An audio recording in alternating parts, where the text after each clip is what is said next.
What's going on, party people? Hope you're all doing well. Welcome to the Nurgle tournament. So today it's going to be an SFT, and we are going to be playing Nurgle. So it's been a while. We played Chaos Dwarves recently, got to the semifinals, but today we're going to be seeing if we can go all the way with Big Daddy Nurgle, which is my favorite faction to play in the game. I mean, I really like playing Empire as well, but I think in terms of competitive play, Nurgle's probably my favorite. So, yeah, should be good, should be good. We're about a minute away from the start of the tournament. We got some sweaty players signed up here today. Very, very sweaty. A couple of major event winners, actually. Yeah, so we have Anticity signed up. Of course, he's a major event winner. Hitman Hippo, also a major event winner. And a lot of regular tournament winners as well. So, yeah, should be good. Thank you guys for joining. Top 5 factions are banned. So, Slanesh, Vampire Counts, Beastmen, Wood Elves, and Ogre Kingdoms are all currently banned right now. But everything else is on the table. You can play Chaos Demons, Chaos Dwarves, whatever you're into. Yeah, what's up, what's up, what's going on? Yeah, it's going to be a good day. Nice weather out here in California. A very, very cozy 75 degrees. It's pretty great. Let the uncle for uncle. Maybe. Turin, can you play Exalted Great and Clean One Nurgle Troll Soul Grinder? Yeah, it would depend. I mean, it could work. It could work in some matchups, but yeah, it's tough. Yeah, I live in California, yeah. Correct. I live it out in old California. All right, so let me see what's cooking here. We're just going to be getting the tournament started in just a moment, and now the start time is upon us, and we're going to be getting the first match. So if you've just joined, now's the time. B6 is not checked in. Let me double check that real quick. Okay, B6. All right. Just giving some of the players who are a little bit late to the signups one last chance to check in before the tournament starts. And that'll be getting going here in just a second. All right, I don't think that player's going to play. They look like they're AFK, so I think we're all good. The Dark Lord Anticity is here. He's the top dog right now. Going to be interesting to see what he's whipping out here today. Always fun to see. So Dr. Speed says, Turin, played in my first ever tournament yesterday. Lost every game. That's normal. Don't worry. I have had tournaments where I lose every game. Just about. Don't stress it. It happens to everybody. When was the last time you had some pierogi? A couple weeks ago. Yeah, give or take. Well, yeah, a little bit longer than that, but okay. So let's refresh this. And we are good to go. I do not believe that player's going to check in. Are they? Nope, doesn't look like it. All right, so we're cooking. Let's generate the brackets and see who our first round opponent's going to be. Yeah, Mr. B, don't worry, it's on the horizon. I'm currently in the process of, so we got Lemur's Bane is going to be our first matchup, a pretty cool name. And being tagged here, let's go to the tournaments. Goblins, round 1 is live. All right, so let's get it. We got our first opponent here, and I'm going to get a lobby set up, and we're going to invite them. And let's see if we can get a dub out of the gates with Big Papa Nurgle. So turn, there we go. Hosting and Lemur's Bane. All right, interesting. Oh, by the way, I made a fun little short video that I'll share with you guys on stream today, showcasing my Tomb King's army, and I'll do the same thing with the other armies as well. Yo. I believe this is the player. Lemur's Bane. Just trying to find my opponent. The Lemur's Bane. Yeah, that's got to be them. Okay, cool. So we just got to wait for this individual to get here, and then we should be golden. Right on. So we're going to be doing Nurgle, the Plague Father, and the map for round 1 is going to be what? The round 1 map is going to be the Edge of the Darkwood. Pretty big map. It's a diverse map. It's good for a range of factions, I would say. All right, so Edge of the Darkwood is the map. We're already set on that. So now I just need to wait and see what's cooking here. Give us the tabletop content. Yeah, I'll show you guys the army. I'm going to do a little video showcasing all my armies. So this will be the... Who's hyped for the Skulls event? Reveal tomorrow. Is that tomorrow? What day of the week is it today? Today is Wednesday? Okay, so yeah, the Skulls event reveals are tomorrow, you're saying? Okay, so yeah, we'll maybe do something kind of following that and checking all that out. Hey, Wimmerino, thank you for subscribing with Twitch Prime. Greatly appreciate it, boss. All right. Cool, man. No, that's not true, Satsu. I read all the messages, Ragdoll. Yeah, that's not true at all. Calver says, just wanted to say I love Warhammer 3 content. Really been enjoying it. Hey, I'm hopefully the health issues improve, man. I can totally relate to that. It's not fun. So hopefully things get better for you, boss. I hope we get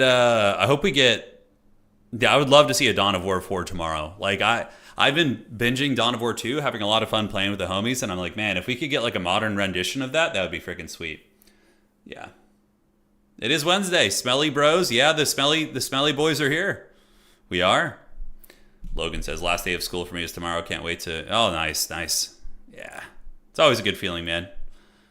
Okay. It'll be great. I believe. Okay, so my opponent is actually here, which is good. Outstanding. And I don't know what faction they're playing yet, but they're on their way in. Which faction? The dreaded lemur is coming. So Nurgle does have a couple really bad matchups, but we'll see what they're playing. There's maybe like one or two for Nurgle that I would say are kind of tricky. Yeah, Satsu, I mean, that would be cool too. Calver says big. Any big predictions for tomorrow? Yeah, I do actually legit think we're going to get Dawn of War 4. Like, I don't know why. I've just been... There's been a couple conspiracy tinfoil hat theories that have made me think that. Whiskey, thank you for subscribing. Appreciate it, boss. Oh, yeah, for Total War, I don't know. I bet you we'll get like some sort of a look at... Okay, we're playing the Dowie Czar. Ooh, the Chaos Dwarves. All right, so let me get Wookiee up. He blocks it, so while I'm building my army, my opponent can't see what I'm doing.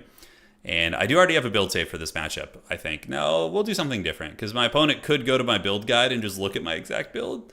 So I think we need to, I think that's the only problem I have with the build guide is that, yeah, it does kind of give away a bit of information. Yeah. Just dropping in before sleep claims me. Good luck with the SFT. Hope to see some Dawn of War 2 craziness soon. Oh, for sure. Man, if we get a proper like 40k RTS game like Dawn of War 4, it's done well. They flesh it out. They add more than freaking 4 factions or whatever. Dude, I'm going to be so wrecked. I will be so excited. Yeah, that would be freaking awesome sauce. But we'll see, you know. We'll see. All right, so what do we got here? Yeah, that looks fine. That looks fine. And what else do we want to get? Do we bring out the dreaded Toad Dragon? Use the build guide as a trap. That's probably what I'm going to do. If they're looking at my build guides, I can just go and encounter the build that would counter my build. That's how we do it. Triple Soul Grinder against Dowie Czar? Not so much. Yeah, probably not going to be very good. Because Soul Grinders are designed to kill elite infantry, and most Chaos Dwarf players are going to spam kind of cheaper end infantry in my experience. Ooh, but I have to... Yeah, the Chaos Dwarves have actually been buffed since I made my build guide. They had a lot of changes. So maybe I need to kind of mix things up a little bit. We'll have to see. All right, well, anyways, we are good to go. Win with this for the Plague God? I'm going to try. My opponent could be a killer. You never know. You never know what schemes they got. Do we want Battletoads in this matchup? Battletoads. Like one Plague Toad. Well, what are the applications? I feel like a Pestigore unit's just going to be more cost effective. All right, good luck, have fun. I'm ready, and here we go. I feel the warp overtaking me. It is a good pain, yeah. I was just working on some of my Death Guard stuff last night. Hey, Too Sexy, thanks for subscribing. Appreciate it, guys. Thank you so much. Thank you, thank you. Oh, yeah, Chorfs can be a little bit tricky for Nurgle. The trains are very strong, but, you know, you bring things to kill them. Yeah, you bring things to take them out. All right, so we're loading into the first match of the day. Thank you all for joining. And may the Plague Father Wookiee bless you all. Yeah, Death Guard, and I'm going to be starting an Iron Warriors army soon. That's my plan, because my only 40k army I have is Death Guard, but I wanted to do an Iron Warriors army for quite some time. I love the like bleak kind of grim siege aesthetic, and I always thought the hazard stripes looked really cool. Granted, I'm probably going to struggle to paint them. We'll see, but oh yeah, the new Death Guard Codex. I haven't picked it up yet. I might go get it tonight. We'll see if they have any in stock at my local store. But Night Lords and Death Guard, yeah, Night Lords rule too. You know, I was gonna start a Night Lords army, but they, I just like, dude, painting the lightning stripes on all those units is just too much. Like, it's just too much. Yeah, to make it look good, how I would want to look, how I would want it to look. I feel like it needs a bit more love.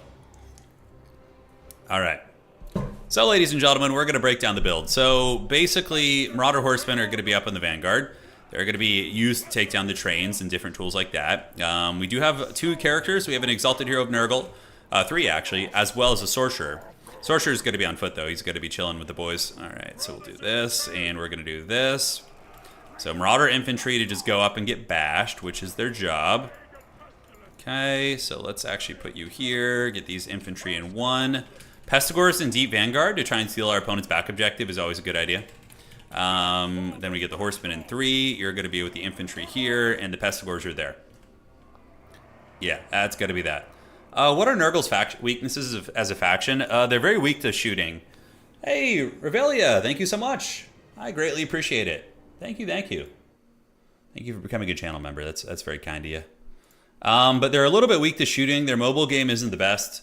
You know, like a lot of times your opponent is going to have the agency like against you as a Nurgle player. Like they're going to be the ones dictating the pace of the battle. And Nurgle requires a lot of like really long-term planning because you have to like know how much of a beating your army can take while still being able to hold the objectives and fight. They're a pretty hard faction to play. Whiskey, thank you for giving out 5 community subs. Let's freaking go, dude. The Nurgle party begins. Let's get it. Thank you, Whiskey.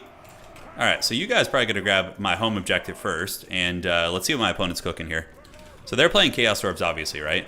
Yeah, so that's going to be the plan. We're going to move you guys out here, grab a little bit of this, and I think everybody's moving, right? Characters can go up to the middle and get that point. So my opponent's army is going to be double Death Shrieker. Okay, so that's very much like I'm going to snipe your big stuff build. So one of the ways to beat double Death Shrieker is to go like super wide. Just present like a lot of like cheap, small. But my Lord's probably going to get hunted. If I can hide behind this pillar in the middle, then that's going to mitigate most of that. We do manage to steal the outside objective, so we're going to steal that, and then we're going to go back into the trees. And I'm trying to think about the best way to get back there and do that. I'm going to call in a Fury and see if they're paying attention. So we're going to get a Fury down there. And oh, the Sneaky Gits are there. All right, so we're going to run into the trees there. I don't like that fight, because Sneaky Gits are anti-infantry, so we're going to need some Furies to help out with that. All right, so we're going to run back into the trees a little bit. Horsemen are going to come over here. And this is a really good play for my opponent, by the way. Like, really, really nice. I like that a lot. All right, so Furies are on the way. We can turn around and take the fight, and then we can get some Furies overhead. And now the Chaos character is going to be grabbing the middle objective, and the Horsemen are going to be circling and getting ready to go as well. So basically, I just want to mitigate the capture there for as long as possible. The Rockets are going to be shooting at my Lords for sure. Back objective is undefended, though, so that's a little scary. All right, so we're going to get you behind these guys. And we're going to get you moving out there. And cool. So let's get you guys behind. And we're going to send the horsemen over there as well. Cool beans. So now you guys recharge into the back of this unit. And you guys get in here. So that should be able to break that unit for sure. And the Marauders are on their way. And we can just park like one Nurgling on the back point and just have them chill out over here, which is going to be good. And then we're going to get a Fury to fly down and across. So I don't know how that fight's going. Yeah, one of the Sneaky Gits is broken. Overall, a little bit dodgy. So we're going to go here. The Pestigors are holding. Value trading's a little bit sketchy, but it is what it is. So the two characters, we do have Fire Glaives. The Infernal Guard Fire Chads are there, so we got to watch out for those. They're very, very nasty. We do get a lot of HP damage on the enemy Lord, though, but now the Iron Demon's on the way. Ooh, you see the damage on the Chaos Dwarf Lord? That's very, very nice. All right, so you guys are going to move up there, and we're going to need some Pestigors for the middle of the map, most likely. So we're going to get Pesties to come and help with the infantry fight here. And cool. So we've gotten a lot of HP off the enemy Lord, which is a great grab for us. We still have some Pestigors fighting there, and overall it's going relatively decently, I do dare say. We're going to creep you around there, see what we can do. If we can get on top of the gun unit here, too, that's going to be nice. Yeah, so we're just kind of lurking nearby. Sorcerer needs to get in the bushes here, but our two characters they're bashing away. Rockets are going to hurt, though. Yeah, we're going to feel the Rockets' red glare, unfortunately. All right, so these are Dowie's our infantry, so we can go ahead and engage, although we don't really need to engage. We do need to get that Chaos Lord out of there, though, because the Fire Glaives are coming for that booty, and he could take a lot of damage if we're not careful. All right, so we're going to move you through here, you through here, you through here, and you through here. We're going to get you guys to go throw right there. And I'm going to need to use a heal on my Lord here in a minute. He's getting very, very smashed up, so we're going to get him back. And we're going to use a healing ability on you, and you're going to get on those Fire Glaives right there. And you guys can just follow and, yep, get the infantry swarming around the sides. A couple of you guys going like so. And great. So the pressure continues. My opponent still has not captured the back objective, so that's really good for us.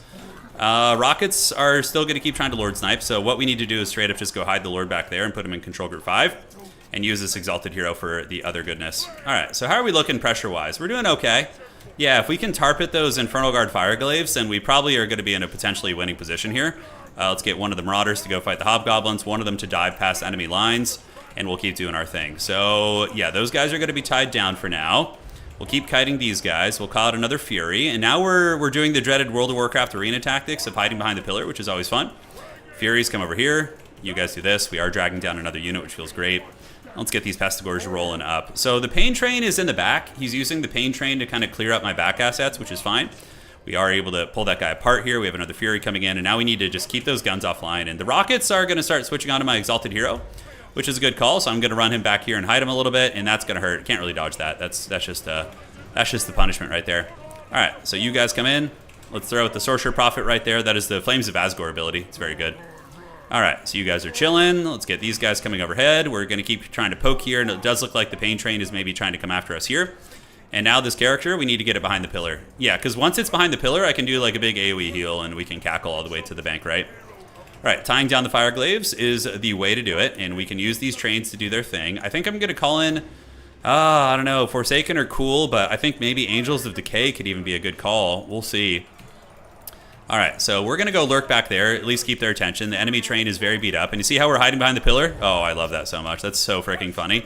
So we're going to hide behind that pillar until we can heal all of them, and then we're going to bring them out again.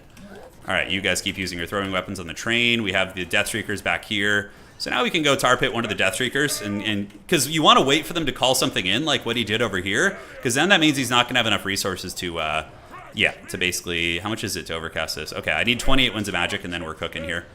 We can call in a Plague Ogre, I think would be fine, to help deal with trains and mass. That's okay. We do manage to get back there, and do we have enough Winds of Magic for the 28? We do not. Flames of Asgore are doing big work, but you see how the Iron Demon is almost dead?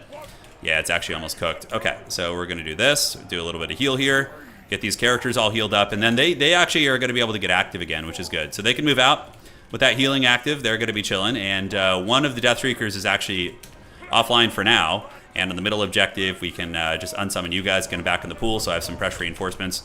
So now all my characters are basically going to be healed up to like full health. They're going to be cackling all the way to the bank. Going to regroup them a little bit, and great. And the Deathstreakers, we could do a little bit of diving right now. I could even try and steal my opponent's back objective. That wouldn't be a bad idea. My opponent immediately zeroing in, so really, really good awareness there for sure. Although, you know, the middle's in flux actually still. We should probably focus on holding that. So Plague Ogres are coming, and what are we going to want here? Yeah, Pestigores can rush the middle. I don't think I can afford to leave the middle. I think we need to hold on to it. Fireglave's getting chewed up. We're going to get you guys back behind cover. Make sure we maintain capture weight here and just kind of keep value trading. It's a close value game, which is not good for my opponent. If Nurgle's ahead of you on value, or even with you, then usually that means you're losing the game. So Plague Ogre's going to come in. They're okay against the other infantry pieces too. And we do have a little bit of a ninja opportunity here on the back. Let's do this. And how are we doing on ammunition on the Marauder Horsemen? They're actually rather low. So what we're going to do is, I think we still need them for capture weight. We're going to use them to dive our opponent's backfield, actually. I think that'll be pretty nice. All right, so Marauders are doing it. Fireglaves are still tied down. Plague Ogres are, oh, dude, this pillar on this map is, but again, I would have brought a different build if I didn't have the Pillars of the Gods. All right, so we're going to go back here, try and swarm these guys, and swarm. And now, what do we want to call out? I think we just call out infantry. Yeah, just like baseline infantry. Let's get some Forsaken up there, dive in the backfield. Kadai Fireborn are coming out, but we have Plague Ogres. They don't really care about Kadai. They'll beat them down pretty good. All right, so we were able to do well in that fight. We're going to go try and disrupt the artillery a little bit, although we could just rear charge you and get the capture weight over here and maybe steal that back objective. That'd be really good. All right, so you guys are hanging. Let's call out some more Marauders. Let's get the Marauders coming up there. And now the Pestigores that we called a minute ago are going to be arriving. So Nurgle's all about the dividend stocks, those long-term investments. Let's get a fat heal right here. Yeah, nice. All right, so the Nurgle characters are being pimps. We are stealing our opponent's back objective during all this. Let's get another Marauder coming. So now we're just going to tar pit, basically. Plague Ogres, we need to get them on top of the Kadai. So the Ogres, they have anti-large attacks. So they're going to be basically a hard counter against the Kadai. So we're going to get the Plague Ogres with their beat sticks right there while you characters keep doing your thing. Father of Blades, do we have it? We do not. Okay. I got routed off the back objective by enemy artillery, so it feels bad. Feels bad, man. Feels bad. All right, so the Ogres are going to be chasing you guys, although my opponent does have guns nearby, so it makes me feel a little bit sketchy. Ammunition is still very healthy, and my opponent trying to run away from the Ogres, which is a smart call. He's trying to lure me into the blunderbusses and the shooting, which is a brilliant play, by the way. It's very, very good. So basically, we just tar pit now. We just endure to the best of our abilities. Let's do this and this. And we do have another heal, so I'll wait till he's not on fire, because if you try and heal things when they're on fire, they basically, you don't have a good time. All right, so the Plague Ogre is getting worked on a little bit. Yeah, feels bad. Let's retreat back this way. If we just need to get to the point where, he's going to pull ahead on value eventually, probably. So we just need to get to the point where we can, so Plague Ogres turn around and fight. You guys turn around and fight. And the Chaos Lord might need to run into the bushes. We'll see. I think I have to just use a heal here now to make sure he doesn't get karate chopped. And you guys move back this way, you move this way, and you guys go that way as well. Okay. So we're going to see if we can hold. I mean, we definitely win on just one objective, and when the opponent's artillery runs out, you know, we could be in a good position. Those blunderbusses are doing nasty, nasty work, though. Oof, they're hurting bad. They're hurting real bad, ladies and gentlemen. All right, infantry. That's going to be a lot of capture weight arriving. We do see the Kadai getting worked on a bit. Let's get the Forsaken on top of the blunderbusses if they can close the distance. We'll see if they can. Yep, call you Furies in for a little bit of disruption. And can we close the distance before the blunderbusses butter our bread super hard? I don't know. Middle objective is heavily in flux. We might need to start preparing the Helm's Deep, but it's a little bit early for that. I mean, I do have a lot of infantry coming in. We're going to dive back here and see if we can get our characters on top of the guns. All right, so we're on top of the blunderbusses with some Forsaken. Plague Ogres kind of got whooped on, and the Furies, Furies can go down here and prepare a little bit of back capping, but we're just going to park a bunch of units. Is my Lord dead? He is. I believe he's dead. Okay. So let's move back there, although that probably seems like he's just going to straight up die, right? Yeah, it doesn't seem like it's going to be super good. So we do have the Nurglings chilling in the back. Sorcerers here, Warriors are here, Forsaken. Where do we want to go with those? I mean, I could do a little bit of a flank harass. Those are going to be some Chorf Warriors here. I think we need to start playing in a very like cagey kind of weird way. So we're going to get you guys pulling back to the point here, and resummoning the Chaos Lord is something that's very much on the table. We're going to get Pestigors back there. So we're going to start going into the Helm's Deep mode now. We 100% have to. So we can start threatening our opponent's back objective a little bit, because leadership is so bad for us because of our Lord having died here. The Nurglings are trying to feast. I mean, it's not going to be easy, that's for sure. Let's get another Pestigor here, get you guys chilling over there on the objective. And we need to hold that back objective for quite some time, right? Yeah, quite some time. And we're going to move over to his back point here and see if he can do anything. Fury's able to do some work. We do have 2 infantry units, so more than likely we are going to get his back objective. But we're only getting 1 victory ticket per second now, so this is where it gets really, really shady for us, guys. Yeah, it gets real shady. What can I possibly do? I think resummoning the Chaos Lord is going to be good, but it's going to be a while before I can do that. We have a lot of troops heading to his back point, which is going to be fast and furious. We'll take the Tattered Forsaken, run them here, and hopefully they're going to be able to go get that back objective. We'll see. I could use Furies as a Tar Pit or Marauder Horseman. Hopefully no disconnect here. Yeah, the Horn of Helm Hammerhand is going to have to be sounded once more in the deep, 100%. Okay, a little bit of lag here, but nothing too serious. I could 100% lose this game. My opponent is pretty well ahead in value. Oh, come on, don't disconnect. The Death-Freak rocket launchers are about to run out of ammunition, which is nice for us. I could use Furies to try and shut down the train. Gonna have to see what we can work with here. Oh, please, please don't disconnect, buddy. This is such a good game. Let me check here. Nope, not on my end. My opponent's having lag issues. Okay. My Warriors are rallying. All right, so the Warriors can head to the middle here. There's no chance we're getting that. The Sorcerer Prophet's still very healthy. Yeah, the train is going to be a problem for sure. I can, of course, intercept here if we want to. So let's get the Forsaken to run here. You guys grab this point. And, you know, it is keeping the train away from my back objective, which is very, very good. So that's something that's nice. Okay, so let's get you here, you here. You guys go right there. You guys go right there. A couple Plague Ogres have saturated in, which is nice. And you guys can jump on this. And the Pain Train is now here. It is. The Pain Train is in the station. And it's going to be frightening. All right, so Nurglings go there. Plague Ogres, we need to get you guys over here on these guys. And on the back point here, we do have a couple of these units. Let's get them on the blunderbusses right there. And hopefully we're going to be able to capture this. I don't know if we will. But this is taking pressure off my back objective, which is quite good, actually. So there's some upsides to this, 100%. All right, so you guys retreat back into the trees a little bit.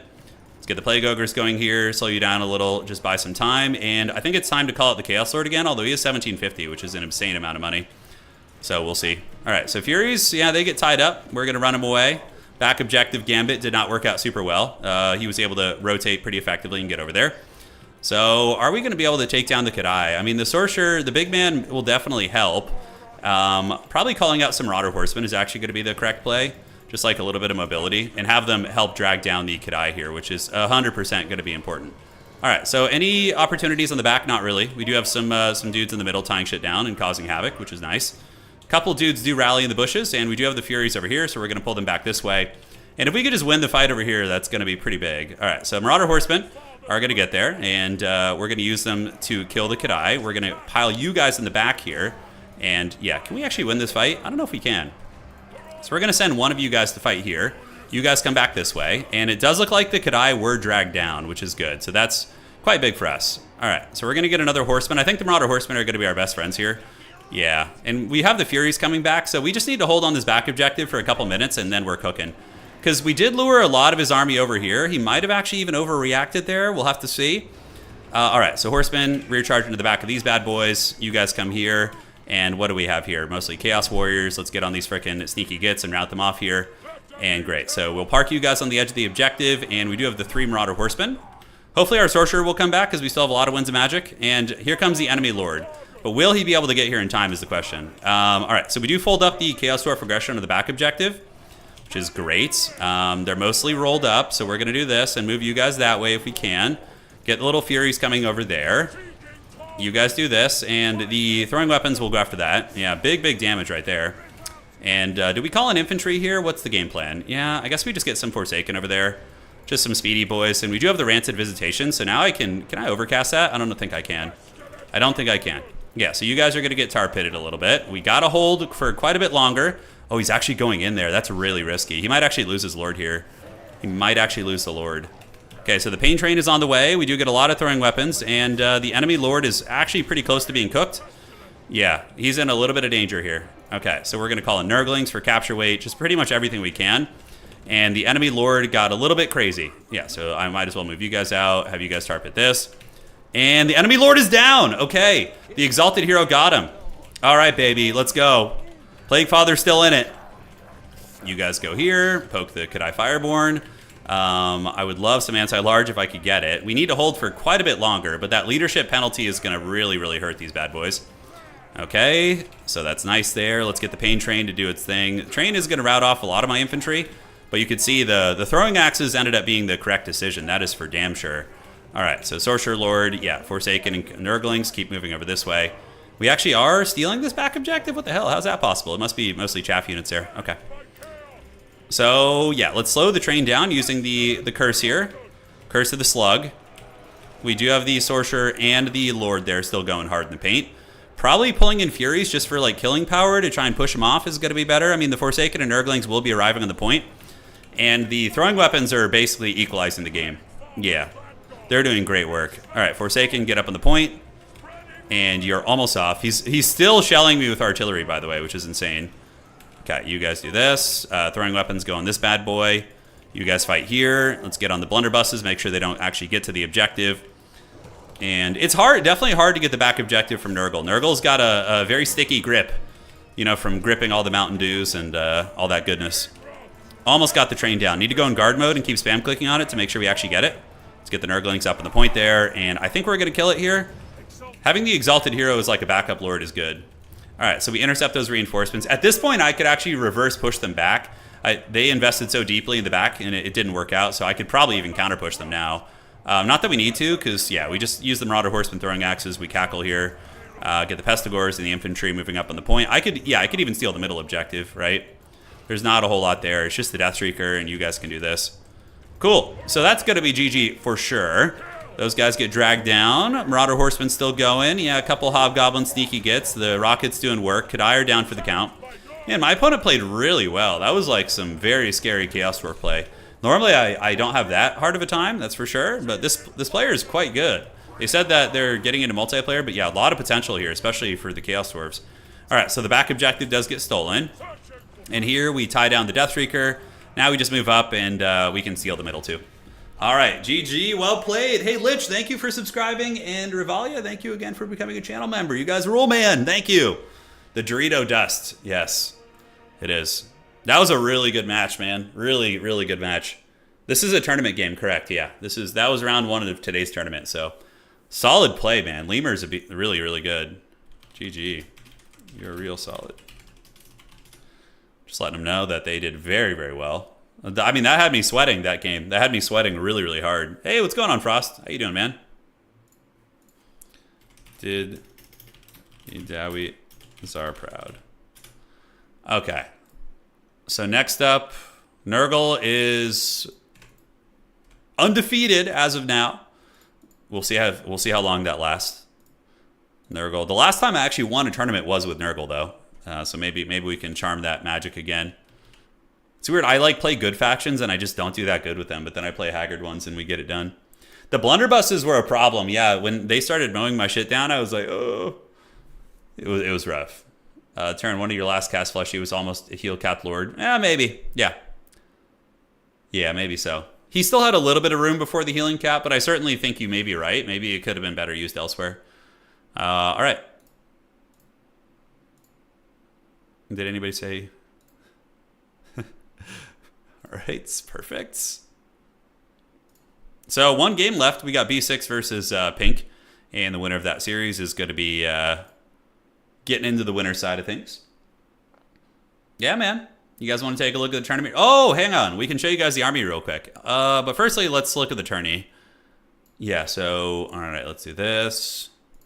So here's the tournament. Sampo defeated Tom. Outer Region defeated Shaq. I defeated Lemur. Anticity lost to Shaper of Fate. Holy shit, a rare Anticity L. He must be trying some weird shit today, that's for sure. Apostate versus Stingers. And Lord Shaftesbury here. Hitman Hippo and Adam. And Pink and B6 are playing. So those are all the folks. Yeah. You guys want to see the army? It's my Tomb King's army. I didn't have the best camera. I just had to use my phone. But oh, he's playing Khorne. Okay, he's learning Khorne. Khorne, it seems like he'd be really good at them because of all the mobility they can use, and like I can see Anticity running around with like 3 Fleshhounds, 3 Furies, 4 Horsemen, and like a mobile Lord, and just being a nightmare in Khorne. How much does damage? How much damage does using Rancid Visitations on an enemy Lord look like with their healing item? It's still worth using. Yeah, it's still worth using. Especially if they're close to healing cap. He said that Khorne feels slow. I mean, they're kind of quick. They're kind of quick. All right, let's take a look at the armies real quick. I think it's time. Let the Nurglings feast.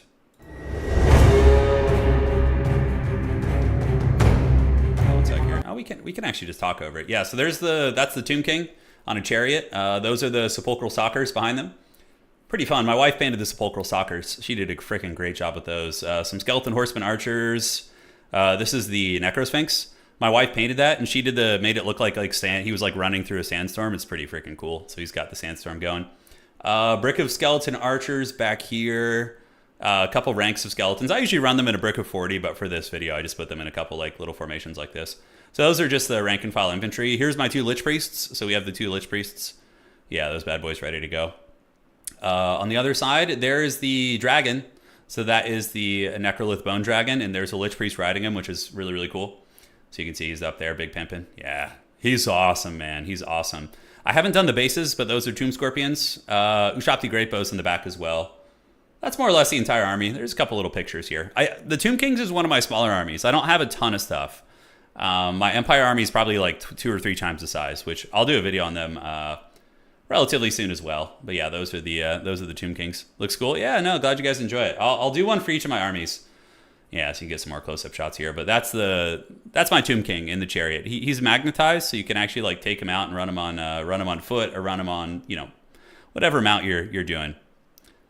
Yeah, Twitch. Well, no, nowadays I probably couldn't. That's for sure. This was a long time ago. Yeah, there's the ranks of the dead.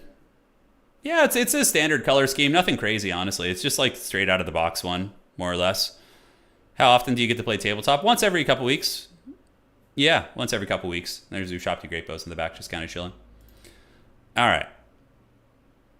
I know. I bet you Creative Assembly will add the Bone Dragon. I bet you they will. Whenever they do like some undead shenanigans, we're gonna probably get the Bone Dragon added. It's gonna be the big centerpiece. I bet you it's gonna happen. What's up, Crackety? How you doing, man? I haven't seen you in a while. Granted, I haven't been doing Age too much, but yeah, welcome. Oh, we got a little raid coming on, huh? From the Age of Empires crew. Well, thank you, man. Thank you, Crackety. Well, you guys are walking into a very different game. It is an RTS, but welcome to the crew. And I remember Crackety winning one of my tournaments. An absolute champion. I do want to get back to Age. I do have the itch a little bit, but I've just been having so much fun with Warcraft 3. I've been so addicted. Crackety, have you ever played Warcraft 3? Are you still here? Are you still lurking? I feel like you'd be good at it. All right, so we're going to go to the next round of the tournament right now. So let's advance this. And here we go. You played a ton back in the day, not PvP? Dude, we should get you into it, man. I feel like you'd be great. All right, we got Stingers. Stinger's a very, very strong opponent. Okay, so let's get it. Round 2 of the tournament is live, and now we're going to announce it. So round 2, Goblins. Round 2. All right. So let's go ahead and get out of here and get our opponent for the next round. Well played to my first round, lad. That was a good one there. Turn 2. T2. Where do you just pick? Yeah, you should play, man. let's get you in there. If you ever want to jump in Discord or something, I'll show you the way, dude. I mean, I'm not super good, but you would be. Oh, do you know who Red Panda is, Crackety? And you obviously know the Viper as well, right? From Age of Empires. Yeah. So those did you see the Grubby event? Where the Age of Empires guys put on a good show. Yeah, he was a beast, dude. Apparently he's good at Age of Empires as well.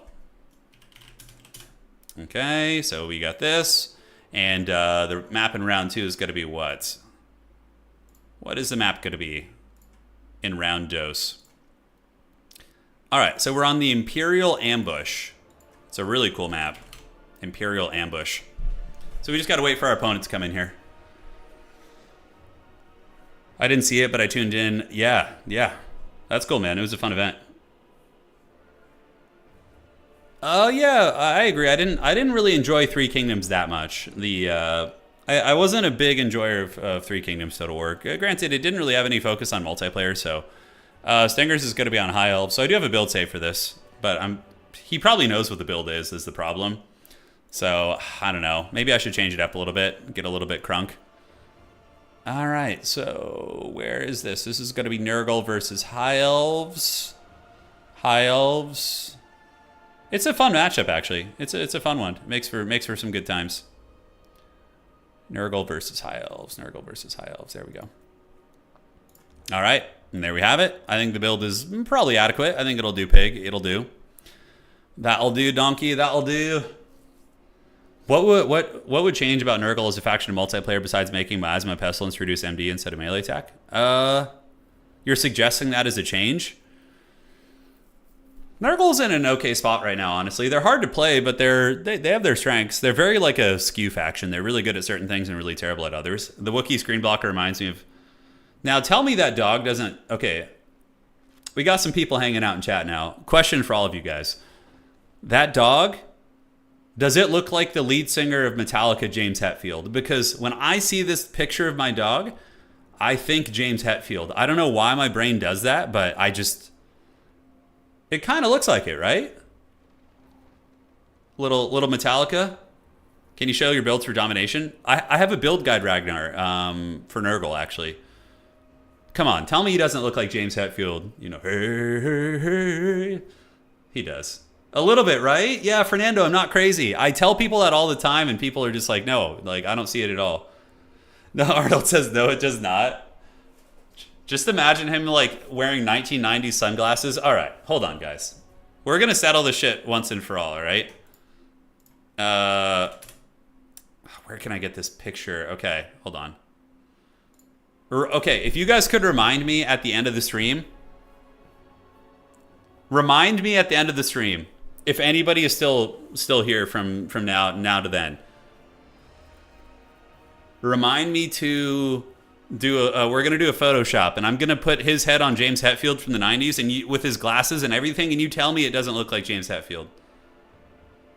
All right, we're gonna do it. The dude is from System of a Down. Oh man, Surge, yeah, Surge Tankian. I saw Surge Tankian live. They're fun.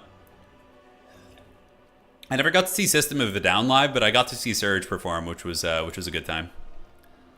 All right. Okay. What else do you want to bring? I don't know. Is there anything else sneaky hobbitses we need? Maybe so. Maybe. 650 is going to be the dough. God damn, Nurgle units are expensive, dude. They're so expensive. The price is wrong. Okay, so I think we bring this. That looks good. And then we have, what, 500 Gs left, give or take. So we can get you little gremlins, and that should be good. All right. I think we're about ready. Sadly, he probably knows my build, which is not good. That's one of the downside. If James Hetfield was a Wookiee, he would look like this. That's right. Just looked up 90s James Hetfield, and it does look like him. Well, it's the goatee, because like in the 90s, James Hetfield, during the Load and Reload albums, he had like this weird, like haggard 90s goatee, you know? And that's where I think it's coming from. You heard that Wookiee had an accident on stream? Yeah. For anybody who's newer to the channel, he once shat on me on stream live. That was a couple months before he croaked. It was classic. Just his goodbye gift. Whichever you prefer, Grovey. It doesn't matter. Either one's fine, boss. Whatever you prefer. Wookiee is perfect for a Nurgle stream, legit just a Nurgling. He basically is, yeah. So it was during a Blood Bowl stream, and I was holding him, and I was like petting him, and I don't know, maybe he got upset about something, but he just took a fat shit on me. Yeah, it was great. Good times, man. So here we are. It's going to be Nurgle versus High Elves, and we're going to start deploying our army. Okay, so yeah, this is the one where we each have a home objective. Then there's a contested outside objective. We can get the Nurglings going up here. Let the Nurglings feast. You guys can go here. We're going to get our 2 characters right there. Sorcerer back here. Soul Grinder is going to be very essential against the enemy skirmishers. And the Nurglings, yeah, looks fine. Okay. They will indeed feast. He was sharing grandfather's blessings. That's right. Yeah, you got to look at the upside of things, right? The positive side. This is going to be very hard. Stingers is extremely good. And I think he knows my style, knows my build. So maybe I should have switched it up. But I just kind of stuck to my guns and used the build for my build guide. And we'll see if it pays off. Good luck, have fun. Let's see what they're doing. I suspect it's going to be a dragon with the Phoenix. It's pretty normal. The Phoenixes are really good against Nurgle. Nurgle versus High Elves, you can swarm them too. That's like a viable style. You can go for a Nurgle Tide and just try and drown the objectives out. But on maps where your opponent has like a safe home objective, I don't like to do that. I don't like to do that too much at all. So let's get this. You guys and you guys going. And what do we see in the back? Yep, Arcane Phoenix. So very, very standard stuff. Nothing too avant-garde. We're going to grab this objective. My opponent might move up for it, but I have a Soul Grinder to punish. So there is that. And on the outside here, I could get a little Fury action. So let's get a Fury just to kind of chase and screen a little bit, and we'll pursue there and see what we want to do. All right, so Fury can go chase. We're going to have you guys juke a little bit. Looks fine. Yeah, I want to get the objectives, right? We really want it. We want it precious. So the Phoenix is going to be coming over. Let's get the 2 heroes over here. We're going to do this, and we're going to move the Soul Grinder over this way. We do get a nice throwing axe salvo right there, able to push those guys back. All right, outstanding. So another Horseman is going to be our next call-in. Nurglings are going to get this, and we're going to let the Nurglings feast.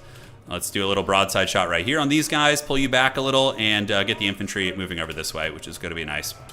So far, so good. No complaints. Soul Grinder. Ooh, that was a direct hit. That's going to be a lot of damage right there, guys. That's going to be a hell of a lot of damage. All right, so let's do that. Call in some Horsemen over here, Control Group 5. And we're going to use them to keep pushing here while we get the Furies moving over there. Bolt Thrower, interesting. I don't know if that's worth it. Bolt Throwers don't tend to kill stuff super quickly, you know? So we'll see. Maybe they will. We can even send some Furies back there to go like Trundle. And what kind of a caster is it going to be? It's going to be a Metal Caster. All right, that's fine. So the Metal Caster is going to try and punish me a little bit, which is good.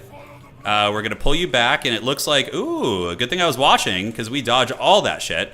That was very, very close. That could have been incredibly sketchy. All right, so we do get the Soul Grinder back. My opponent used the Plague of Rust, which is pretty heavy metal. We're going to get some of these infantry to push those Shadow Walkers back, move you guys back up on the point, pull you back this way, and the Phoenixes are going to get eyed. So now we can start shooting again. We're going to get the Bombard going, and I can use just a basic heal on this guy to top him off, and that's going to be nice. All right, so let's get some Pestigores coming around the outside of the formation, looking to threaten the opponent's back point here. Marauders can move up. You guys keep screening. And keep you guys there, you guys here, and we need to just keep the shooting at his skirmishers, because that Lord I have, it drains the ammunition of enemy units, which is really, really nice. So, yeah, he's shooting at me. Bolt Throwers are always a bit of a disappointment in my experience. You know, they're always a little bit haggard. That's a really nice Bombard right there, though. That was very clean. All right, so he's going to try and catch me with a Final Transmutation, most likely, would be my guess. But we do start to get this objective, which is great. And you gremlins can push up here. Let's get you guys to push those Shadow Walkers. And point belongs to us. Good, good. So how's the Soul Grinder doing? It is draining a lot of his ammunition, which is outstanding. A couple Spearmen are on their way in. Now we can start getting some Pestigores moving up on the point for a little bit of fighting power. And yeah, we're all good in the neighborhood. We're just kind of chilling out, playing defensively, swarming his archers over here a little bit. We do get Rahagor's Pride coming in, so some Lionos are here. I don't really have like a good answer for them, to be honest. They're going to just kind of bully me here, which feels bad. But what can I possibly call in to counter them? I don't know. So we're just going to get back to our back objective and chill. And if he overextends, I can maybe call in some Horsemen or something to try and deal with that. Soul Grinder's doing real good, though. They're getting some good grind here. Let's get those infantry moving in. Pestigores need to move up and fight here. And you guys park on the objective. And where do we want to go with these guys? Yeah, it looks like most of the single entity fighting is rotating over this way. So probably going to take my troops over there and see if my opponent wants to go for my back objective. Oh, Rot Knights would be the answer. Yeah, Rot Knights would for sure be the answer. All right, so we're going to rotate. Soul Grinder's going to keep doing it. Fury's overhead. We can go get on the Talons of Torquelada and see if my opponent's paying attention here. Now we have the rotate, so probably going to be aiming for a final transmutation, I would guess. We can bombard the Talons of Torquelada, try and wear him down a little bit. And we do fan out, so the final transmutation isn't going to do much of anything. So that's an AoE punishment spell, but thankfully we split up, and yeah, it's not going to be super good. What do we have in the back here? War Lines of Grace. So we're not going to engage. That would be foolish because we would just get punished. And now over here we can advance and advance. All right. So where do we go with these guys? These are Dragon Princes. We want to get them with throwing weapons, and we can do a Rancid Visitations if we want to. You can leave your friends behind, because if they don't dance, then they're no friends of mine. So for sure, I'd like to call in Rot Knights now. With the Dragon Princes being on the field, I think that's going to be uber important. The two characters have committed to the fight. Dragon Princes are taking some L's, and we are pushing up on the infantry out here. Let's get on the Shadow Walkers, get on the Shadow Walkers there. And I don't know how that fighting's going to go, actually, to be honest. Yeah, Horsemen need to retreat back. Sorcerer can go ahead and attack here. Let's get Furies to go right there, and the Soul Grinder can keep shooting at the Talons of Torquelada. I think I need some expensive cav, although I am falling behind in value pretty bad, which is tough. Okay, so the Arcane Phoenix, we could attack that thing.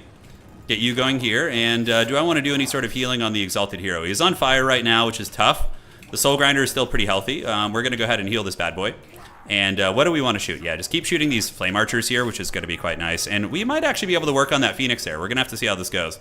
All right, so on the top side, let's call in some anti-large specialists. We're going to get the Rot Knights, the Rotting Riders, which are going to be awesome. Pull you guys back. Noxbringer's doing some work, and the two characters need to bounce out. So we're going to have to change our strategy here a little bit, probably. I mean, this objective, this whole area is looking very, very rough. So we're going to rotate over this way and see what we can do. It's very normal for Nurgle to go behind in value like this in this matchup. So you don't want to get stressing too bad, honestly. Yeah, it could be a lot worse is what I'm saying. Okay, so those guys are poking. Shadow Walkers are doing this. We're going to rotate you guys over this way, and we can take you guys down here. How are we doing there? Ooh, we actually almost have the enemy Lord killed. So let's get you guys this way, and we can do an Overcasted Rancid there. Oh, we're going to kill their Lord. Okay, that's pretty big. So that Lord is probably going to die, and the Rotting Riders need to loop over here. And yeah, so the enemy Lord is going to be killed, which is outstanding. The Rancid Visitation should finish the job. And now we can get you guys to go hammer these War Lines of Grace. Let's see if we can get you out of there. And the enemy Lord is indeed dead. Okay, so that's pretty big. Now we need to kind of figure our shit out here. So we're going to go ahead and get the infantry and, yeah, start maybe looking to press their home objective. So I do lose one Exalted Hero, but the enemy Lord does get killed, which is pretty big. Yeah, we take down the War Lines as well. So now we're starting to pull the value back a little bit. We're going to slow down this Phoenix. So Phoenix is going to get slowed down. We're going to move you guys up this way, retreat back. And the Exalted Hero can definitely just fight these guys for now. I think that's okay. All right, and Pestigores too. Great.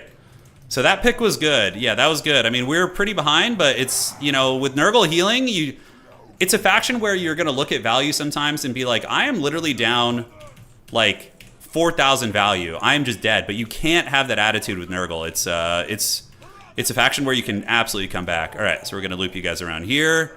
Keep these guys here. We're going to bombard the Storm Riders. And the Bolt Thrower is generating some decent incremental value, but nothing crazy. All right, you guys come back to the... Ooh, Bolt Thrower potentially going to get that shut off. That's going to be really nice. All right, so, yep, Rotting Riders. Let's get you guys over here. Do a little bit of this. You guys can turn in charge here. Pestigores and Pestigores. And do this. Great. So the High Elves are leaderless, which is awesome. It's not a huge deal for them, though. They're very high leadership, you know, so it's like, yeah, it's not the end of the world. Soul Grinder's still reasonably healthy, and we're going to make a play for my opponent's home objective. Cool. So big fight for us right here. Rangers are going to get rolled over by the Rot Knights. That's for sure. We're going to route you guys off the battlefield. And, yeah, the High Elves are consolidating on the other side. Pestigores should be able to come in and help. We're going to go ahead and bombard you a little bit. And we do manage to break those Rangers. So now the Nurglings and these guys are going to go here. Those are the Fireborn Dragon Princes. Pretty nasty units. So we're going to save a little bit of ammunition for them. But Rotting Riders can absolutely fight them in a fight. Yeah, absolutely. He's going for the Exalted Hero, which is fine. We can have it turn and fight the Phoenix. Because he could try and get away. But I think just fighting to the bitter end here is going to be the play. And we do manage to steal their home objective. So let's go get another freebie over here. Do this and this, and we're going to call up more Pestigores. Just more grindy infantry for the infantry god. And how's this fight looking for the Exalted Chad? Yeah, he gets broken. He had a good run, though. He had a very, very good run. All right, so another free Ranger unit is going to be awesome. Horsemen here, and maybe they're going to go for my home point. I'm not sure, but we have two Pesties there to grab it. So now we have the double objective. We do manage to get this. The High Elf army looks pretty raggedy, actually. Doesn't look too numerous. We have to see where the Fireborn are going to go. I have magic, my opponent does not, so there is that. Let's send the big man back here. That's got to be fine and fine. And then we can call out Furies, probably to just harry archers and stuff. I think that's going to be the play. All right. So he has a call-in point right here, which is not good, right? That's one of the unfortunate elements here. But we do have the objective advantage for now, so we can definitely chill out. Furies, is there anything we want to get on the battlefield? I don't know. Yeah, what do we get? The enemy lord is back. Probably has enough for final transmutation, so we need to make sure we don't get caught in that. All right, so you guys fight here. You Furies come here. You guys get under here. And, I mean, I could start pressuring the back point a little bit, for sure. Let's get you Rot Knights to charge into these guys and these guys. And we're going to get you back away from this and get the Soul Grinder out there. So overall, that's not really going to do a whole lot. It's going to be fine. It's going to just hit the Soul Grinder, or just my Lord, actually. You should have hit the Soul Grinder. Yeah, that would have been a bit of a stronger play, if you ask me. Okay, so let's get you guys moving here. You Pesties move into those archers on the flank. And we're cackling pretty good here on the point right now. The Rot Knights don't really care. I have a big heal waiting for them, so that is going to be nice. And we're going to retreat you back. Get you stinky boys in there. And now we can go ahead and maybe take a dual prong charge here. And do I want to do the heals? I don't think so. I think we have enough units there that we actually win that fight. And yeah, these are going to be what? Dragon Princes? Okay, versus Pestigore is probably not going to be the best trade for them in the world, to be honest. And we can rear charge them with Furies here, which I don't hate that idea. Rot Knights are actually winning their fight against those guys. And we can do a Rancid Visitations if we want to, but I don't think we need to. All right, more Marauders for the Marauder God. Marauders for the Marauder Throne. Yeah, he lost the Dragon Prince fight pretty hard. Yeah, we have this like huge Death Star chasing here, which is going to be brutal. So retreat back, retreat back. I don't want to overextend. And let's get you guys in there. The Pestigores are doing the work of the gods. Okay, so let's retreat this way. And now what we want to do is even start split pushing a little bit. So we're going to get some Nurglings and force him to call something in over there, right? Which is going to be really nice. Okay, Rot Knights can charge into the War Lines of Grace. Nurglings in standby. And we have a couple more Marauder units who are going to be making their way downtown. Making their way downtown. Walking fast. All right, let's get these throwing weapons down there to help out. Because I think we have a pretty good situation going here. Although, I didn't know he had enough for another Final Transmutation. That was actually a really, really good play on his part. That's the first good Final Transmutation he's had. It's very, very strong. All right, let's go get on the archers back here. Thankfully, the Rot Knights didn't get hit. And we still have a lot of good infantry grind, which is good. And my opponent is going to be getting the War Lines here and calling in some Shadow Walkers, which is fine. So as long as they're calling in shit over here and not like in the main fight, then that's very good for us. All right, so Rangers are here. Let's get the Rot Knights down there to try and fold them up. Get you guys to run over those War Lines of Grace. And yeah, we got a little something going here. Yeah, I think we're just going to let that Nurgling feast over there. We're going to come here, get these Marauders coming over here. And the Rot Knights have now done good work. Yeah, the Marauders are holding their own. Couple Spearmen trying to find their way over there. Let's get you guys to watch this. Is there any threat on the home objective? Not really. We're definitely pulling ahead in some ways, I would say. Let's go get on the Shadow Walkers back here. Let's get these cavalry coming. You guys back this way. I don't even know where the Fireborn went, by the way. Yeah, I have no idea where they went. They're chilling in no man's land somewhere. All right, so let's do that and that. Call in a Fury and a Marauder. Get them moving up this way. I like to move it. They're probably creeping around the outside, right? Yeah, probably so. All right, so those are going to be Shadow Walkers. We'll get them with Furies. Okay, so down here we do see the Rot Knights, or the Fireborn charging in, so we're going to slow them down and drag them down into the mud a little bit. The grind of the objective is going okay. I do have my Sorcerer. Fury's going to get in and do some work. We can maybe go get those Shadow Walkers for free. We'll have to see. But yeah, the slow there is doing quite nice. Nurgling's still cackling away. Let's pull you guys down this way. Is there any threat on my back objective? Not really. Let's get the Horsemen to go charge those War Lines of Grace, which is going to be good. And now we do get some freebies. All right, that's going to be a really nice catch out there. That's going to be a beautiful one. Let's rear charge into the back of this formation and pull you around this way. And we do manage to hunt down the Shadow Walkers. Those are Fireborn, so attacking them with Furies isn't going to be a bad idea. As a matter of fact, I think we just heal the Rot Knights with a fat heal before they get caught. All right, so we're going to retreat. We're going to attack you a little bit. We're going to run. We get the heal. Let's pull you guys around this way. And we do run the intercept, so the Fireborn actually do get their charge broken. And now I think we just have to turn and fight. I don't think we can afford to even run at this point. All right, so Horsemen, come over here. Bile Trolls, let's get them out. And get the infantry to move to my opponent's home point here. And the Nurgle bump and grind continues. Yeah, I think the Rot Knights are going to win their fight over here because I have so many reinforcements coming to help them. And the Sorcerer can help here. The infantry fight is also favoring us. So yeah, we're cackling. So you see what I'm saying? I was down like 4,000 value. That's the hardest part about playing Nurgle is not panicking when that happens because you have so much healing. So much sustain.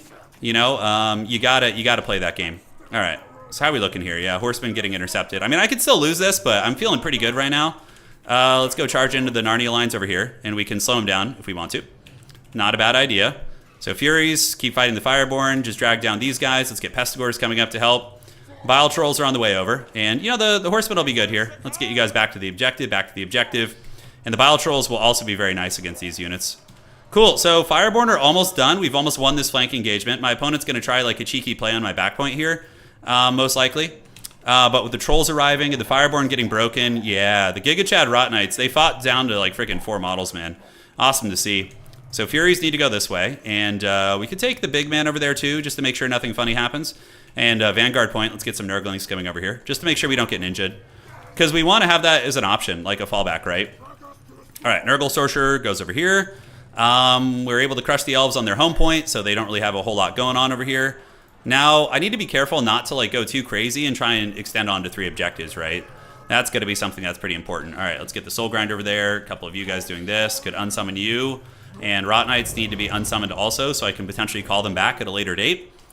And yeah, my opponent definitely going to be trying to ninja the home objective here. But we just sit on this point with these guys and the Trolls, and then we just kind of helms deep on our home point. Make sure they can't get it. Are they abandoning the outside? They are not. All right, so Horsemen. Let's get some Horsemen in there to grab the objective and grab that. Grandpa Nurgle is, you know, he takes care of his own. You know, he does. Yes. All right, so let's get on the Rangers, get you guys here.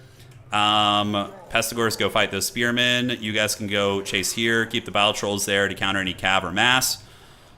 And what are those? Those are Shadow Walkers. Pretty cool using the Shadow Walkers. I haven't seen those guys in a millennia. But they are a cool unit. All right, we fold those guys up, no problemo. Fireborn are actually back, so we can bash them real quick. Turn around here. Call in Furies from the home point. Furies are really good at ripping up light armor, so we're going to use them to go after these guys while we charge them down and use the slowing ability so they can't escape. Okay, outstanding, and let's move here.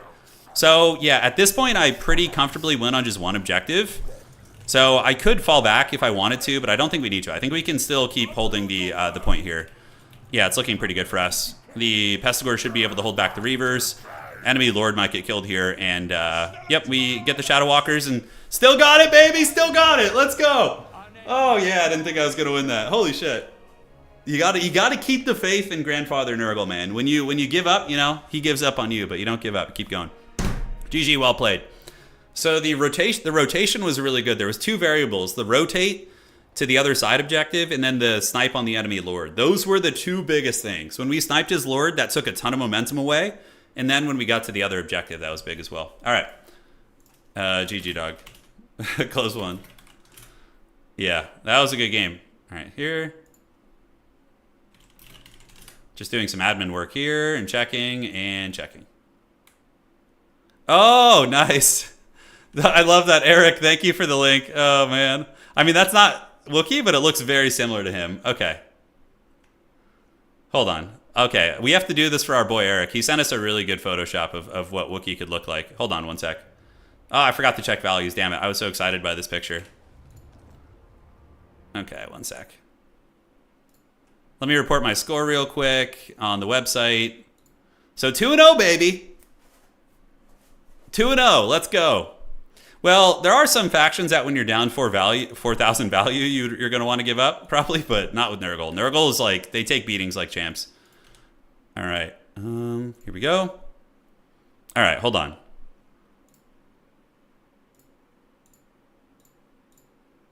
Yeah, I mean, it's not Wookiee, but it's close. It looks very similar. All right, hold on. Let's see this, image, Wookiee.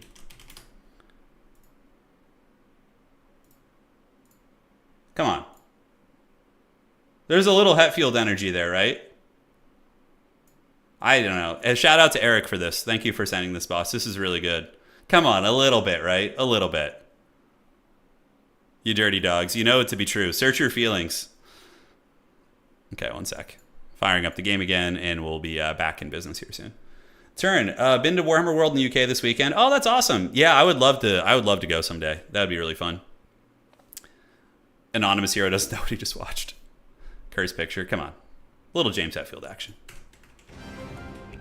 Okay, so let's go back to the game here. Hell no? Okay, well, just wait till we do it with Wookiee later. Okay, and where are we at?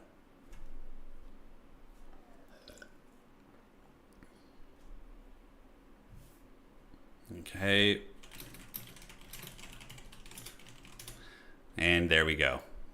Okay, so refreshing, and let's see what's going. Now we have a couple games still to be played in the round. So the round is going. Name all of Sesha's titles. It's impossible. I could probably. I don't think I could even name one. I don't know the lore of the Tomb King super well. All right. So desktop capture. Let's do this. Okay, so we won our game. Shaper versus B6 is going. Lord Shaftesbury out of region. Sampo and Hitman. Shaq beat Apostate. Anticity's playing my opponent, Lemur's Bane, actually. Man, Lemur's Bane is like, yeah, I'm new to multiplayer, and then running into me in the first round, Anticity in the second round. And still doing very well, mind you. Tom and Pink are playing too. So those are all the games. And if you guys are new to the Warhammer community, this is our esports website. It's called TotalTavern.com. All the tournaments upcoming are listed here on the front page. You can sign up for them and play through here. You just need to join the Discord as well, which there's a link up on the top. You can see our Hall of Fame. You can see how the picks and bans are done for competitive play. The blogs are really outdated, so I would take those with a grain of salt. But instructions on how to sign up and everything here as well. But yeah, see the stats, win rates, faction matchups. Leaderboard is going to be the current top players in the world and whatnot. And yeah, that is pretty much that. All right. So, we'll be getting to the next match probably here in about 10 minutes. And we'll go from there. Feel somatic sitting here watching with Nurgle while I paint Death Guard. Hell yeah, dude. Death Guard are awesome. They're awesome. Such a cool faction. I really enjoyed the flavor. And just being able to play a zombie horde in tabletop now with the new Death Guard codex using like 120 Poxwalkers is so fun. I'm so excited for it. All right. Good God, that dog is hideous. You watch it. You bite your tongue. Look at his beautiful face and tell him otherwise. Okay. One game to finish. And wow, all those games are literally wrapped up like at the same moment. Fun fact, Games Workshop brings in more than half as much revenue as the entire fishing industry of the UK. Is that actually true? That's pretty hog wild. No way. No frickin' way. No, Dark Elves are good in Domination too, Ultra. They're just very hard to play. Like, and you have to remember the stats are not just like top players, it's like beginners too. And when beginners pick up Dark Elves, they tend to lose most of their games because Dark Elves are very, very difficult. Wookiee the Eternal, that's right. It's beautiful. He was a good dog. He hated me, but he loved my smoking hot wife. He used to follow her around like a little leprechaun and just guard her. Like I was some enemy in the house. Yeah, Domination is the competitive mode in Total War Warhammer that we play. Yeah, it has 3 objectives, correct? Land Battle is like campaign. You know, it can be played competitively, but you need to have player-made rules to make it possible. Because in Land Battle, if you don't have player-made rules integrated in, you can't really play it competitively because there's no win condition aside from killing the opponent's army. So if they are faster than you, for example, they can just run in circles for 20 minutes, or they can hug the edge of the map and just sit there with a box. And you have to fight them, or just like AFK basically. So Land Battle's cool, but you do need player-made rules to play it. We play Domination, which was designed by Creative Assembly for competitive play. Yeah. So those and all the maps though that you're seeing here, these are done via a mod as well.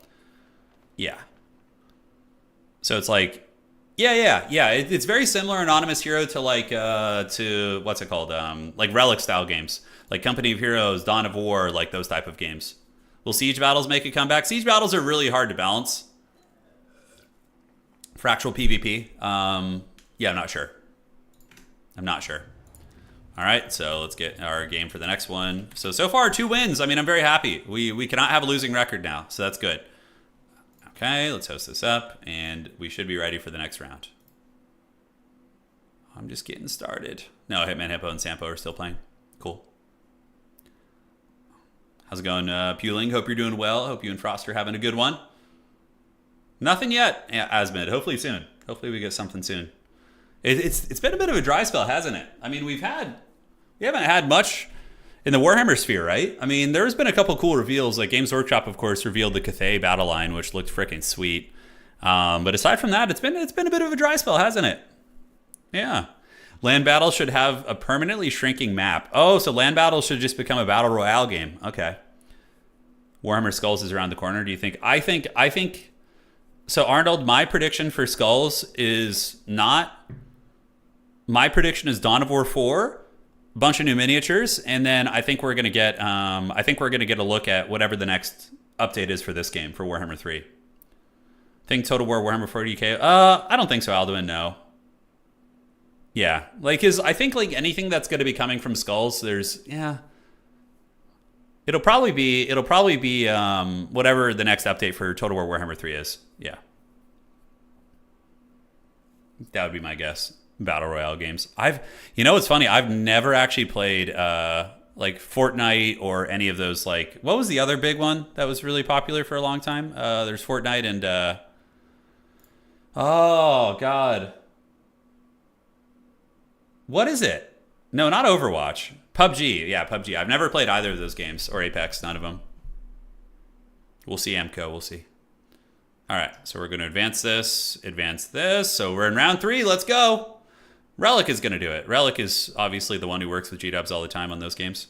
Hopefully they don't botch it. Oh, we got Hitman Hippo. Let's go. Another top-tier opponent. That's the thing about Total War Competitive. It's a small enough community that even if you're a new player signing up, you often run into like top players. Oh, granted, you get sent to the pits and then play people at your skill level, so it's not a huge deal. But all right, let's see what Hitman Hippo's playing. This is gonna be fun. So let's do this, and let us get the Hippo. Hitman Hippo. Go, like, have fun. Coughing Baby versus Nuclear Bomb. If you were born before 1995, you got a huge debuff to comprehending battle royale games. Yeah, I was born in the 80s. I was born in the freaking 80s, man. Yeah, my parents were listening to Hall of Oates and Tears for Fears, and yeah, it was a different time. Duran Duran was pretty active in the 80s, right? Although, yeah, for sure. I'm currently at a marine science conference in Poland. Had some nice pierogi at the conference center. Oh, hell yeah. Let's go, TS. Hopefully it was a good feast.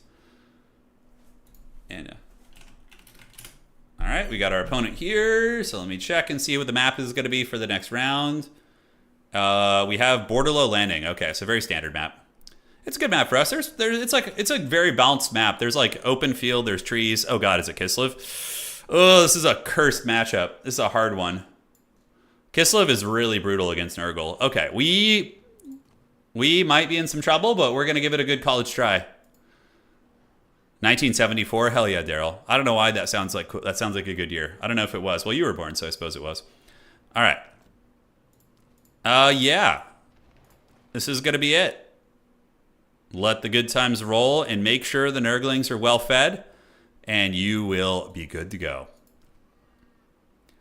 This is gonna be hard. I'm nervous with this one. That is for sure. I wonder how Hippo's gonna play. Is Hippo gonna play it like the classic single entity abuse, or is he going to be more standard? You never know. You never know, right? Yeah. Tricksy hobbitses, I do dare say. Okay, let's get you, and then get one more unit here. I'm a Nurgle main. What do you like about them more than the other Chaos factions? Okay, so in pretty much all of my Warhammer and Wargaming experiences, I like infantry focus. I like factions that have slow, tanky infantry. In tabletop, I play Death Guard. In fantasy, I like to play tanky infantry factions too, but they don't really exist as much in fantasy because infantry are so terrible. But yeah, I love the grim aesthetic, like the antlers and the Baroque armor, like the black-green armor that's like really rotten and worn down. I just think from like an aesthetic perspective, Nurgle is just so much cooler than the other gods, but that's just my opinion. That grim, brutal, like inevitable defeat coming your way kind of thing is so freaking cool. Yeah. That's just my 2 cents. Judas Priest changed your life? Hell yeah, man. I haven't listened to much Judas Priest, actually. I mean, I'm a pretty big aficionado of like music from that time period, but I never listened to them. I'll have to give it a try. All right. Centaurs are really good, Ethelwolf, yeah. They're probably one of the best units in the game. Beastmen are banned today. But, yeah, they're very, very powerful. Goros for Legendary Lord. That could be cool. Nurgle's very metal, yeah. Nurgle is very metal. All right. Let's get it. So we're on Borderload Landing. We're playing Hitman Hippo. I suspect he's going to be spamming single entities. I have played this matchup before a couple times, but I don't know against the caliber of player that Hitman Hippo is. Yeah. Thousand Suns are really cool in tabletop, but man, their like codex is so bare bones compared to the Death Guard. The Death Guard have like a full range, dude. You know, like Thousand Suns and World Eaters. I mean, their ranges are so small compared to Death Guard. I feel like maybe I'm wrong, but I like being slow, tough, and exorable. Yeah. Yeah, that's good, Kara. That sounds right up your alley then. A Death Guard kickboxer, eh? Or a Muay Thai fighter. Muay Thai is pretty savage. Seeing those like clips of them like hardening their shins and stuff, I'm like, oh my god, that is serious commitment. Okay, so here we go. Let's get the infantry moving up. My brothers in decay. So Kislev usually doesn't vanguard on your back point. Yeah, they're not going to be doing that. So we got the sorcerer, we have the exalted heroes, we do have you to bombard, and then we have a horseman as well. Hey Nick! A fellow Nick, thank you for becoming a channel member. Thank you so much. It's powerful, Nick. The team Nick here. That's actually my first name as well, is Nick. Yeah. And Turin is actually just my middle name, not the most creative. People are always like, oh, is it from the Tolkien books? I'm like, nah, it's just my middle name. All right. Hey, Jolly King, you know, it's good, man. You know. Glad you got it going for you. Are you from Turin? No, my family is from, well, my ancestors were from northern Italy, yeah. So they were from the Alps and Lake Como, and had some family in Torino as well, and yeah. So today we just banned the top 5 factions to create a more diverse meta. Because if you don't ban the top factions, you tend to just see the grand finals with like them over and over. So occasionally what I do in tournaments is I'll just say you cannot play the strongest factions today. You have to try other stuff, you know, and it creates a very interesting experience. I think, which is good. Hell yeah, Team Nick, let's go. I'm stuck at work, sneak watching like a school kid. Oh, dude, know me. I used to do the same thing. Before I started YouTube, like doing all this junk. I used to watch Heir of Carthage. Heir of Carthage is the absolute Chad. He is the OG of Total War multiplayer and competitive. And well, he didn't run tournaments and stuff, but he did a lot of great battle replays. So I used to, when I was at my old job, I was an athletic director. I used to just watch Heir of Carthage all the time. Oh, yep, I knew it. Okay, so it's monster abuse. I knew it. I knew it in my bones. All right, I'm glad to see it, though, because I'm kind of prepared for it. I have my own Monstar squad as well. So we're going to be able to do a little bit of fighting here. So we're going to put some shots into the Griffin Legion and just call out Horsemen. So, yeah, this is very, like, meta Kislev, which is just abusing the single entities. I'm hoping I'm going to be able to fight it. We'll find out. But Marauder Horsemen are going to be our best friend. And, oh, shit, did I bring Angels of Decay? I did, good. That's the counter against this style. So now we just save up for Angels of Decay, and we live our best life. All right, so we're going to continue bombarding here, and we got this on the other side. No, it's not Mother Ostankia is not even meta in this style. What spells do we have, by the way? Okay. Keep it from the foe. All right, we have the point now. Cool, so I'm like, I have played against this like monster cheese style a bit. So I feel like confident in putting up a fight against it. We're going to send another infantry unit back here, put you in group 7 and group 7. So we're just going to camp 2 infantry back here, keep 2 there. And now we just kind of make them come to us, right? Because we have the objective advantage, so. No, this isn't Anticity. I mean, Anticity has played this way, but a lot of people have played Kislev this way. It's not the first rodeo. That's for damn sure. So we do see the Little Grom in the back, which is fine. And yeah, Little Grom's just going to be shooting at my Soul Grinder and my other pieces and doing its thing. So we're going to pull the Soul Grinder back, keep you guys behind the pillar, and just live our best life. So basically, yeah, you just gotta come at me now. And we're going to call out the Angels of Decay as soon as he advances. Plague Father's Vanguard. This is a very cagey one, though. It's not easy. We do have some dervishes in the backside, so dervishes are quite scary. But I'm hoping we can screen them out with some infantry if we need to. And now the Angels of Decay are going to be coming, so we're going to move them up. And we're going to get the bombards going on these guys in just a moment. So here they come. It's going to be messy. We need to keep our sorcerer back so he doesn't get sniped. And we can put some pot shots down on you guys. Park you on the edge of the objective to make sure we maintain it. And did we connect? We do. A little bit. We tickled the pickle. It wasn't anything too serious. All right, let's get you up here. Let's get you up here. Because we should have more capture weight than them, so we're gonna get on the point here. Angels of Decay are gonna come in, and we're gonna bombard on this side now too. All right, so yeah, the capture weight favors us, and I wonder if my opponent's gonna go for the back point here. Maybe they will. We're gonna get you guys on the trees there.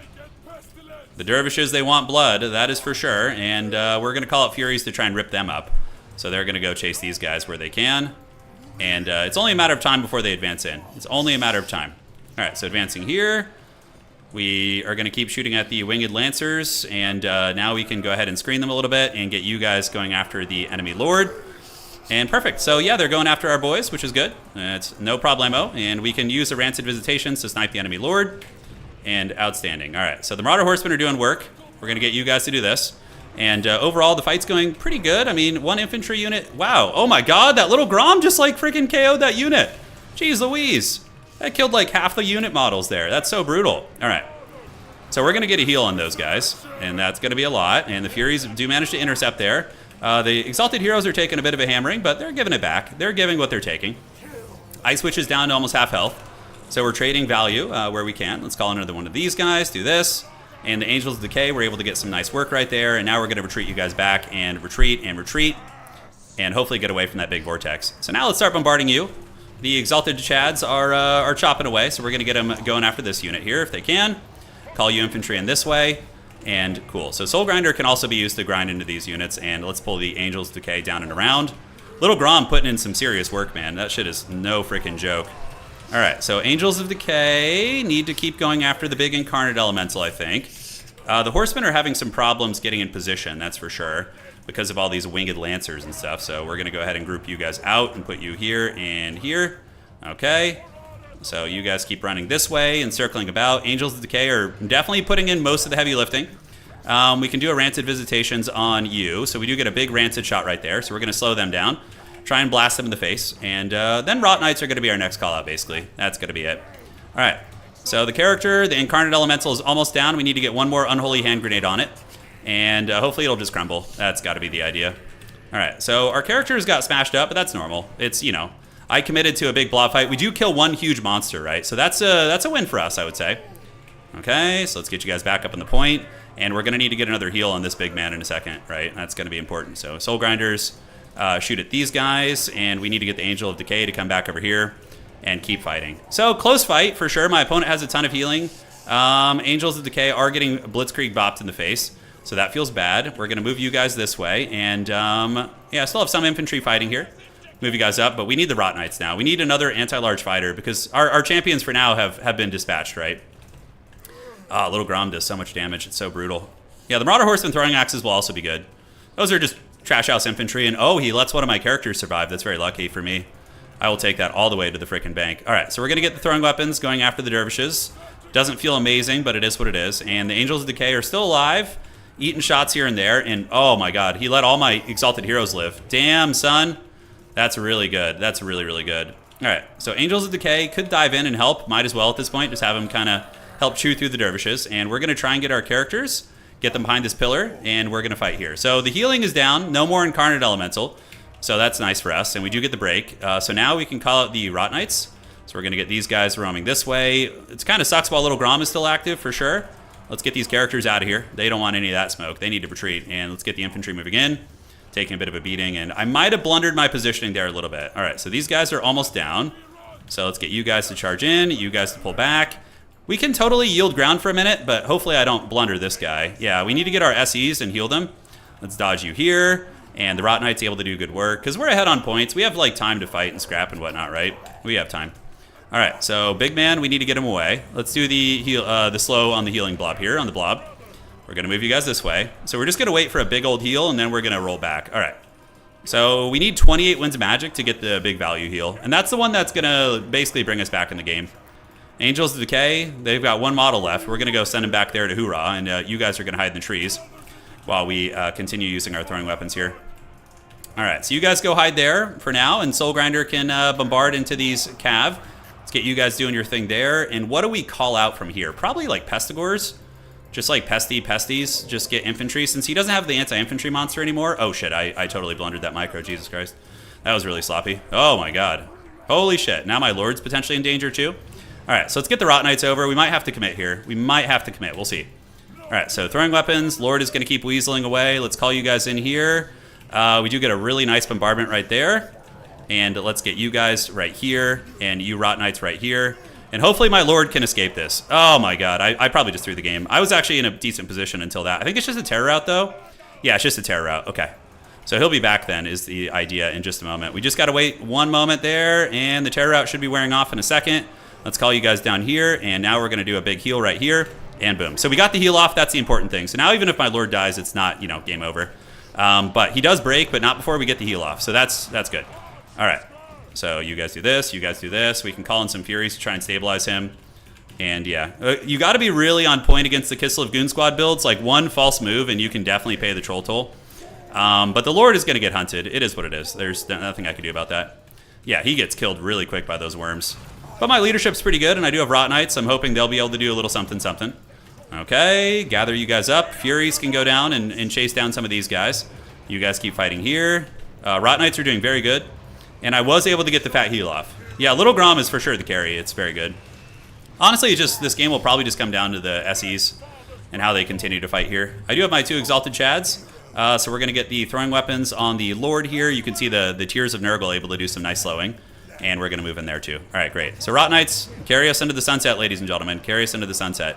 We can go Tar Pit, Little Grom. Those are basic Kossar, so that's just like free real estate basically.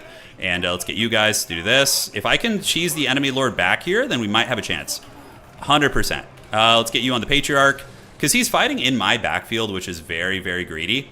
So I'm hoping that will help us here. I'm going to call the Angels of Decay out again. That's for sure. The enemy Lord is getting low. Patriarch is getting smashed up. Roddies are doing good. I do have my 2 heroes. The 2 Giga Chad heroes of Nurgle are doing it. Yeah, Patriarch's almost down for the count. And the enemy Lord is getting smashed, which is nice.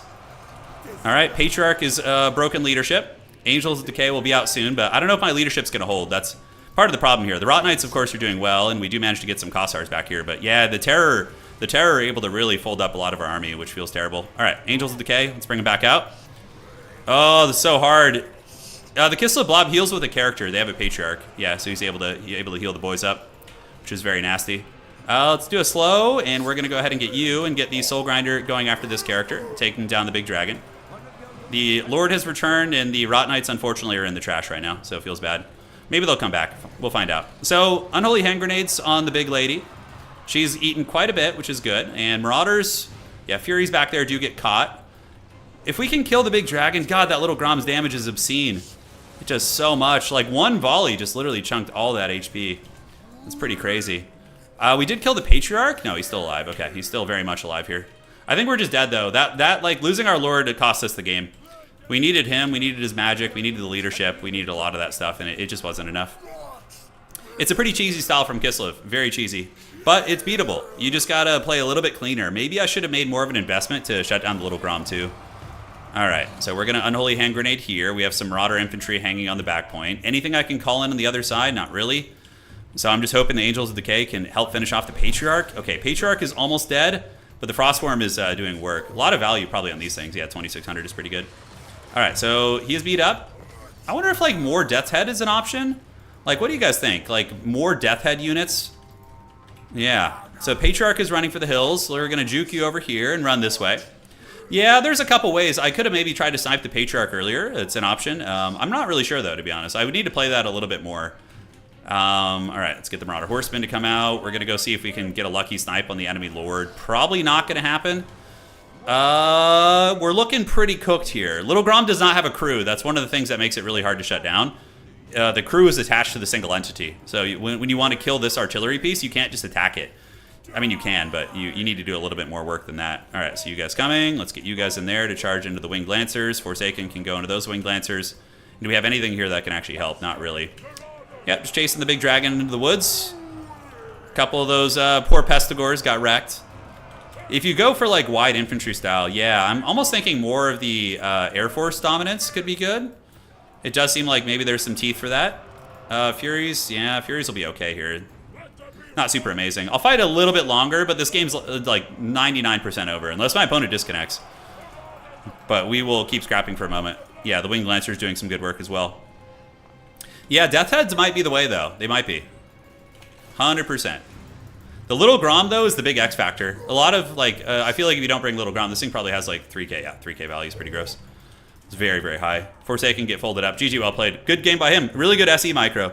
You know, he he didn't blunder his SEs too much. In the beginning, there was one blunder of the big guy going down the Elemental Incarnate, but I almost think maybe we should have just tried to snipe the Lord instead of using the Rancid on that. Although we did use Rancid on the Lord, right? Yeah, it was a nice try. It's a very hard matchup. Very, very difficult. Exalted Heroes did okay. Soul Grinder did good. Rot Knights underperformed, so maybe we go away from the Rot Knights. And then 2800 on you as well. Okay? GG, dog. Of course. Played. So, report score. Very well played to them. That's standard Kislev Monster Cheese. It's very, very good. There's some factions that can punish it pretty hard, but the Chaos factions can't really punish it super hard. You have to kind of just micro SEs with them. Yeah, I don't know. I didn't hate our build. I felt like it came down to some play execution. The Exalted Heroes did good, but they did get a little bit trapped up. What's Nurgle's answer to Little Grom? It's hard. You don't have a great answer for it, sadly. You kind of just have to eat it in the face. You can go back there and dive, but the problem is diving their artillery is kind of stupid because it's really tanky, and they can just cackle at you with their SEs. Like their dragons and their goon squad will beat you. Yeah. Going wide is an idea, but I don't think so. Like maybe let's like tinfoil hat this a little bit. All right. I'm checking the round to make sure they're not waiting. Exalted Plague Bearers are just going to get killed by the vortexes and the monsters and stuff. They won't. They're too slow. Their maneuverability is too bad. All right, 3 games still to finish. Yeah, so we got Lord Shaftesbury in B6, Anticity defeated out of region, Tom, and Pink. So we still have a chance at top 4, like despite having, let me refresh this here. If we win our next game, we have a very strong tiebreaker. If Hitman Hippo wins and we win our next game, we are going to be in top 4 most likely. Furies won't do it. So let me show you something real quick. Hang on. So the problem with the Little Grom is trying to shut it down is incredibly difficult. And we will go here, and I'll show you why. Okay, so we can just do this for testing, and we can do that, and we'll do this and this. Okay, so for Kislev. So Kislev can call in dervishes to defend it very easily, and dervishes kill Furies pretty quickly. But they can't even kill it. That's right. If you go wide, you can't go wide against them either. I mean, you could do a stuffing strategy. That is one way you could maybe play against Kislev. You could maybe go super wide against the Monster Cheese and try and just grab all the objectives and just let them beat you down on value and win on points. But it's likely not going to go super well because they'll start calling in a lot of shock cavalry, which counter your infantry. You can maybe do like Chosen or something elite, but yeah. Okay, so you have a Fury. You fly overhead. And we jump on this thing, right? Unfortunately, Lord's going to screw it up. But even still, the Furies like don't really do that much damage. You could see if I get a better surround, maybe it'll be slightly better. But because Little Grom fights back and it has an anti-infantry bonus. It has a bear on the front that fights. So and this is my opponent just forgetting about it, right? The thing is, if they defend it at all, the Fury just dies. Your only bet is probably going to be using like some sort of an Air Force or getting to it with your characters. But if they have the double Frostworm and the dragons and stuff, you're not going to be able to get back there. Yeah, you're going to have a bad time. And that's completely undefended, right? That's like them not even trying to defend it or heal it or do anything like that. So yeah, the Angels of Decay are really meta in that matchup. They carried me pretty hard. They killed the first big monster, but Little Grom also counters them a little bit as well. Yeah. No, you can't. If you fly the Angels over there, they're going to probably have archers on the ground shooting at you. It's an idea, though. Like, probably that is a step in the right direction. I think taking the Angels of Decay back there to go dive and cause some havoc is good. Yeah. Okay, so let's see. Are we ready for the next round? Well played to Hitman Hippo. A terrifying opponent indeed on a strong faction. Kislev actually, I think, is like 50% right now. Let's see. Yeah, they're literally 50% win rate. That build, the style he did, is not easy to do for beginners. For advanced players, though, it's very strong. Yeah. Chaos Knights. Oh, I wish Chaos Knights were better. The Rot Knights just get dicked a little bit in that matchup. I mean, they're good against the Kislev Heavy Cav, but maybe there's... maybe do we switch to Angels of Decay instead? Not Angels, excuse me, the Rotting Riders, which are the RORs. So you could maybe try... Where's this? Nurgle versus Kislev? You could try maybe the Rotting Riders... Like, because they have the ward save. Are any of the other Nurgle SEs going to be able to do it? What about like, let's like get real crunk and do like a tinfoil hat build, okay? So we're going like full tinfoil hat craziness here. Like, what about a Nurgle Prince? Right, with Spirit Leech, and then you bring like a huge Plague Force in the air. That would be really funny. I don't know how that would go. Probably be too haggard. Yeah, it'd probably be too haggard. Regular Chaos Knights are pretty terrible against Kislev because they don't have good armor piercing. So they're going to struggle against all the Kislev cavalry. It'll be an even trade, and then the dragons will kill them. The dragons and the little Grom and all that stuff will give them the biz pretty bad. Chaos Knights are really good against like elf factions. Like very, very good. But yeah. They're not super good in some of the other ones. It depends. They got nerfed a couple patches ago for some godforsaken reason. I think some land battle people didn't like them, or maybe they were OP in some land battle matchup. It didn't make a huge deal here, to be honest, but definitely the nerfs were not warranted. I mean, I don't think Chaos Knights are that crazy. Tamarkon is an anti-infantry fighter. You could bring Tamarkon on foot. Tamarkon on foot could be good because he's a stalwart anti-large fighter that's really hard to shift. So you could bring like Tamarkon on foot, absolutely, as an option against Kislev. But like, not every Kislev player plays the cheesy monster builds. Sometimes they go wide and with like gun lines and bow lines. And if they do that, then you can run into big problems. So that's the hard part about the matchup, is you have to like address both styles. Yeah. Okay. Tamarkon. Tamarkon is the coolest. And we do need to use Tamarkon today. So we're in round 4. Pink and Shaper of Fate are just finishing their match right now, and then we should be good. So taking a look at the tourney so far. Hitman Hippo, B6, myself, and Shaftesbury are lurking. Anticity coming back. He did win his next 2 games, so he is 2-1 right now, like myself. But his tiebreakers are a little bit weaker. We'll see if he can get back here. Should be fun. And yeah, just waiting on this last match to finish, and then we're ready for the next game. Thank you guys so much for joining today. Hope you're all doing well. Yes, yes. Emperor Bunny says, so if I want to start playing the game, I need to know all the factions and unit types? No. I mean, it helps to have that knowledge, but like tons of new players join this game, Emperor, and they don't know anything. You just learn as you go, just like any other RTS game or any other game in general, right? You don't need to know it. It helps you to have the knowledge, but there's some factions, like I could give you a build for a faction that is good in like 80% of their matchups, and you could just play that style and like utilize it, right? Like if we go to Norska, okay, and I'm just going to give you like a simplistic build, right? So you do Wulfric, you do the Hunter of Champions and Seafang, Sword of Torgald, put him on his horse. And then you're going to get like Famir Balefiend is cool too for beginners because it's a little bit tankier. You can do Burning Head and Fireball, you know, is going to be good. Cut these, keep Kindle Flame. You can get, you know, a couple Marauder Horsemen, like 3 of those. You can get some Javelins. And then like 2 Trolls or something, 2 Frost Trolls, and maybe 2 Skin Wolves. Oh, this is for land battle. Let me switch to domination. I was like, why do I have so much money? This army feels really big. All right, so let me fine tune this a little bit. So there they go. Perfect. And let's cut this and cut this.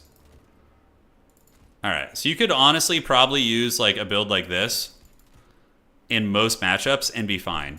And you know, you would obviously change the Skin Wolves to armored or unarmored depending on what you're facing, but like a direction like this, you would be fine, right? It's pretty straightforward. And then Skinwolf Werkin's cool to have in some matchups. You can keep him in there and keep the Ruinous Flesh ability. From here, we can mix in some armor-piercing infantry in case they have some armor, right? So, and 1 Marauder Champion. Like, this build would, like, be fine. In most matchups, like, you could probably bring this against most factions and have a fighting chance. You know, and then the last 200 money, you could just bring an extra spell. Just bring, like, a freaking Piercing Bolts or Flaming Sword of Ruin, whatever. And yeah, like this build could hang in most matchups. Can you do one of those for Lizardmen? Sure. So for Lizardmen, I'm going to give a Generalist. Now, I don't recommend bringing, unless you're new. If you're new, Generalist builds are fine. But if you're trying to like get into competing in tournaments, you want to fine tune your build to your opponent. But so we're playing Lizardmen. One of the easiest ways to play Lizardmen is with like Mazdamundi and or healing, right? So you bring Mazdamundi. You could bring him with Apotheosis, Net of Amatoch, and Arcane Unforging. Cut Rolling Skies, keep those other abilities, and the Sunburst Standard you can cut as well. And then you're going to want a couple Skinks to grab the objectives out of the gates. And, you know, the Saurus Warriors are going to vary depending on what you're facing, but there's like 3 basic ones that are good. A couple cohorts with Javelins for utility. 3 Skink Skirmishers is always very, very good, right? So what is this build weak against right now? It's kind of struggling against like a monsters. Like it might have some issues with monsters. So in reserve, you're going to want probably the Umbral Tide. You can bring Razordons because if it's a generalist build, you won't know exactly, right? Colossadon Hunters are also good. So maybe just 2 Salamanders. It's going to be nice. Yeah, 2 Sallies. The Colossadon Hunters, these guys. Clever Girls. Cold on Spear Riders. And then just like cohort spam into the sunset. Cohorts are very good. They're very, very cost effective. Yeah, if you want to get a little bit cheeky, you can mix in like a Stalker or something like that. But you have plenty of anti-large. You have good anti-infantry via Mazdamundi and some of his banishments. And yeah, one thing that's missing here actually is probably a... so go down to 1 Salamander, double Coldon Rider, and cut 1 Clever Girl and get 1 Croxagore. This is a good generalist build, and then in the start you can bring like a Sacred Croxagore. They're good against most things, and cut 1 Saurus, and then get like a Rev Crystal in the starting army. This feels like it'd be good. You have like a good infantry grind, a good magic utility.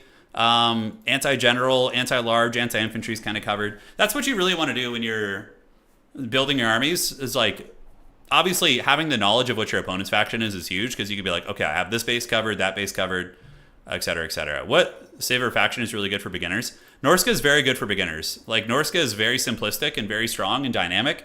Khorne is also good for beginners because you literally don't need to use magic, though I don't recommend it because using magic and developing that skill is very big. Tomb Kings are also pretty badass. You can honestly just bring a bunch of Bone Daddies and have some fun with them. Yeah, and what's cool about Tomb Kings is it's literally just one DLC and you get everything. Unemployed Chaos Knight's crying right now. Thank you so much, Amco, for the donation. Thank you. I appreciate that. Khorne is okay for beginners. Yeah, they're very simplistic. Very Unga, very Kawa Unga Bunga. Okay, so let's refresh this. Yeah, good, Hex. Good. I'm glad you feel validated. That's right. We're ready for the next round. All right, let's advance the Swiss. Round 4 is upon us. And here we go. Ooh, Shaxcraft. All right, if I can find a way to bring Tamarkan, I will. But if we win this, we are in top 4 probably, which gives us a chance to win the tournament. Because we've defeated several very good players, and we had a hard loss versus a good player, which gives us a good tiebreaker. I don't know this opponent too well, so it's going to be a wild card. Oh, look at how beautiful this is. Look how many people are playing Total War competitive right now. Like, all the white names are like tournament games, and then also we have a ton of other games being played, both Domination, Land Battle. Look, we got Dom Game, Conquest, Domination, Land Battle. Awesome to see it, man. Total War competitive, despite having a bit of a dry spell, still going like an absolute champ. All right. So let's find our opponent here. Perfect. No, I'm not going to meme. I want to win. I have a chance of making top 4. I'm going to take it. I'm playing sweaty today, guys. All right, so we got Scalendir's Cave. Not a good map for us. It's very big, so it's kind of like hard for a very slow faction, but it's fine. Yes, rise, champions, rise. Are there any good creators guides for Wood Elves? Yeah. For Wood Elves, I would recommend join our Discord, Fillery. And okay, so Fillery, join our Discord and shoot me a direct message in Discord, and then I'm going to connect you with some of the best Wood Elf players out there and a Wood Elf guide we have in our Discord, or a forum. And then from there, you're going to be able to feast. Oh, Norska, I love this matchup. It's so fun. This is a really fun matchup. All right, my opponent not saying anything, pure business. Uh-oh. I sent them an invite to a lobby, and there was no chat. It was all business here. Okay. I love this. I love this build. I'm so excited for this. It's going to be great. You're going to like the way you look. I guarantee it. Okay, what else do we need to bring here? Scalendir's Cave is a pretty big map. They're locked in. Yeah, my opponent's locked in right now, guys. It's pure business. Okay. Happy birthday, Carrie. Hope you're doing well. All right. And where are we? I must break you. I know I'm facing Ivan Drago over here. Just pure silence. Okay. Do you want to mix it up and bring anything weird here? I have some fun ideas. We're going to go slightly off meta. Have some fun with it. Oh, hell yeah. Hell yeah, baby. That build is sick. Are you guys down with the sickness? Because I sure am right now. It's going to be great. They're probably looking at my Nurgle build guide opening. Oh, I wish I could check that. Like, if I could go look at my back end of my YouTube and see if, like, a new view came in right as this match got going. God, that's the worst part about putting out build guides. And that's one of the reasons I haven't done it for the factions I play. Because I put out build guides, and it gives all my builds away. And then when I get to the tournaments, people just counterpick my builds. Oh, I hate it. But I know it's helpful, but I also hate it. Oh, are you guys doing the ooh, yeah, that one? Yeah, it's so hard to do that, like actually loud. I'd have to really project my voice. I'd have to really project it. You sounded like the chaotic good barbarian from Dungeon Soup. I actually don't know what that is. Okay. So Skjallandir's Cave, eh? That's gonna be the old map that we face the Norskins in. Plague Ogres are kind of an interesting idea in this matchup, maybe. What about some, like, Plague Ogre action? Chariots could be fun. I do like the idea of those units. So I think what we can do...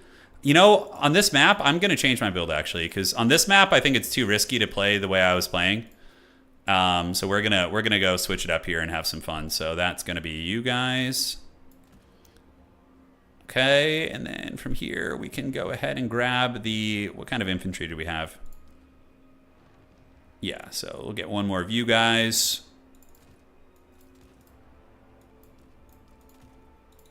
Badass. And then I think we can afford the little gremlins here. All right, hopefully you guys are ready for a good time, because the good times are coming. Is that James Hetfield? It is James Hetfield on screen. Thank you. I'm glad I'm not the only one who thinks that. Are the Nurgle build guides still up to date? Yes, they are. The Nurgle build guides are extremely good. I mean, I've won... With the builds that you've seen in that Nurgle build guide, I've probably won 2 tournaments. And versus, like, top-tier players, too. Not just, like, you know, beginner tournaments. They're versus, like, S-tier players. They're very... The builds are good.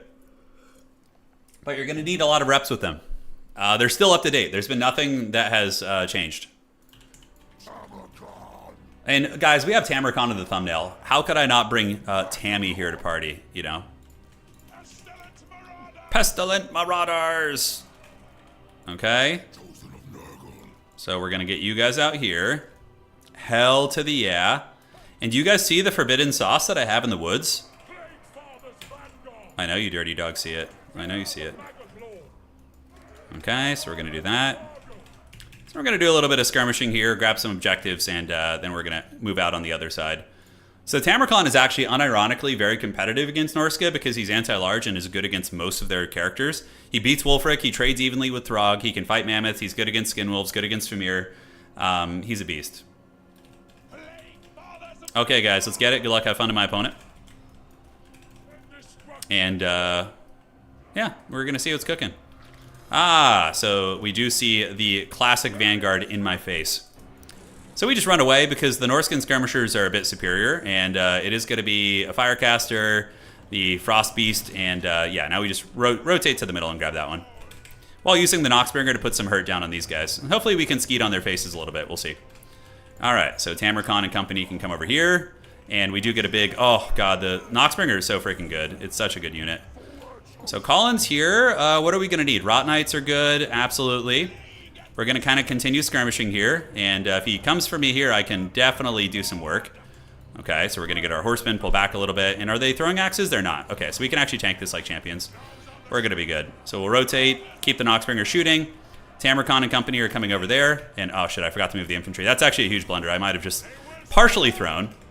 Oh, the point-blank shots with the Noxbringer. Oh! It's so good, and it's heavily armored too, so the non-throwing axe skirmishers are not going to do very well. So that skirmish phase goes massively in my favor, actually. Yeah, it goes massively in my favor there. Awesome sauce. All right, so let's just keep blasting. And we're going to shoot one more volley, and then we're going to run. Okay, Tamarcon's on his way. And I did screw up on the objectives. I should have had this objective already, unfortunately. We're going to get the Chosen marching to the middle as well. All right, so they're on their way. We're doing it, and the horsemen are going to pull back, and it looks like a breath attack from the dragon, which we can dodge relatively easily. All right, so we're going to do this and just kind of retreat back a little bit. Doggies are coming in, but yeah, we can fine-tune and do a slow push out. There's no rush, right? Just keeping the skirmish game going is going to be good. We'll do a heal on you, mitigate some of that damage, pull you under, and now we're going to shoot these Marauder Horsemen. All right, so Tamarcon and the Sorcerer are nearby, and now we can get some Rot Knights called out. Rot Knights will be very, very nice. So let's move. Yep, Noxbringer point-blank shots are really, really good. And do they want to fight Tamarcon here? I don't know if they want to. I don't know if they want any of that smoke. Tamarcon's a pretty good fighter, so we can do that. Take this fight here. Rot Knights are going to chill nearby, and we do end up getting the fight. Peel a couple of those guys off. You guys grab that objective. You get this one. And overall, the skirmishing phase is going very, very well for us. Yeah, because Domination kind of has like a phase system. There's like phases to the games. There's like a skirmish phase, and then, you know, you guys get the idea. All right, so Tamarcon is cackling. We're going to wait for some infantry support to come in. Here, is there anything we want to do? Yeah, we can move over and help. The point-blank shot should be pretty good, and we do get that point. So now we can start waiting for the Chosen. When the Chosen get here, we can do our thing. That's when we really feast. All right, so Lurk, and we'll get you guys here, pull the Rot Knights in, and we can see if we can wear down the big dragon. Yes, my opponent has a points lead, but it's not like that devastating. And wow, look how much HP we just chipped off that dragon. Going after the Rot Beast here is a big mistake. Yeah, this is a mistake for my opponent, I think. We'll see. Yeah, and they quickly realize it and turn around and run, which is smart. All right, so Roddies can charge in here, get you guys. We're going to get the Noxbringer to keep shooting, park you guys there. And no Mammoth for my opponent, so I'm just going to call it another elite infantry unit. We're going to keep feasting. So a lot of good fights. You see how there's like mass routes going down over here? Just chef's kiss. And the Rot Knight's able to get some good fights. And now when the Chosen start to arrive, we can start fighting on the objective. And we just need to get the points by the time it would be avoid a triple cap situation, basically. Yeah, is what we want. All right, Chosen are coming, and Tamarcon is being a beast. Let's go ahead and fight here, do this, and we can get you in there too. I did kind of blunder that charge, though, so that's very Bronzodia, but it's fine. Tamarcon's going to get in there, provide a little bit of utility, and we can do the healing ability on these guys, and the Black Cleaver will be active here in a moment. Great. So the Black Cleaver is going to give ward save. Chosen are going to start fighting on the objective. Good burning head right there. But you can see Tamarcon is just giving that dragon the business. He's giving it the dirty. Noxbringer is doing good work. We can turn and shoot here. And yeah, I think we just won the game.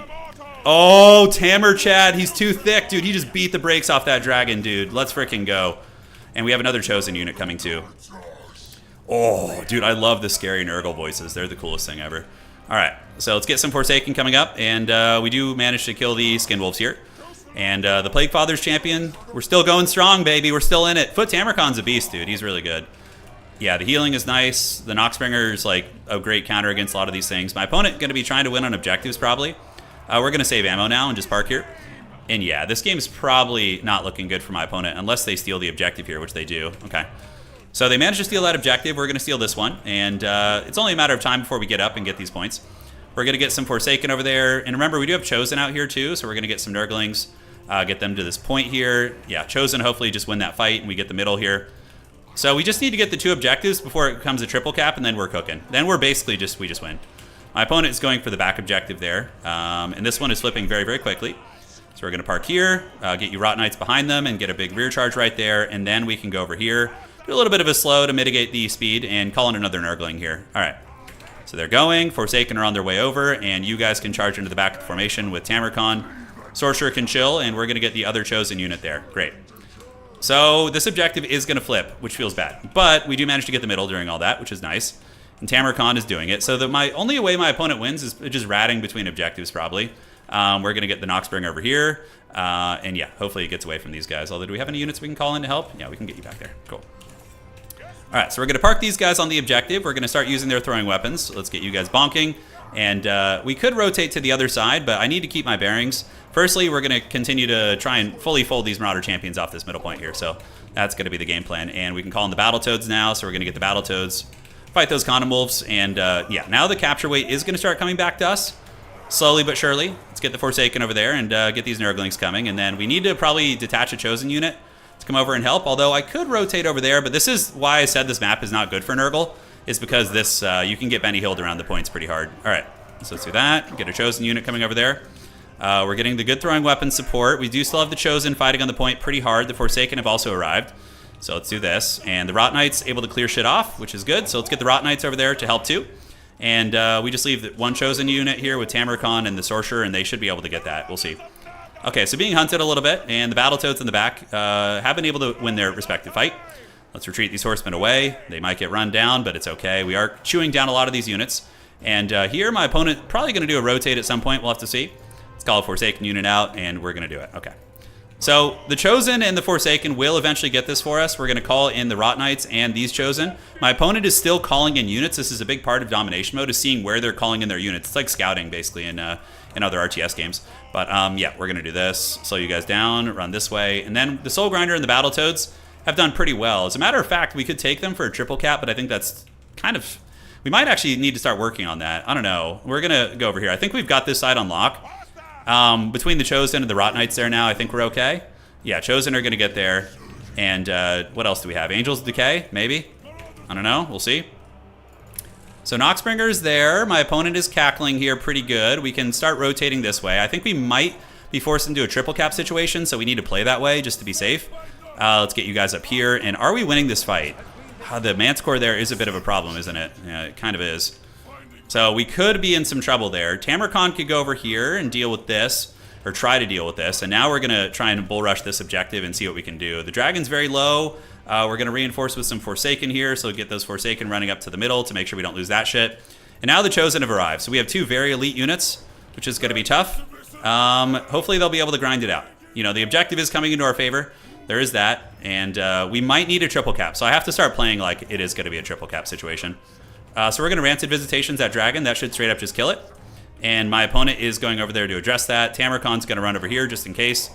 And the Chosen will fight there for like a good hour, though. So that's one nice thing about that. They're going to fight there for a long time, so they will give me sustainability. And this objective should come to us pretty quickly. I suspect they're going to fold off this point very fast. All right, so the Chosen are waddling over there, which are they necessary? No, they're not. Okay, so we're going to go back this way. And we're going to go ahead and get the Forsaken running here. Tamarcon's coming here. So it's going to be, I think, all in on this objective here, for sure. This is going to be the jam.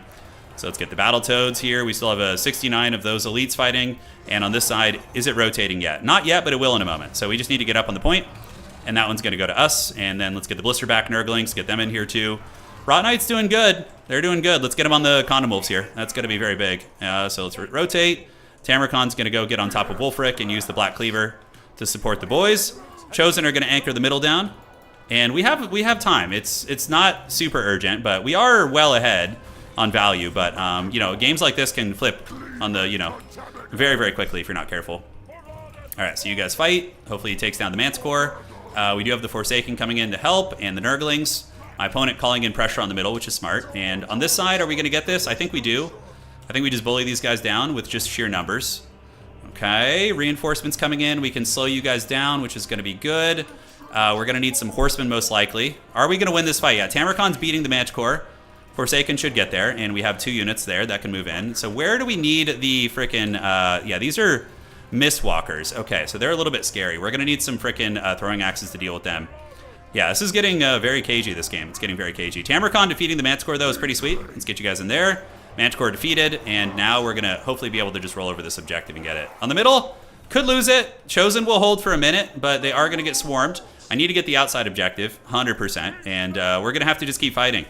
We're going to have to keep fighting the good fight. So my opponent's going to be rotating away from this objective now, so we can probably just run with Tamarcon over here. And do I have any speedy boys who can run up right now? I do have Battletoads. Battletoads are better than nothing. Yeah, we definitely have the fighting advantage in many areas of the field. The Soul Grinder is going to be a good fighter, and we're going to need to use a heal on it to keep that thing active, which is good. Are we going to get this objective? Maybe.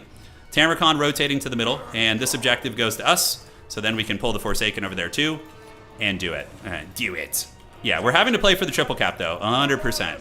100%. This point doesn't look great, so we're going to retreat and rotate over here and try and stabilize this one. Tamarcon's on the way. And the rest of the crew over here, we're probably going to need those Forsaken to finish them off. I think that's good. I think we're in a losing position right now, actually, because of the... do I have any ammo left? I do not. Okay. And do we have any charging options? I mean, I could charge in there. Maybe do a little something, something. We're going to get you guys here. You guys here. And the Sorcerer, we have the Chosen still back in business. Let's get some Horsemen coming up. Battletoads need to go get on top of those guys. Tamarcon's going to go right there.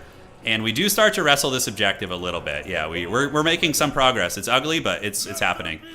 All right, so outside, are we safe? We do see some Marauder Ungabunga over there, but this objective is looking very clean for us. So 1,200 points. My opponent is closing in on the victory. So we're going to need to do a little something, something here. We're going to do a Fecundity on Tamarcon. Get him in there. And, yep, you guys go here.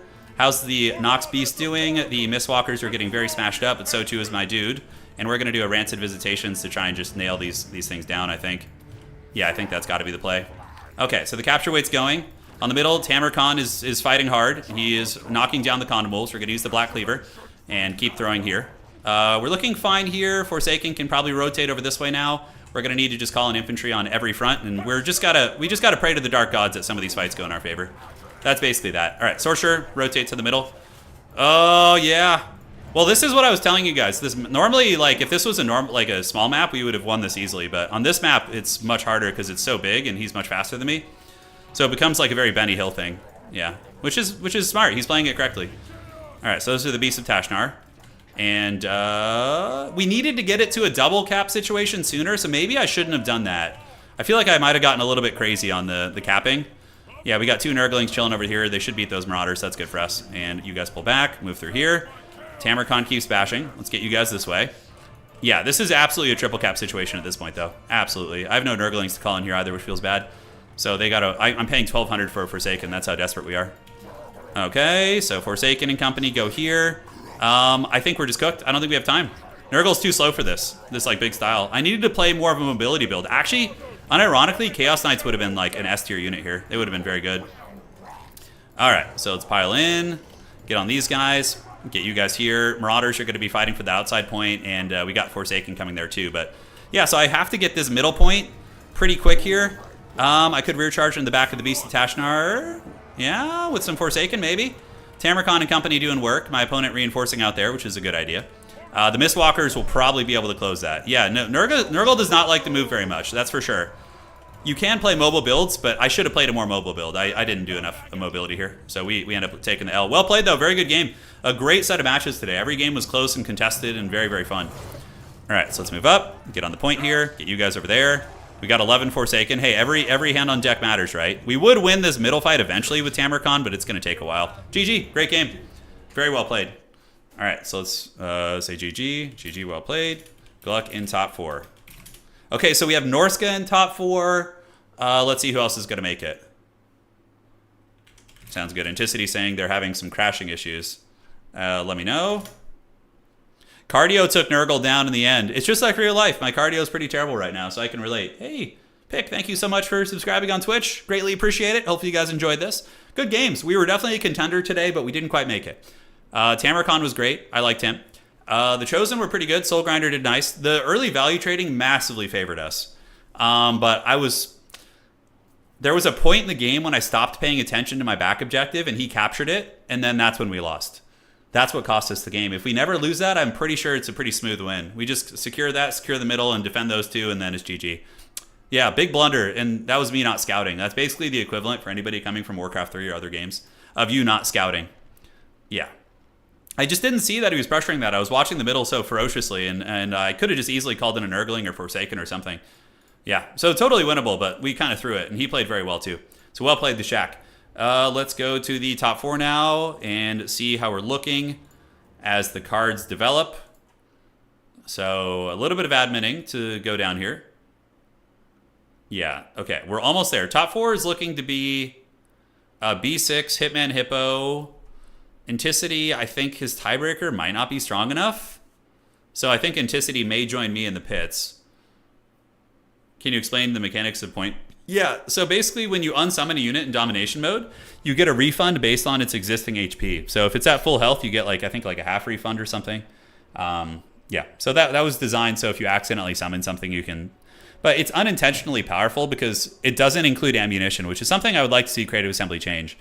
Right, so if you go and use an artillery piece, use all of its ammo, and then unsummon it, you get a massive refund, which isn't really fair. Because it already, I think that should be changed. It's not like game breaking. It's not even really a big part of the meta. But yeah, there is that. Cardio beats chaos, dude. Isn't that right? It is. My favorite part of my opponent's build was the Mistwalkers, the Famir, because they were kind of hard to uproot on that side. Like the high armor and the durability and the missile resist. That was probably the coolest part. How do you get in good practice in this game as a newer player? The matchmaking sucks. Yeah, it does. So join our Discord, number one, and when you're in there, coordinate games with players, join new player tournaments. You can join some of the bigger clans like RTK and the Rat Clan. They have practice events all the time. So joining either of them is a really good call because they train new players and they're very, very good and there's depths of knowledge. So those would be my suggestions to you. But yeah, once you land in our Discord, we can give you some good feedback as well. All right. So let me respond to this admin message. So for... That was you. Perfect, perfect. Yeah, Jer, for sure. It's Trixie Hobbitz's. Cool. So top 4 is almost ready. Curious to see who's going to make it today. That's the most fun part about SOTs, like getting to see which factions have arose above the other ones, you know? Hopefully Stingers and Anticity don't have any more crashes. And yeah, I think our top 4 is being quite well developed. I have really strong tiebreakers. Man, if we had just played a little better any given Sunday, man. I think the build was fine. You know, I think it was fine. I do think a Chaos Knight would have been a nice mix. Although they do kind of get wrecked by Skin Wolves a bit, but you're painting your Blood Angels. That is not easy. Although I think red is one of the easiest colors to paint in my experience. I love painting red. Painting white and yellow are like the most miserable projects you can take on. Although with white, you can also just use the primer. So you can use the primer can and then just wash them there, and you're probably, you know, not going to get a bad color. Iron Warriors are so easy to paint too. You just literally spray paint them silver, and then you can just like wash them with a Basilicom gray, like contrast, like a light wash, and then just like dry brush, and you're like golden. Yeah. GG, man. No, I don't think, no, probably not. I think there's somebody who's been playing a bit, for sure.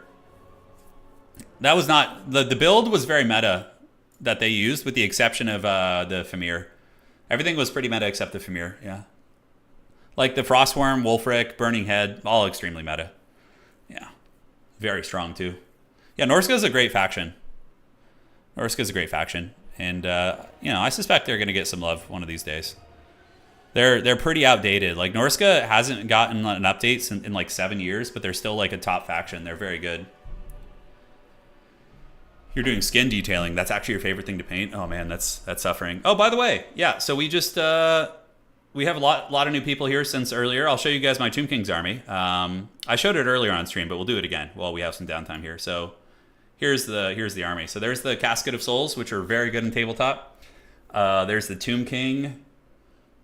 Then we have the Sepulchral Stalkers back here, which are my favorite looking unit. Unfortunately, they're just awful, but they turned out really good. My wife painted those. Super talented she is. Skeleton Horseman Archers, the Necro Sphinx, the Screaming Skull Catapult, which is really, really good with Tomb Kings. It can lead the chain terror routes, things like that. Skeleton Archers back there.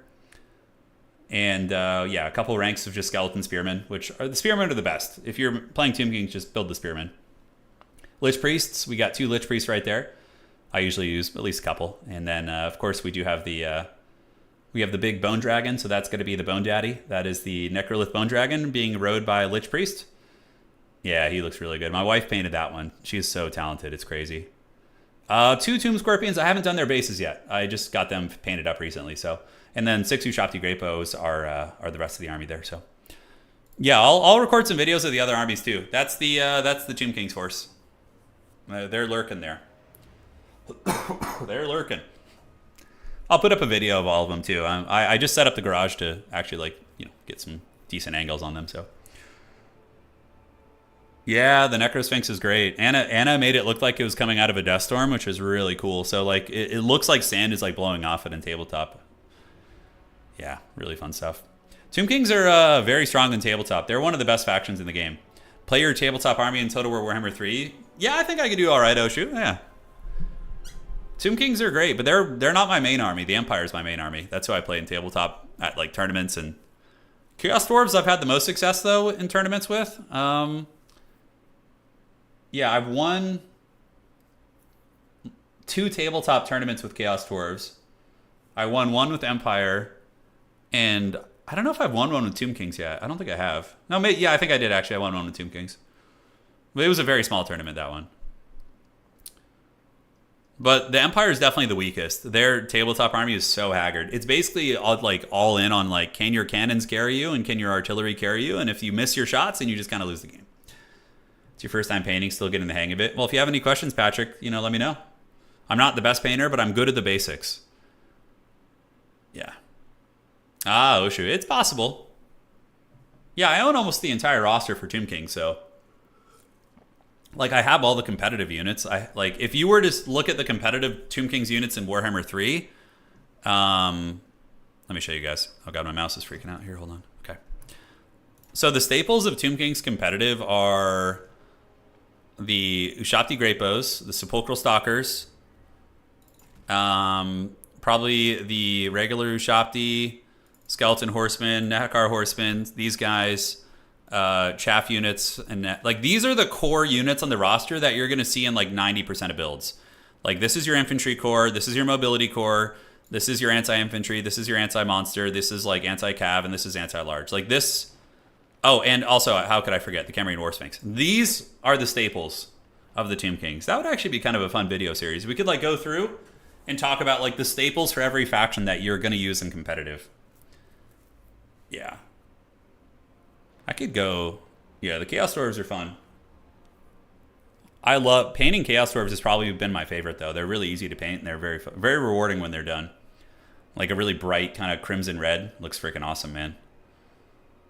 Yeah, I do want to start a Musion army someday in tabletop. I think it'd be fun, just like have a Bretonnian army and play them as vampire counts, but they're like Musion, and you could just have the Black Grail Knights use like the Blood Knight rules and like that kind of thing. I think that'd be sweet. I don't know, maybe it's not out of the realm of possibility that we get a Musion army in tabletop someday. Like, I bet you that could happen as like an Arcane Journal for like Bretonnia down the road. Mixing in some undead units. That'd be pretty good flavor for sure. Yeah. All right, 2 players finishing Anticity and Stingers. Yes, that would be perfect. And where are we? Good. Oh, Anna is so talented. She can just fabricate things. It's like, you just tell her, like, oh, I want a full-size D&D Mimic chest. And she just, like, gets the chest, she fabricates everything and just makes it. She's like, she's got like not only artistic skill, but also like engineering skill too. Like, yeah, customized dice trays, like anything you're into. All right. So it's just 2 games, Anticity and Stingers you're playing. Can somebody go to Anticity stream and see their progress? Because I know they started a little bit later. So if somebody could check that, that'd be great. I think he's streaming, right? Let the boy watch what's being consecrated here this day. That show is so funny. Eastbound and Down. Will Ferrell's character in that show is just one of the greatest comedy pieces. I love it so much. 300 to 650. Okay, got it. So it's still in progress. Okay, we have a couple minutes then. We could chill out. We could go watch Anticity. Although YouTube's weird. I could go watch Anticity stream, but yeah, YouTube can be weird sometimes. I don't trust it. 7 minutes in. Sounds good, Adam. They must have had a pretty heavy skirmishing phase. If Anticity wins that, is he even in top 4? So that would put him at 2 wins. No. I think Anticity actually straight up just does not have a chance at top 4. Neither does Stingers. Yeah. Anticity can join me in the non-top 4 crew. Yeah, we have Hitman Hippo, B6, Shaftesbury, and Shaq. That would put in... Oh, wait. No, maybe he does, actually. No, he might actually have a chance at top 4. Never mind. No, I think he does. Yeah, because he's got the leaderboard tiebreaker. Yeah, that actually would put him in the top 4. Okay, so he's playing for his life, basically. I feel it getting close in my plums. No, it's so good, dude. So good. I love Will Ferrell comedies. Like, anything he does, even if it's like one of these haggard new ones, I still enjoy just his style of comedy. His mannerisms and sense of humor. It's great. Watch his Twitch stream. Yeah, we can go check it out. Sure, why not? So let's go to this. Give me 1 second, guys. Okay. Got that all squared away, and then we're going to go to Anticity here. Pretty good. All right. Oh, the dreaded 360p quality. Oh, can I boost that up? God damn. Hold on a sec. Let me refresh this. Okay, let's try YouTube. The quality looks kind of funky here. Maybe it's just on my end. No, the baby landlord. Yeah, that was a classic Will Ferrell skit. The authenticity of your city. All right, there he goes. Perfect. All right, so we can watch the game here a little bit. We'll see. It should be fine, honestly. I've seen him do it to my stream, so I don't think YouTube system will have any problems with it. Okay, there we go. I muted the audio, obviously. Yeah. Okay, so he's playing against Stingers. Looks like Stingers has the value lead with healing, and it's Altharian the Grim. So the Grim Warden has healing too. So yeah, but here's the thing, guys. On this map, you can rat so freaking hard on this map. Like, even if Anticity is losing the main fight, he can rat the objectives like such a goblin. Because Korn's mobility is pretty good. Like, the Flesh Hounds are going to outtrade the Reavers, and then... Oh, our ball, the undefeated. That's pretty badass. Okay, big style points at the Kraken King here, which is fun. Yeah, so he's got, what, 2 Korngors moving over there. High Elves are still fighting on the outside objective. Anticity does have the points lead, so the Gremlin play could work. Excuse me. But it does look like Stingers has some good mobility over there, right? We see the Reaver Archers. Yeah, he's going to have to pull back. Okay, it looks like Anticity's cooked. Yeah, I think he's done for. We see the Arcane Phoenix, right? You see it, or is that a Frostheart in the distance? I can't quite tell. But yeah, that is a Phoenix, and that is Altharian. They can definitely defeat Arbol in combat, and that is a big anvil rotating over to the objective right there, right? So, okay, so we call him the Kraken King because in Warhammer 2, like literally 7 years ago, he was the best Vampire Coast player, which obviously has an aesthetic of like Krakens and you know, aquatics and that sort of thing. So the nickname just kind of stuck because he won a couple fun little events we had with the Vampire Coast. So we call him the Kraken King. Granted, he doesn't really play them anymore, to my knowledge, but occasionally he'll pop out with them. But yeah, looking like it's gonna be tough. We are gonna see the middle objective flipping to High Elves here. Anticity, of course, scrapping pretty hard with Arbol. You can see the sweaty micros going. He's deep in the focus zone. But Arbol is about to be defeated. I know his name literally says the undefeated, but not today. So Stingers, this is the High Elf player that I played earlier. We had a really close match.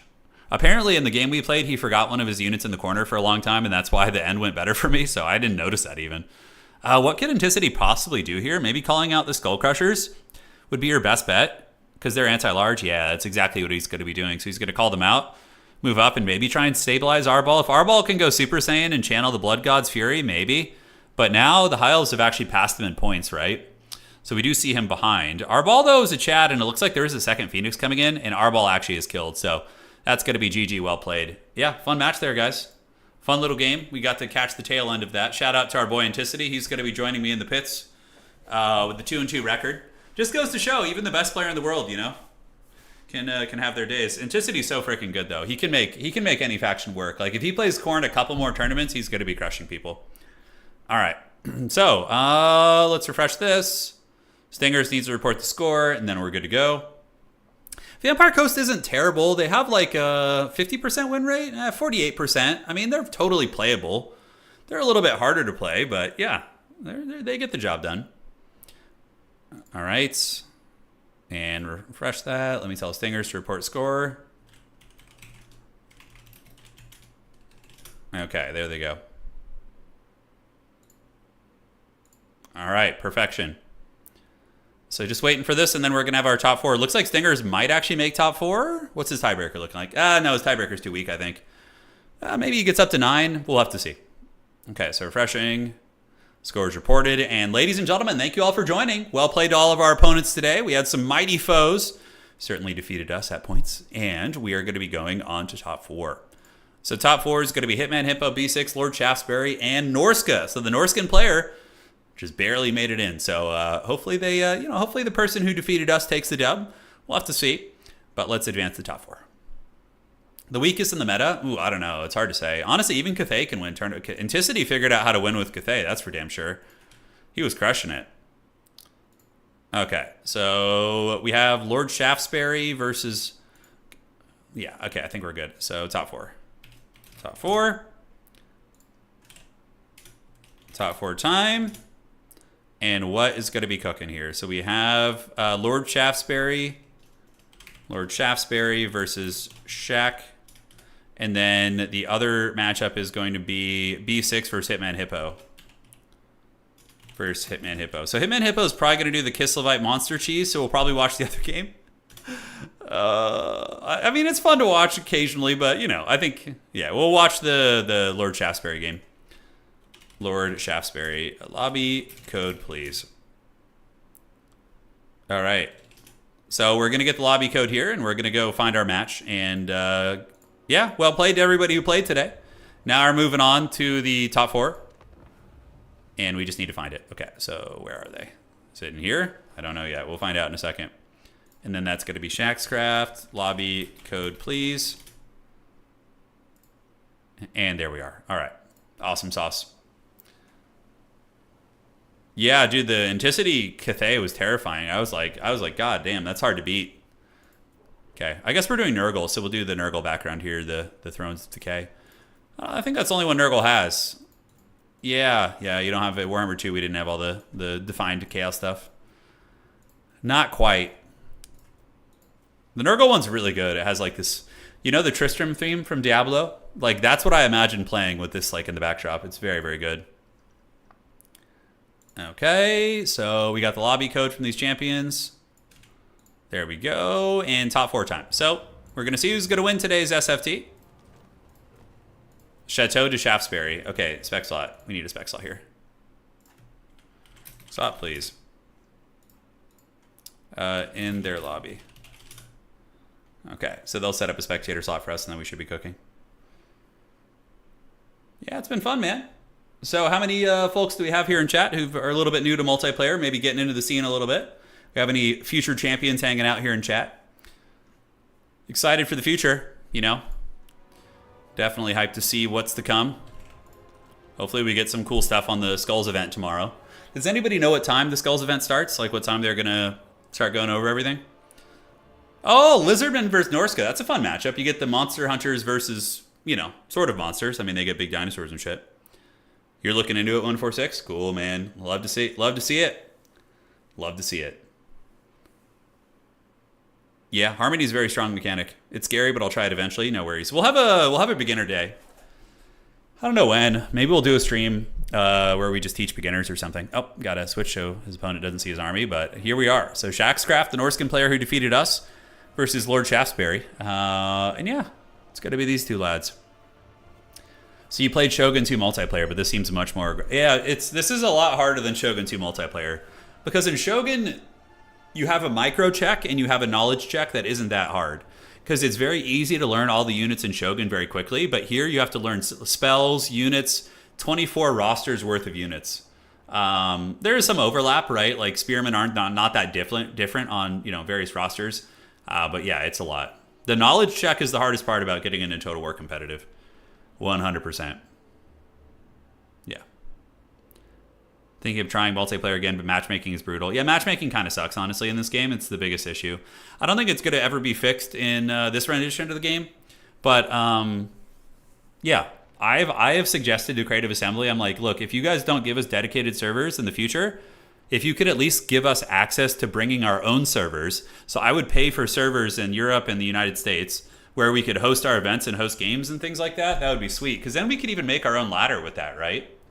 Which would be freaking awesome. So I have put into that. Because I think we could crowdsource that, you know? I think we could crowdsource it. I would love to go play some Shogun again, though. Shogun 2 was... I love Shogun 2 multiplayer. I stopped playing in Fall of the Samurai. But yeah, I really liked the... yeah, like our own Warcraft 3 champions, basically. Yeah. That would be great. I mean, I would 100% be interested in that. Dark Elves are a hard faction to play. They're very skill-based. Very, very difficult. Not easy at all. But, you know, I believe in you, man. I'm going to go refill my water. I'll be right back. Thank you guys all for joining. And, yeah, BRB 1 sec.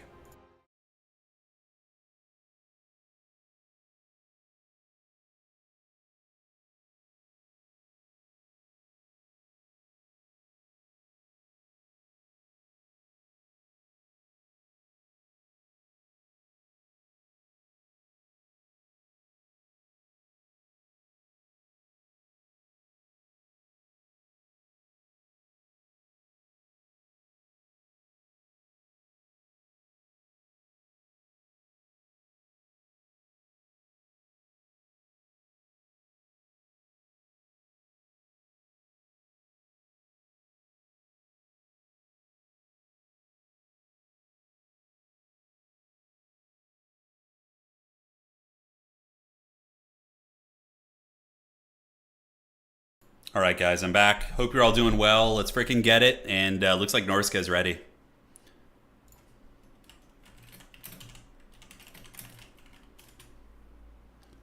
Okay.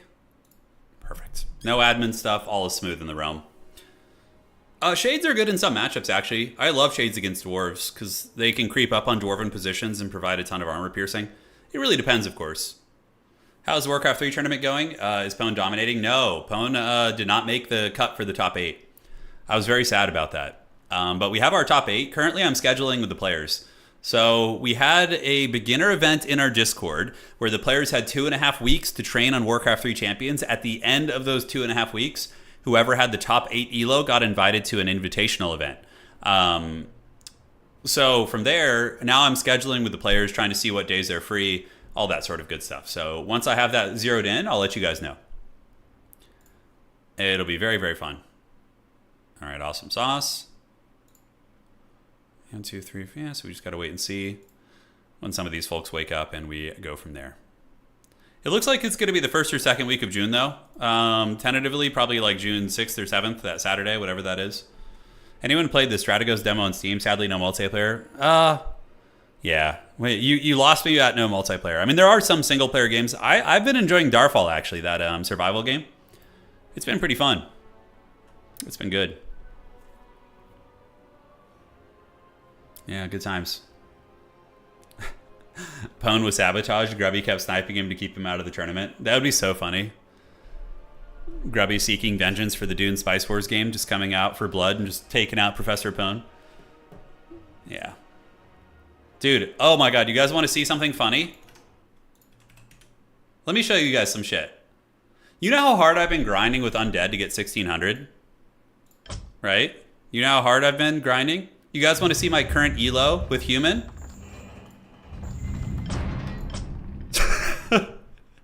Human are so much easier than the other races.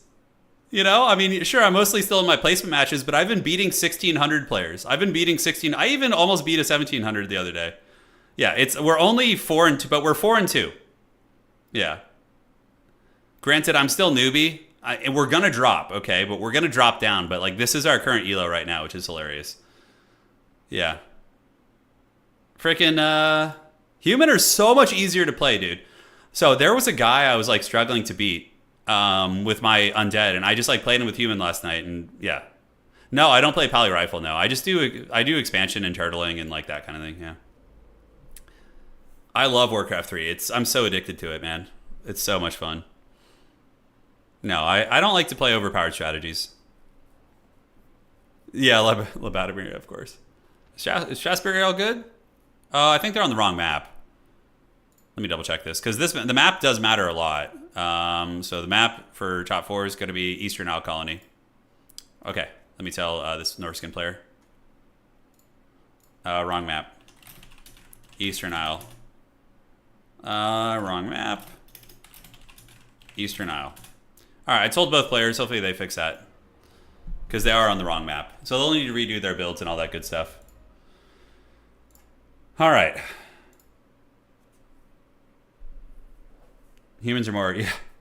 Humans are definitely much easier in Warcraft 3, though. They're like... Dude, the Archmage is just so unga bunga. He gives you, like, a huge early game army that's super hard to stop. Yeah, just everything about the human faction in Warcraft 3 is just easier than the other factions, in my opinion. They're so good at cheese, too. Like, between the flying machines and the mortars and, like... Oh, man, and the steam tanks.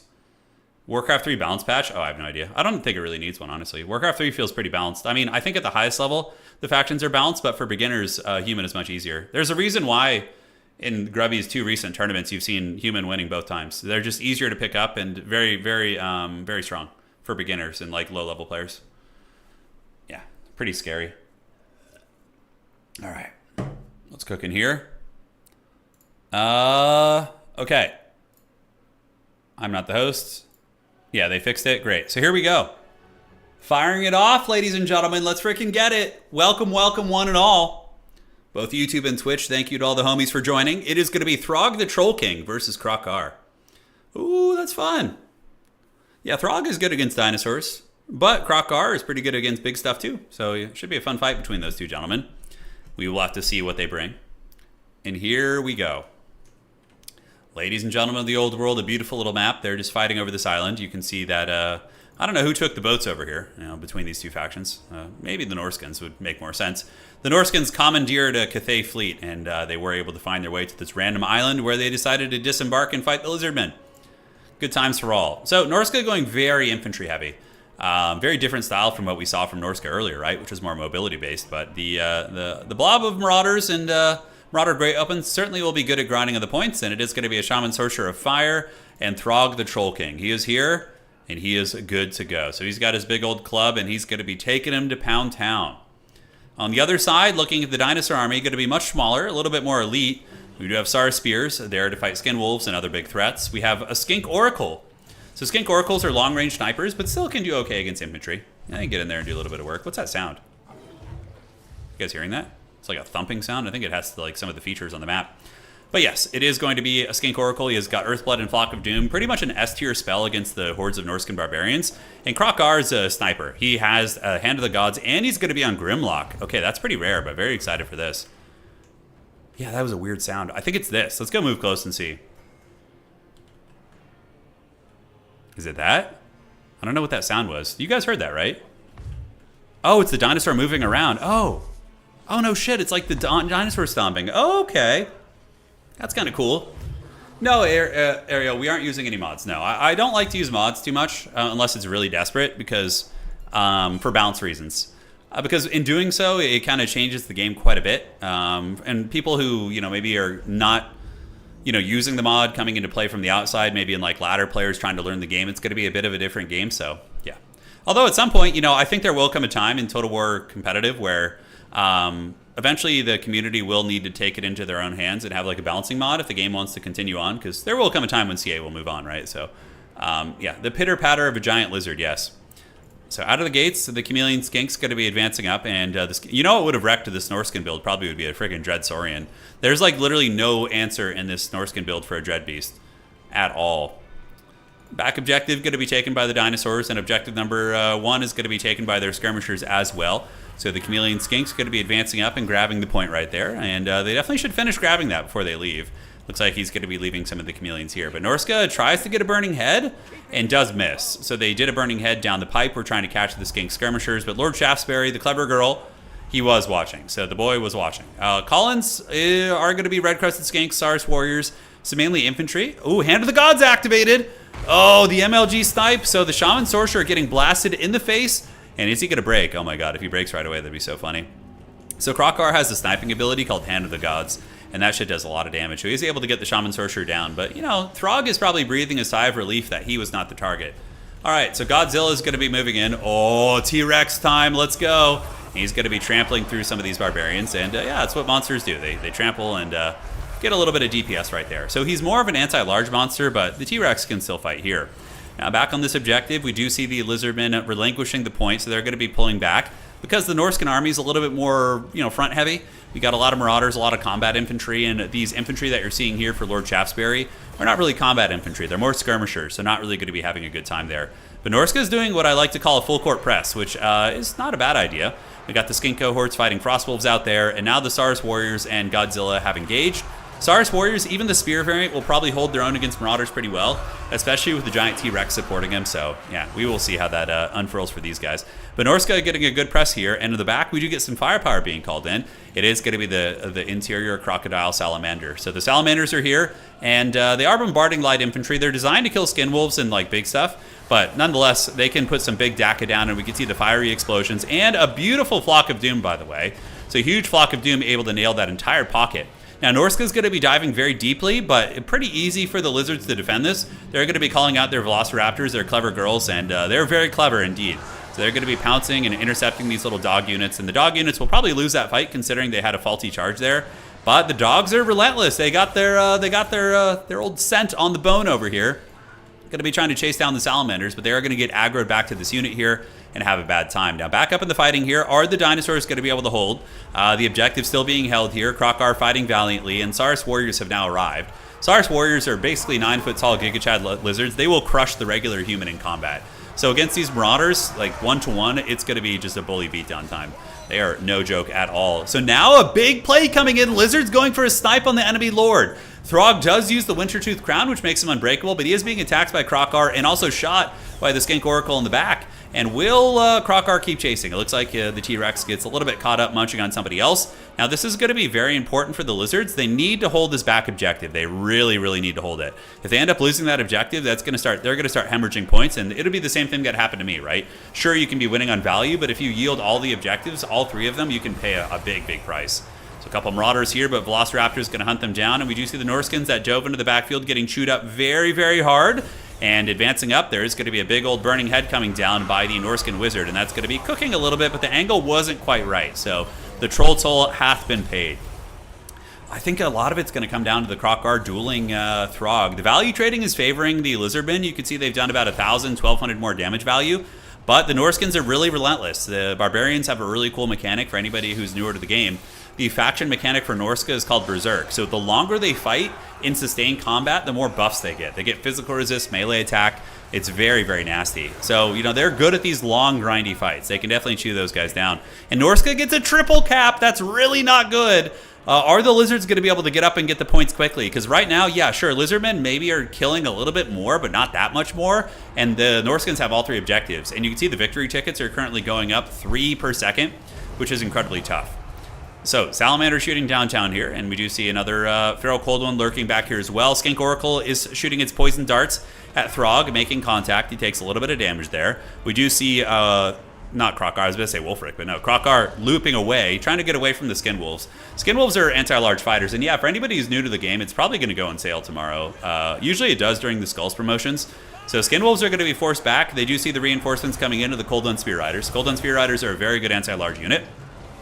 And the sniping on Throg is pretty substantial. The Salamanders, you can see the fire beams being shot here, and the Oracle also nearby somewhere. I don't know where the Oracle went. But yeah, Norska is probably in a winning position, though, considering how the Lizardmen are really stuffed back. I don't see the Lizards being able to push them back off the objectives, Red Crested Skinks fighting here. Saurus Warriors taken down by the Berserkers, which is a good call. Brutes of the Hound are actually a bit of a nice counter against the Saurus Warriors. These guys have a really nice bonus versus infantry and can chew through stuff. I mean, it's only 5, but it certainly adds up with how many numbers they have. On the backside, will the Lizards get the momentum back? Here's the thing, guys. The Lizardmen can still absolutely win this game. If the Norskins blunder and lose Throg, that's going to cause a huge leadership issue, because when your Lord dies, it creates negative 16 leadership to your entire army, which is bad. So now we're going to have a Lord fight. We do have Krokar fighting Throg, the Troll King. Big T-Rex versus a giant troll. Pretty awesome to see as the battle does rage on back here. And currently 2,100 HP on Throg. If I were Lord Shaftesbury, I would just be full chub hunting down Throg. And Throg does get terrified. He's a troll still. He's braver than most trolls, but definitely can be sent running. So 6 leadership right here. And it does look like Krokar. Oh, what are you doing? No, chase him down. He needs to chase that guy off the battlefield. He needs to chase him. -5 leadership. Throg is going to break again. -28. You gotta chase your prey. Spam click that shit. Right now, we do see that Krokar is frostbitten. The frost doggies here, when they bite you, they slow you down. But chasing Throg off the battlefield is a huge win condition, because the Norscan army is going to start routing pretty heavily when that happens. On the backfield, more Skinks are on their way in. Skin Wolves do get broken down. Norska with a pretty much complete victory over here. We do see a bit of a rout. Those guys do get pushed back. And on the other side, a huge burning head coming in from Norska. Really, really nice. Going to go through and roast some of those guys in tandem with the Manticore unit. So the Manticore is going to be fighting and probably getting terror routes on these Skinks in just a moment. And does Krokar get that booty? Oh, he does. He catches Throg, is going for the kill. But the problem is the leadership penalty is not going to be applying until Throg gets taken off the battlefield or killed. So the fact that he's not taken off the battlefield, he's kind of like stuck on this rock here, is pretty hilarious. So we will see. Marauders being spammed out, and we do also see the Miststalkers. I love that play. Same thing that beat me from this Norscan player was the Miststalker play. So the Miststalkers will be rolling out dirty, and they're going to be heading up towards Objective 1. The objective's still owned by Norska, so Norska has 1, 2, and 3. They have all the objectives right now on the board, which is very, very tough, and retreating back are the Salamander hunting packs. Skink Oracle still very much fighting, and what is the status of Throg? Throg is very close. Oh, some Feral Cold Ones. They came out of the bushes. And that's going to ensure that Throg is routed off the battlefield, because the units in this game cannot rally when they break like this, or when they're being attacked like this. They're going to continue getting routed. So Throg will be escorted off, and that's going to be a huge win for the dinosaurs, but time is not on their side, ladies and gentlemen. I suspect we're going to be seeing a very similar situation to what we saw in my game versus Norscan player, where you might be winning on value and, scrapping for multiple points, but you're not going to be able to get all 3 back. Those 3 victory tickets per second are freaking brutal. Okay, so now let me show you guys something. When you look at this unit, you can mouse over its leadership, and you can see it has a negative 16 modifier because the Lord recently fled. Now, this is what's called the shock phase of leadership. After a period of, I think, 20 or 30 seconds, it becomes 10 leadership. So we can look, and it's still 16, but eventually it does stabilize at a consistent penalty of negative 10. So now the lizards need to counterpunch. And, the thing is, when you kill an enemy lord, it's really brutal if your opponent has terror-causing monsters, because a terror-causing monster can rout you very quickly. Like, you're going to see these marauders turn and run very fast when the big T-Rex gets in here. Now, he's not great at clearing out infantry, Krokgar, but he's also not useless at it. And immediately, terror rout. You see, they're very healthy, but since their leadership is already very precarious, that is going to be those guys running for the hills. So objective 1 is going to be taken by the lizards most likely. They do have Saurus advancing up. Objective 3 as well. And Norska is just going to Unga Bunga on its back objective. Probably trying to resummon Throg, bring him back to the battlefield would be the play. But the lizards need to go full tilt on objective 2 right now. They can't afford to be sitting here. These units need to be advancing up and pushing. Let me show you guys the real tactics. All right, you guys ready for this? So what needs to happen is you need to get this unit here and this unit right here. See how there's 2 of them? You need to advance them both up towards that objective. That's a thick one right there, dude. And then spray all over it if you can, right? That's the idea. So looking here at objective number 1, it is going to be attacked, and it is going to be flipped because of the monsters. And now the defenses are on. So it begins. Objective 1 is taken by the lizards, and now the Helm's Deep of the barbarians. Will the barbarians hold this objective? It's 1 victory ticket per second, so you guys can do the mental math as to how long that's going to take. It's not going to be an easy wrestling, but I don't know. 2 big dinosaurs, definitely going to be able to wrestle some of those. That's right. Oh, Milk and Cookies knows. He knows what's good in life. Hell yeah, dude. Krokgar and the Skink Oracle going to be advancing out, so here they go. Oh, Dinosaur Pack is making its final push for the back objective.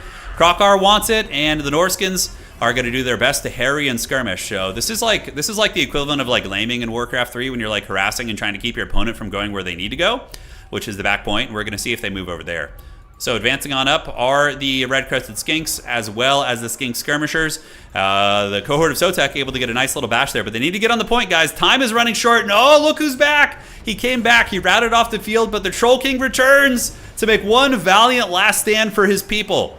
All right, so there they go. Laser beams and fire being shot into these skirmishers here. And now we have a boss fight. It's going to be Throg versus Krokgar round 2. Saurus Warriors moving, and is Norska going to pressure the side objective? No, it looks like they're all in on this back point here. The capture weight does favor them, and it does look like Norska is in the process of losing the objective, so they need to be holding the point a little bit longer. You can resummon your lords in this game. When they die, you can bring them back. Or when they run off the battlefield. That's the case. Yeah, Blast going down on Throg. Wintertooth Crown activated. That's going to be making him unbreakable. But the swarms of lizards are able to get the objective. There was too many. So the way it works is each of these units has 5 capture weight, and Norska has far less units, right? So each individual unit in this game has its own capture weight. Norska going for a bit of a cheese on the outside. We saw the Shaxcraft do this last game against me. Really, really good stuff. Going to be trying to ninja the side objective. If they can ninja the side objective, it gives them a minor chance of winning, since the lizards don't really have much nearby. Here, the Famir making the way over there. Throg is going to be heading there. And there's a chance that this objective is potentially going to be flipping. So the dinosaurs are going to be rotating over. But the thing is, lizardmen are much faster than Nurgle. Like, these big dinos, they got some wheels, man. They can get over there and do some work. So shooting into Throg, the objective is flipping into Norskin's favor. But immediately, the dinosaurs are arriving with Feral Cold Ones, as well as the big Death Star of Doom. This objective is looking very, very stable right now. So in order to win, they would need to hold for 97 seconds. So just over a minute and a half, which I don't think is possible. I think currently we are going to be seeing a dinosaur victory, and the Norskins are going to be taken to Pound Town here. So does the objective even flip in the first place? It does not. It looks like the dinosaurs get here in time and stabilize it. A little bit of a cheeky attempt back here trying to grab this, but that's not going to happen. Does the capture weight of a unit equal their mass? No, it's based on unit classification. So infantry units in this game have 5 capture weight. Cavalry have 4. Monsters, infantry, and legendary lords and single entities have 3. And artillery and siege equipment have 2 capture weight. So infantry are the best at capturing objectives, followed up by cavalry, and then single entities, which would be like this character here and this character here, they only have 3 capture weight. So basically you would need 2 single entities to barely out-capture 1 infantry unit. right? So infantry definitely have a pretty big role to play. But looking at this, I do think it's over. I think that the Lizardmen have this objective here, and Norska tried so hard and got so far, but in the end, it still mattered because, you know, they won our hearts. Very, very cool Norscan play here. But Lord Shaftesbury giving his opponent the giant shaft with his big... I love, dude, Krokar on a freaking T-Rex. We never get to see that. This is such a cool build. And that's going to be victory for Hexawaddle. The Troll King has been defeated here this day. This is the semifinals. We're going to the grand finals right now. So thank you guys so much for joining. It's been a fun one. And now we are going to be heading to the grand finals of tonight's competitive tournament. And there we go. Bok Bok. Yes, let your Bok Boks feast. Probably, if I was a wagering man, probably going to be Lizardman versus Kislev in the grand finals. Krokar was a pimp, 2,600. Man, the Oracle, 26-2. Really nice. So the big Lizardman kind of dynamic duo here did quite good. Throg kind of got bullied a little bit, but Norska went for a stuffing strategy, which is to forsake value and just try and push your opponent's objectives. But at the end of the day, he didn't quite make it. He was very close, but, you know, just came up just short. All right, so turn finals. Yeah, let's freaking get it, baby. Let's get it. This is the grand finals of today's tournament. Hell to the yeah. And who's in the grand finals? Okay. Perfect. So winner's going to be Shaftesbury finals, and now we need to see who's on the other side as well. Okay, so refresh this. The Lizards versus the Cavemen. That's basically what that fight was, yeah. Okay, the other game is still in progress between B6 and Hitman Hippo. How do you decide the map? So I know all the competitive maps very well because, you know, I do a lot of tournament hosting, so the maps are preset. So when I do a tournament, it depends on the format. Like, Mike, if we're doing a best of one kind of single faction tournament like we're doing tonight, which is more of the casual style of tournament, let me show you guys this. The maps are all listed here. So when you're deciding your builds and what faction you want to play in the tournament, you can take the maps into account as well. Yeah. So that's the jam. That's the jam right there. And yeah, in a best of three, you know, if it were a best of three tournament, I would have like 3 maps listed here, so the players would know the maps beforehand. Occasionally, we do use a map pick and ban system, so there's a veto. Like, players can veto out the maps. What meta factions are easy to play? Most of the chaos factions are very beginner friendly. So like Norska, Nurgle is extremely difficult to play, and Tzeentch is very hard to play. But Slaanesh and Khorne, Slaanesh is just god tier strong, like god tier strong. Yeah, there's no official ladder. The ladder is actually broken in this game. The leaderboard doesn't work. So the best leaderboard you're going to find in Total War Competitive is our leaderboard here on Total Tavern. We have a leaderboard for seasons. So just like on Warcraft 3 Champions, we have tournament seasons. So you can see the top players. You know, you can see their win rates, the countries they're from, all that good stuff. And then at the end of the season, we invite the top 16 players in the world to like a grand finals, and we do all that. So yeah, this is basically the ladder that we have at home, you know? Yeah, it's good. It works though, honestly. Yeah, so it's some good stuff there. So Nurgle is very hard to play because they you have like 0-8. You're slow, so getting to the objectives quickly is hard. You can be bounced. You can be ping-ponged really hard because in land battle, Milk and Cookies, you can, or Morgan, you can basically just have Nurgle be a blob, right? But in domination, you have to spread out and play multiple points. So that's already becomes much harder for Nurgle. Number 2, range units really abuse you pretty hard, and you're at the mercy of your opponent's agency. So you have to plan ahead really hard on how you're going to play the objectives while trying to contest a very tough skirmish game. But again, Nurgle does have some very favorable matchups. Yeah, Doctor, we stream on YouTube and Twitch. Yeah, so we dual stream. Just play Slaanesh is like, dude, just spam like their warriors and then just Seekers or Hellstriders, and you're gonna be good. No, Wood Elves are really, really good against Nurgle, actually. Nurgle is good against other melee factions. So Nurgle shines and does pretty evenly against factions that have to fight them in melee more. Like vampire counts, like Nurgle spanks vampire counts usually, in my experience. With Kugath, it's like, yeah. I was actually, Daxia, thinking of doing a 2v2 tournament. I was thinking of it. Oh my god, the Skaven defeated the degenerate Kislev blob. Oh man, okay. We get a Warhammer 2 lore matchup at the grand finals. It's going to be the Lizardmen versus the Rats. Oh my god, are we going to get a rare Skaven W? Oh, let's go, dude. Let's freaking go. I mean, I'm rooting for both these players, but seeing Skaven in the finals brings a little rat tear to my eye. So Dunes of Cain is going to be the map. The Dunes of Cain. Nurgle requires a bit of practice, but I mean, you can start winning games quickly with them, especially if you know the builds. Yeah. Chaos Knights. Yeah, Chaos Knights are good. Yeah, milk and cookies. So here's the thing about Chaos Knights into Wood Elves. On paper, yes, it's very good. But the problem is good Wood Elf players will bring double Melkoth's casters, and they're going to have Pravenoth Rema and way. So like you move your Chaos Knights up, and they get slammed by Melkoths, and you're just hemorrhaging value. Against Wood Elves, I could show you my build after this if you want to see. Land Battle is very different, of course, but yeah, if we're talking like competitive domination, it's a different beast. You have to remember in domination, people can call in reinforcements too, so the Chaos Knights aren't as like punishing because they can call in things to defend like Great Stag Knights as well as Wild Hunters of Kurnus. And when Wild Hunters of Kurnus were given armor piercing, that changed the whole meta of that matchup. Because previously Wood Elves had to get Stag Knights and spend that, you know, go that direction, but now they can use the Wild Hunters too. Yeah. Yeah, Skaven can definitely punish a blob very well. They can. Yeah, with the big business. But Melkoth is a big problem. In my first online match, a rat player with those special mortar units crushed me. Oh, yeah, yeah. You don't want to bring elite units against Skaven. Skaven are the punishers of elite units. Between their Globadiers and their mortars and shit, it's just like, ugh. I'm betting 1,000 imaginary rat dollars. Let's go, dude. Yeah, we'll. Oh, I keep forgetting. We'll set something up with the channel points too. I've been neglecting that. Yeah, I have been. We could do so maybe I want to do like a coaching stream. I'm gonna reach out to some of the people from the Grubby event and see if any of them want to learn Total War competitive, and then I could like that would be really good for all of you new players as well. Yeah, and then you could see how we teach them and the fundamentals and all that. Okay. So Skaven versus Dinos. It's a fun matchup. Probably going to see some heavy weapons teams. Globadiers against Saurus. Giselles against big monsters. Avalanche Mortars are actually quite good here too. They can do some work. They can do some big work, man.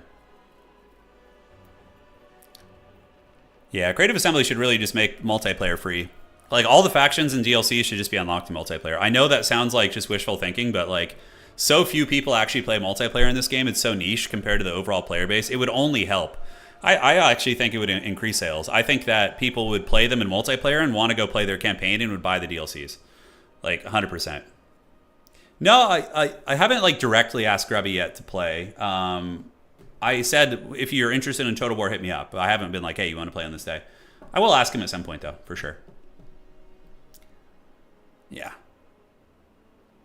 Yeah, the campaign in this game is great too. It is. I just, I like the PvP so much, I don't really bother with the campaign, but... Yes, yes. Been good, man. Dawn of War 2 has been good. Been playing with my boy Milk and Cookies Total War here. Good old Indie Pride. We've been having a blast. Yeah, it's a great Warhammer game.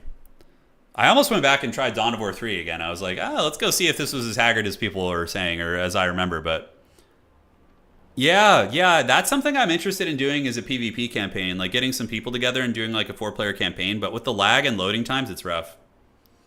Yeah. It is rough indeed. Oh, Indie Pride could get really good at domination really quickly, honestly. It's not...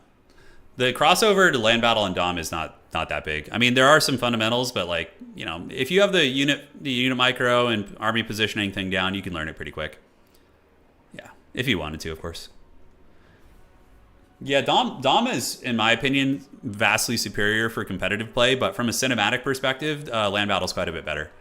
Because land battle, you get like the cinematic of like two armies appearing on the field and fighting, and there's usually more climactic endings in land battle. So from a spectacle perspective and that sort of thing, I think it looks better. But Dom is, if you're into like the competitive element, the RTS, and that's like what you enjoy, then I think Dom's just massively better.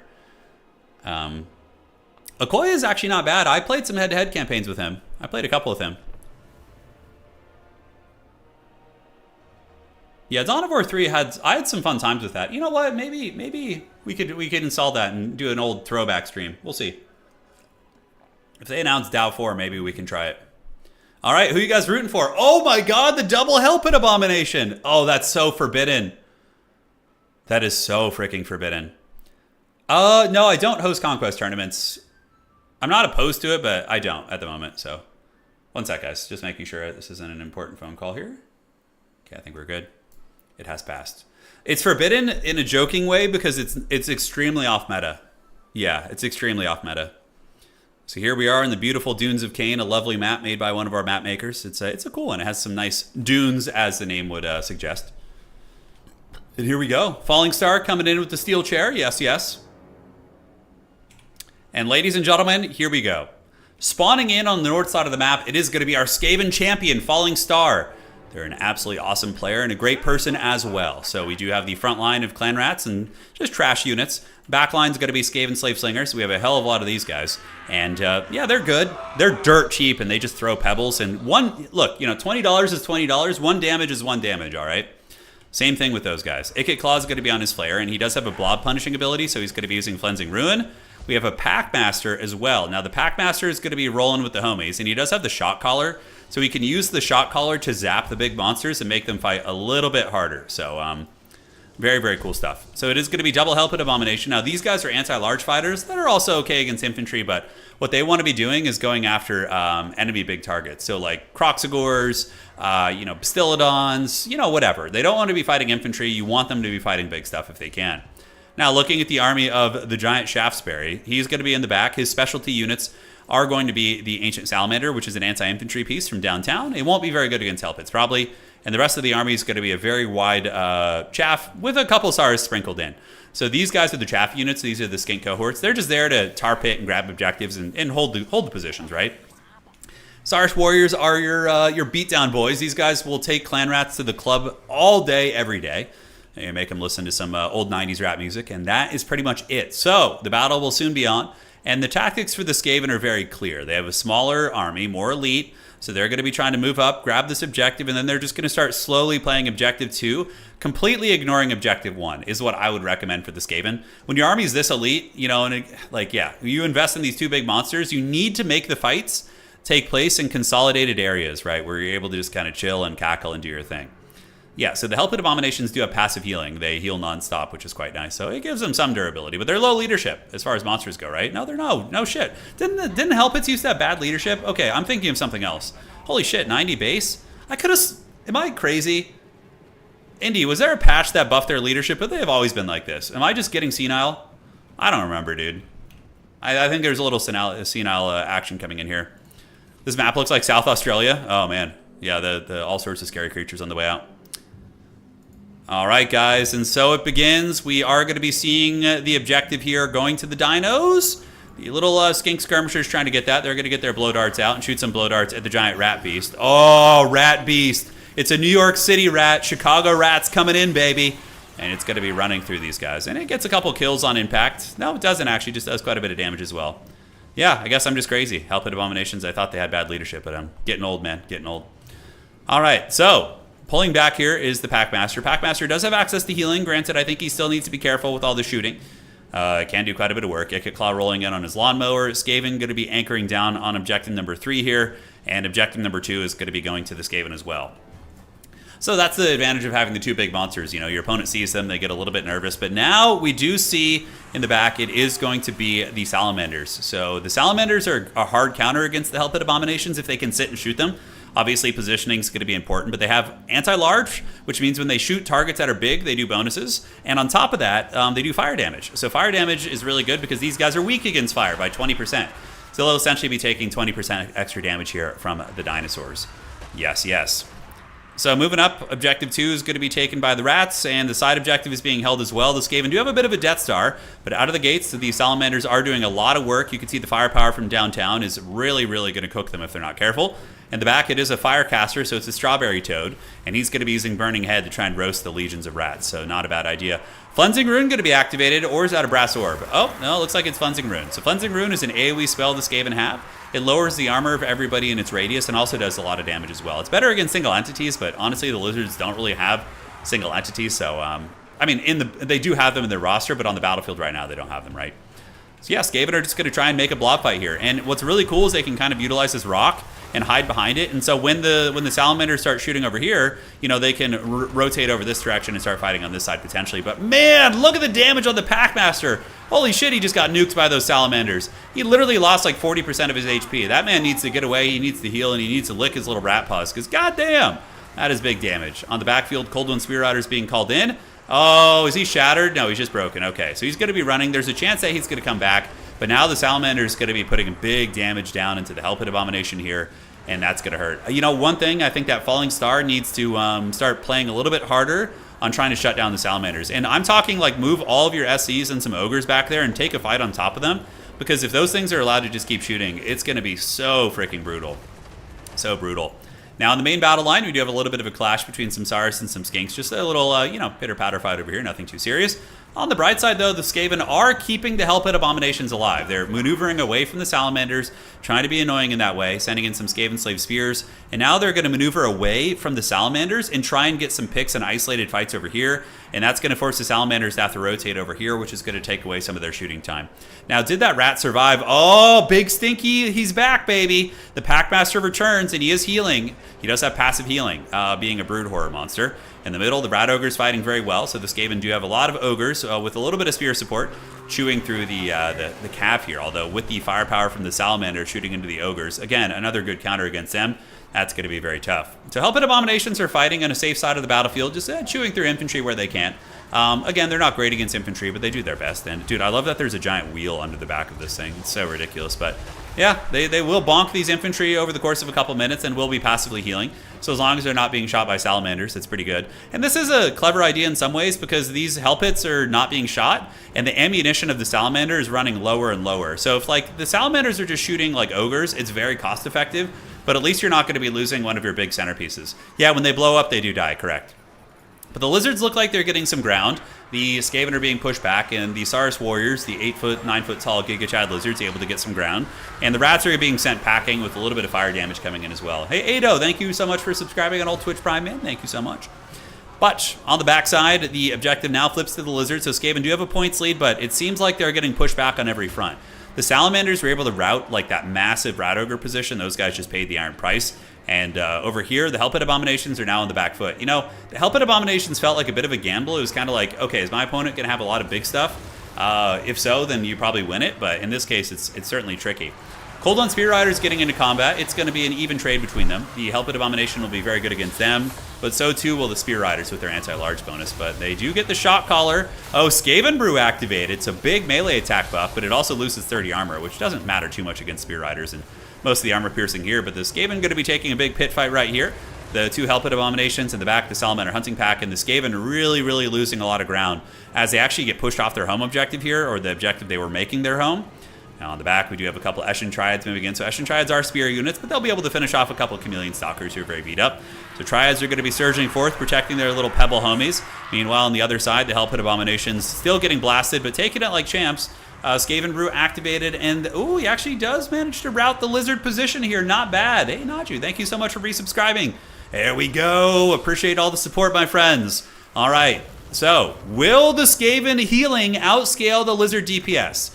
6.1k value against 3,000 for Falling Stars. Certainly precarious, but the rats are resilient. Well, sort of. I mean, not really, but, you know, they're cunning. I don't know. That's probably a more apt way to describe it. But here we do see the Ripperdactyls being brought in, but they're moving right into a hard counter, which is the Eshin Triads. And it looks like Objective 3 is going to be retaken by the rats. So that's going to get the rats back on the board. Currently, Lord Shaftesbury has passed the Skaven on points.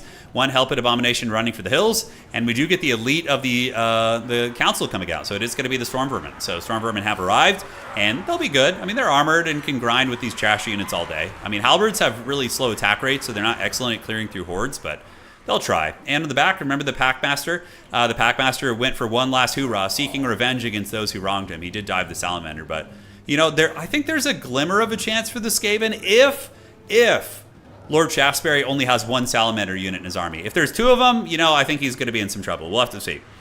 But the Skaven getting some momentum here. Hell Pit Abomination still kind of healthy at 6,000 HP. And the other Hell Pit Abomination is just hiding in the back with 2,000 HP. Honestly, you could just park that thing like right here and just let it heal for a while with the passive healing. Flensing Rune going to be activated. Oh, that burning head. They're bowling pinned. Okay, the Skaven scatter. Good micro. Able to dodge that. That was very, very close. If that bowling pin had went off, that would have been a brutal one for Falling Star. But Falling Star is doing a great job. All right, moving up here. Hell Pit Abomination going to be heading to the middle. Doom players cruising in for a bruising. And now the fight for Objective 2 does begin. Will the Hell Pit Abomination endure? It does have an ability called Too Horrible to Die, which means when it gets very low, there's a chance it gets like a fat, thick heal. 1300 HP. We're going to watch this thing very closely. The ability tooltip is right here. Where is it? There it is. Too Horrible to Die. So yeah, there's a chance that... Oh, does it proc? Does it proc? Okay, it looks like it maybe did or didn't. Okay, it was a little bit hard to tell. I think it did heal some HP here. We're going to see if it goes off. The cooldown on this ability is, okay, phase 1, and then it has a couple seconds. And oh, the Hell Pit does go down! But beneath, from its chest, pop a bunch of Skaven Slaves. So the Skaven Slaves do emerge. They'll provide a little bit of buffering right there. The other Hell Pit Abomination being targeted by the Salamanders, which still have some ammunition. Very good at ammunition conservation there. Skaven are fighting tooth and nail. Their little rat claws going hard. That's going to be a beautiful burning head coming down from the dinosaurs. Lord Shaftesbury getting a beautiful cook right there. Nice. Night Runners getting roasted. Skaven Slaves getting cooked up here by the Salamander. Skaven, of course, do not like fire. Fire is very good against the Skaven. So here in the back, we do see the Ancient Salamander shooting in there and doing some work. Look at him running, just all jolly, just all content and happy with life. You gotta appreciate that. You gotta respect that grind, you know. All right, so on the middle, do the Skaven have any hope? I don't think so. I think the game is starting to be taken over by the dinos, unless I'm crazy, unless there's something I'm missing. But yeah, the dinosaurs are threatening the home objective here, and you know the middle objective is also being punished. The Skaven are being punished here now. The Skaven Slaves are down. The other Hell Pit Abomination does get killed, so both Hell Pit Abominations are down for the count. And ladies and gentlemen, I think that is going to be all she wrote. Falling Stars certainly played a really badass game. It just felt like the build was a little bit countered by that Salamander. And yeah, from there, the Troll Toll has been paid, but really nice match. And Lord Shaftesbury going to be giving everybody the big old shaft today as he does come in and probably start to close this game out. Skaven are going to continue fighting for a little while. Clan Rats moving in. Ikit Claw is still alive. The Skaven Lord is still cackling in the back. Unlimited power activated here. But yeah, I think that's it. We do see this objective. Skaven are running for the hills. They are very low leadership, so when things start to go bad, the Skaven really don't like that. So these rats are going to be fleeing the scene. A couple ogres going to be fleeing as well, and that's a lot of units to lose. I mean, 9 ogres here, 8 ogres here. That hurts pretty bad. Middle objective, number Dose, is looking good. Objective 1 and 2. And nothing else here. Yeah, the Skaven army was super Chad. I mean, Falling Star is one of my favorite players to watch. They're really quite fun. And they play a hard-to-play faction and win tournaments and do very well considering. Skaven at like high-level competitive play are more of a counter pick, if anything, in a couple matchups. They don't really see consistent play, but in SFTs and the more casual tournament formats, they do. But yeah, all 3 objectives. There's no way the Skaven can get these back. They're going to consolidate their forces, but this is really all the Skaven have. We have a little pocket of units right here, and there's nothing else. Yeah, the Hell Pits were cool though. I mean, if the Lizardmen had gone for like more of a Monster Mashy Croxagore style build, then I think the Hell Pits might have worked. But against the more shooting, chaff-centric build, it was not as effective. That is going to be a Vortex coming down here. I don't know what it's going to be, Banishment. So the Slan going to be using the Banishment magic to punish those bad boys. Yeah, very nice right there. And looking around, yep, no hope. Just lots of lizards coming in. Skaven are behind 4,000 value. Granted, their healing mitigates some of that, but that is going to be a victory. And congratulations to Lord Shaftesbury on winning today's tournament. An awesome performance by our Lizardman champion. And that was a good one indeed. All right. Let the good times roll, just as the plan intended. That's right. Okay. We haven't done it in a while, but we're going to play a casual meme format to close this one out. So we're going to do a Turin FFA. So anybody who wants to can join. And we're going to have a little FFA. Nope, shit. I don't want to spectate that. Turin FFA. There we go. And perfect. So free-for-all battle. And anybody's welcome to join this. Get on in here, man. Let's see what's cooking.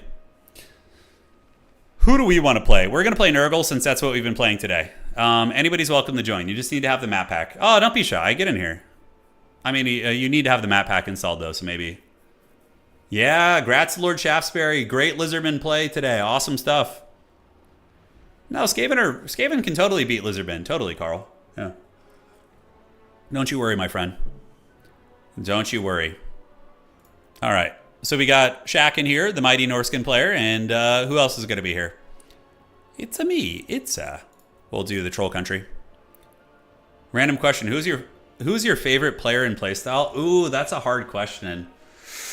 Ooh, man. I'd have to really think about that. I like top players who play off meta. That will win my heart every time. Like in Warcraft 3, I love watching those like off meta undead players. It's my favorite. FLC thankful for skulls? Maybe. Could be cool. He's gonna get at it eventually. He has to, you know. I love that. that anticity emoji is so freaking good. It is so freaking good. What is your least favorite faction to fight and play? My least favorite faction to play is Grand Cathay, and my least favorite faction to fight is probably like a really good Wood Elf player. Yeah, those factions are just very tough to play against. Yeah, Flying Taco is very fun to watch. All right, so pick whatever you guys want, and we're gonna do a little Nurgling. It's Nurgling time. So in FFA, you don't really play normal. You gotta like you gotta watch out for all the shooting and sniping. So Nurgle is so haggard in FFA. You have to like go mobility Nurgle. All right, let's get Wookiee up here. This is our casual showcase to end the road here. Okay, that looks good. We're going to do a little bit of this. And then we can do... How do we want to do this? All right. Yes, good, Anakin, good. Keep all that. All right, I got my build. We're good to go. Don't you worry. Don't you worry one bit. So we probably cut this man, and let's get these, which is going to be nice. And then we're going to want to get one of you. All right. Hey, look, it's the Metallica singer. I told you. I told you it is. He looks like James Hetfield. He looks like James Hetfield. He totally does. Oh, so you missed the answer to your question. My least favorite faction to play against is Wood Elves, and my least favorite faction to play is Grand Cathay. You agree with me, right, Mike? It looks just like the lead singer of Metallica. Hey, hey, hey, here we go now. Yeah, we do bounties. They're not as popular. I need to get on top of those, honestly. We can maybe write some bounties together after this. We'll have to see. We're still pretty early on here. It's getting a little bit sweaty in here, though. I got to go take the old beast for a walk as well. So after this FFA game, we're probably going to wrap it up for today. And then we'll be back. I don't know what we'll do tomorrow, but Metallica is one of my favorite bands. You know what a really underrated song of theirs is if you guys want just like something epic and just long and just to like sit and chill to and like, you know, have a garage beer, it's called To Live Is To Die. That song is so freaking good. Oh my God, it's one of my favorite songs. Is it To Live Is To Die? To Die Is To Live Is To Die? I think To Live Is To Die. Let me get it. To Live Is To Die, Metallica. Yeah, To Live Is To Die. That song is so freaking good. It's from And Justice For All. Yeah. All right, team. Here we go. So let's get that, and perfect. So we went with, so this is FFA. This is a casual format. And basically it's just like, you know, you get killing points, and then you get a bonus for last man standing as well. So we have a Great Unclean One, who's going to be our anchor. We have a Air Force of Plague Drones. We have some Furies to protect them. And then we do have some Plague Bearers to move with the big man. Yeah. All they're non-vocal. Oh yeah, like I love the Metallica instrumentals. Like the Orion is super good. Welcome Home Sanitarium. It has some lyrics, but it's more instrumental. Oh, an FFA you have to play dirty. FFA is a format where it's just cheese. This FFA in this game is just pure cheese. It's just for messing around with your homies. It's not good for competitive at all. Yeah. So these guys all have unholy hand grenades. This guy's a very strong fighter. Oh, Dad. Dude, Dad is home. Oh, yes. This is the ideal male body right here. And, yeah, so we're going to see what army we want to fight. So we're going to look around and assess. Yeah, War Wagons, no thank you. And the Tomb Kings do they have Ushapti Great Bows? Oh, we can definitely bully that Tomb Kings army, I think. All right, so we're going to get you guys and you guys over here. And we're going to go fight the Tomb Kings. Yes. Rise, my champions, rise. I want the Tomb King. So basically I need to fly overhead and kill the Ushapti Great Bows like very quickly. That's going to be the plan. So we're going to get you guys in the trees for now. Get you guys set up here, and you guys set up here. All right. So these two are already fighting over here. The Lizardman player and the Empire player are having a bit of a skirmish. I could do a Warcraft 3 game after this. Sure, why not? Yeah, after this game, I'm down for to get the Warcraft homies some milk. Yeah, we'll do that. All right, so we are being shot. It does look like Cetra is maybe thinking about flanking us here, so we're going to take our horsemen and go screen those guys out. And we need to get the plague drones over the head of the Ushapti Great Bows. So we're going to go ahead and tie them down. So we're going to get one of you here because he's not protecting them, so we can probably just get these. And the horsemen are doing good. So they're just going to screen out the chariots and run. And the Great Unclean One needs to go after Cetra. All right, so we've tied down the Ushapti. So now we use the Unholy Hand Grenades and just nuke them, basically. Is going to be the play. Holy shit, one of my guys already getting popped by friggin' Cetra here. Oh my god. All right, so the Unholy Hand Grenades are going to nuke those Ushaptis super hard, which is value and bread for us. Plague Bearers can go in here and fight these guys. Let's get you fighting the Ushapti there and keep you guys kind of cackling about. Yeah, so one Ushapti unit is already almost dead, which is a lot of points for us, which is great. For Whom the Bell Tolls is also one of the just goated songs of all time. Metallica has so many good songs. They have so many good songs. Yeah. Okay, one sec here. Keep the bonking going, keep the horsemen nearby, make sure the Unholy Hand Grenades are killing their prey. And the Chosen of the Gods are getting it, and we've almost got this one down. So next up, we're going to try and focus fire the Casket of Souls and try and get the points there if we can. We do have a Rancid... Oh, I brought the wrong spells. Shit. I thought I brought the wrong spell. It's going to be unfortunate, yeah. Oh, a couple little Lizardmen ambushers nearby. Feels bad. So we might need to just straight run here, guys. Yeah, we're going to get the Unholy Hand Grenades on that thing, and then we're just going to peace out. So the Great Unclean One is doing good. I did blunder my micro a little bit, so that feels bad. And we're getting a lot of points. Currently, I'm number 1 on points, and most of my army is still alive, which is good. And can we get that casket down? Find out on today's episode. So we're kiting Cetra as he chases us. The Great Chungus, he's got a draining ability, so he can do quite a bit with that. So we'll just kind of keep draining these guys down. We're going to keep kiting Cetra around the map. And we've almost finished off the casket. We've almost finished it. Okay. So Furies, yeah, you guys can go jump there. We're going to do this. I could actually just chase down those Chameleon Skinks here in a second, so we're going to do that. We're going to go chase them here and chase them here, and we're going to do an AoE slow on them with that Nurgle ability, which is going to be great. And we're going to come over here and run them down from the back. So we might actually be able to just get a kill here. You get points by just doing damage. So just damaging units just gives you points. It's just straight. This is like just a casual to play with your friends format. It's not good for competitive because there's a lot of ways to abuse the game and has a lot of the same issues Land Battle does, obviously. You would need like rules and different things like that. Yeah, so we're going to get these gremlins. We're going to ride them down with our skirmish cav. So we're going to get you guys doing this, and you guys are about to see the gremlins get rode down by the barbarian cavalry. All right, so the Great Unclean One just farming value here. You know, he's in the trees. He's moisturized. He's happy. He's feeling comfortable. And yeah, we do manage to get the gremlins off the battlefield. So the 2 Chameleon Skinks are down in the trash.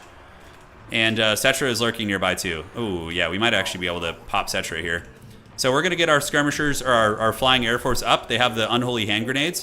So we're going to get them back up, and we're going to probably be able to finish off Cetra. In the meantime, the Great Unclean One just kind of grinding out value where he can.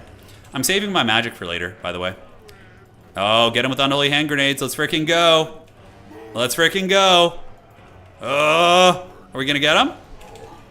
Okay, we do get hit by a spell there. Doesn't really do a whole lot. And the blob fight here, the Great Unclean One can literally like solo this shit. We're going to just go ahead and get a heal on him. Get the old juices flowing. And Cetra's fleeing the scene. So we can come over here. We definitely want to save our grenade ammunition. The war wagons are going to be a problem. I probably cannot beat the Empire army straight up. So I need to, you know, get as much value as I can from the Tomb Kings over here. Yeah, we have some Demogryph Knights over here. We do have Krokgar. The wagons, does he have a tank? Or is it a Master Engineer? Okay, he's got some grenade launchers and all that stuff, yeah. Yeah, the Mortis Engine will deal with the Tomb King's infantry, 100%. Yeah, so Great Unclean One's doing it, and the Unholy Hand Grenades are going to follow the Royal Turfka fights. Wagons are coming for me, so we're going to go ahead and pop the wagon speed debuff on these guys and slow them down, and then just run back this way. Cool. All right. So we can charge in here, help finish these guys off. Mortis Engine doing work. I did get a good slow on those. And our Plague Force is going to... Oh, man, these little rats came back. Dude, Chameleon Skinks are definitely the most annoying unit in the game. One of the most annoying. I mean, in Warhammer 2 it was worse, but... Yeah, they're so troll. Oh, my God. All right, let's just go ride these guys down for free points. Okay, so we slowed the wagons. The Great Unclean One's going to be hard to kill. He's pretty healthy. So we can get the Great Unclean One to get on these Skeleton Spears, and then we're going to get a full surround and get the kill here. Let's chase down those gremlins. Value on Big Man so far, it's probably not too much. He does have 74 kills, about 1,600, so really not bad, actually. Other players are fighting over here. Some people are catching up to me on points, which is not good. The Plague Force 1 able to run down the Gremlins, and the Great Unclean One should be able to get these Skeleton Spears. What do we got? Demogryphs, wagons. Yeah, lots of scariness. All right. Come on. They're crumbling now. So now we can just Alpha Strike them with the cavalry. And even though they're a spear unit, they're so beat up, we should be able to just clean up shop here. All right. So we did chase the Gremlins down, so now we need to go get involved in the other fight. We do manage to kill the last Tomb King's infantry unit over here. So let's pull you guys. Wagons are running low, but he can restock ammunition. Lizardmen are still kind of healthy too.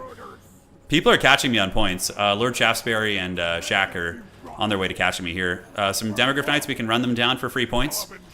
That's good. Let's get Plague Force 1. Ooh, we have a Skink Oracle who does get killed. The wagons were able to take it down. And Demi should get folded up here by our boys. Yeah, they're very low. How many are left? Yeah, well, I mean, they still are the Royal Altdorf Griffites. Those things are no joke.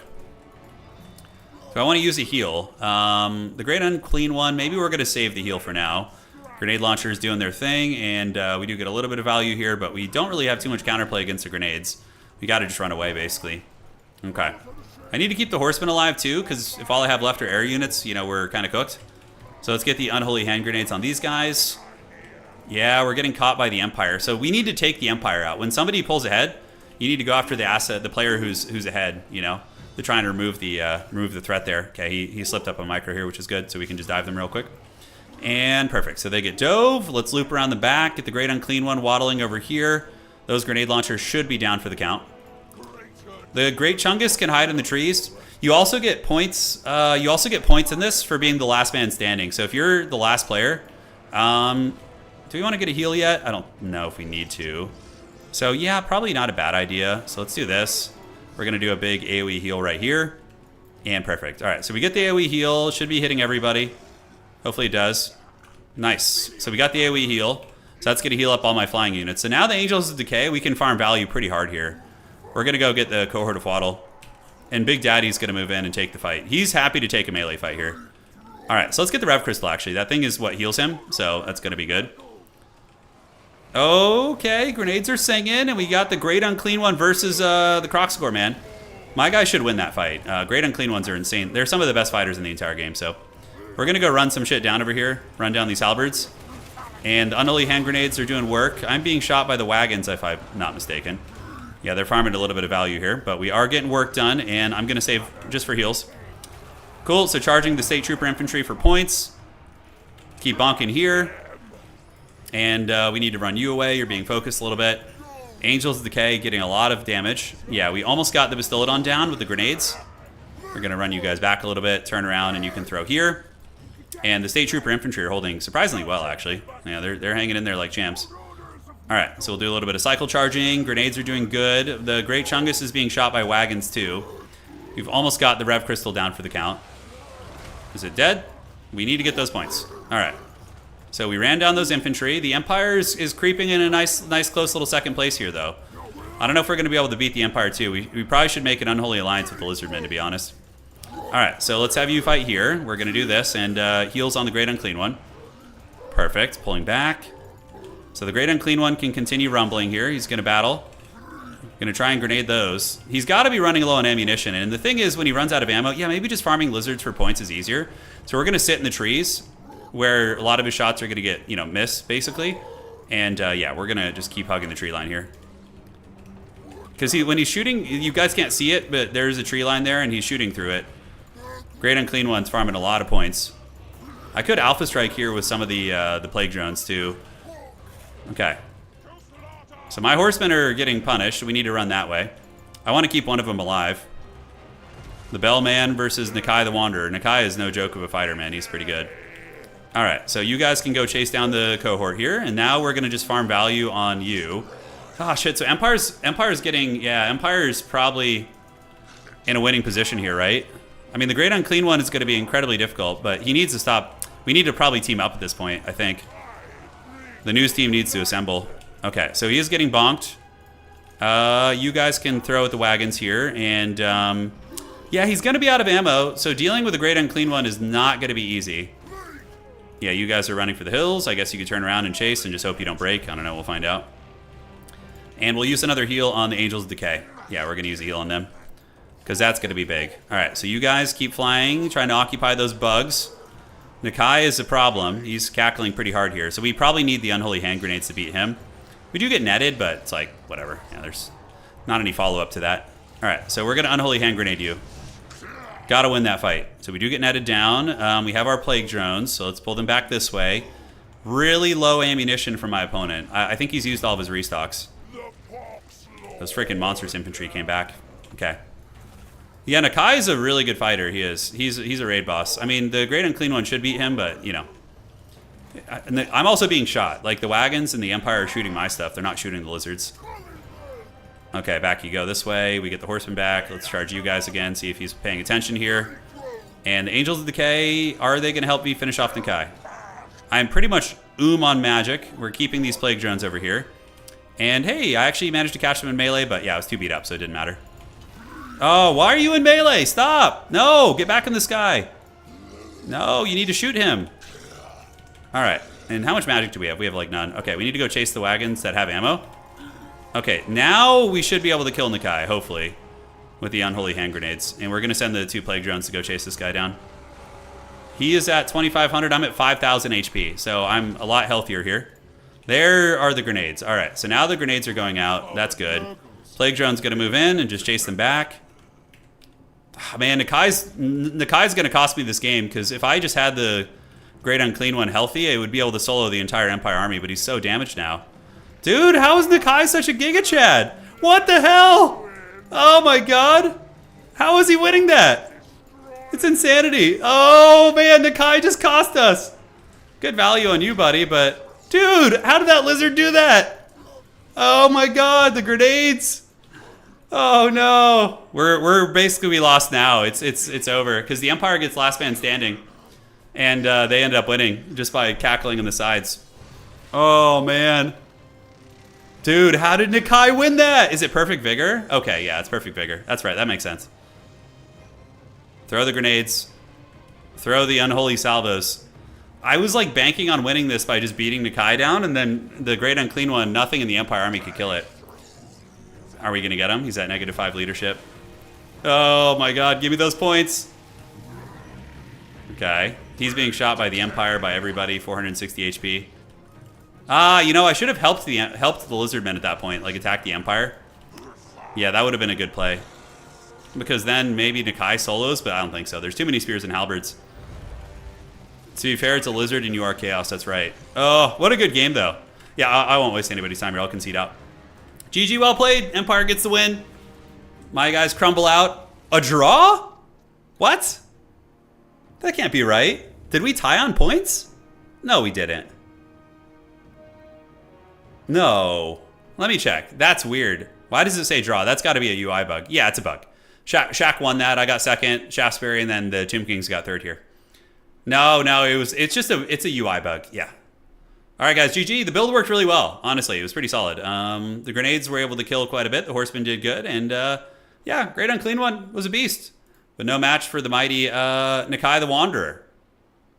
Yeah, absolute raid boss. Okay, so you guys wanted one Warcraft game to end all Warcraft games. Let's do it. GG, well played. Hopefully you guys enjoyed the Total War Competitive. And now it is time for the champions. Okay, so let me do this. And I just need to finalize that tournament real quick, so let me just go to the website and make sure I don't screw that up. Refresh that. Okay. It is done. So Shaftesbury's going to get his tournament victory. And we will do this too. All right, all right. Fun times for all. Good tournament today. Thank you everyone for playing. We're going to play random. We're going to play a random game. 1650 human is so funny. Okay, I don't know what my random elo is, but we'll find out. If the dwarves are so niche, wouldn't they make them the most? No, dwarves are not. They're good in most matchups. Yeah, they're good in most matchups. All right, let's fire it up, dude. Let's have some fun. Hell yeah. Oh, why am I 1500 elo with random? What the hell? Okay, we're playing like a good Night Elf player, and I like might If I get undead or human, we're probably fine, but... Oh, God. Oh, I don't know how to play Night Elf. That's like the one faction I was like, I don't know how to play them. All right, so we're going to do this, and, okay. We can't build them. Guys, how do I play Night Elf? Help me. Help me. I don't know what to do. Okay, I know one strategy with Night Elf, and that's what we're going to do. All right? I only know one strategy. That's it. It's the most forbidden strategy of all time. No, Ancient of War Creep? No, I'm doing an all-in, basically. It's our only chance. It's our only chance. I'm not going to have a fair, honest game with this man. I have played Night Elves before, but, like, all I do is Huntress Rush. And the games I played Night Elf historically, like, yeah, I'm not great with them. Maybe we'll win. I mean, if we beat a 1500 player with Night Elf, that'd be pretty cool. No Tinker. That's so haggard. All right. Yes. Eat that chutu. Your building is Does the Keeper of the Grove just get freaking wrecked by the, Your building is complete. You know, that's my question. We're doing a funky build, guys. I could tech and go mass air. That'd be really funny. Just like build ancient protectors and shit and just kind of chill out. We can't build them. Okay, so the all-in begins. It's so haggard, it might just work. Yeah, basically. My opponent will be like, this strategy is so stupid that I never expected it. We're just doing one game. We just finished a Total War tournament for anybody joining, and we're just doing one game of random on War, maybe two. I don't know. We'll see how we feel. It's always just one more game, you know, especially with Warcraft 3 lately. That's been the case for me. All right, so let's do this. More lumber is required. And we're going to build another Moonwell, so we're going to do the Moonwell over here. Can't build them. Uh-oh, he's scouting it. Oh, guys, we're in trouble now. We've been scouted. He's going to know it's coming. Let the boy watch. Night Elves are probably my least favorite to play. So he's just going to detonate that, which is fine. Okay, so we just hit the Moonwell, and then we're going to go hit him again. I don't know what planet we're on. All right, we got the advantage though. We got him. We got one kill, and he has none. Therefore, that makes us the winner. Oh, he didn't get it on me. That's pretty funny. Oh, he's gonna mana burn the hell out of me though. That's gonna feel so bad. Mana burn is so OP, dude. Okay, so we need to get hunts. Oh, I don't have enough Moonwells because I'm good at this game. Okay, can we start in the Huntresses, please? Is that gonna finish in time? We need to lure him like past the buildings here. Okay. Yeah.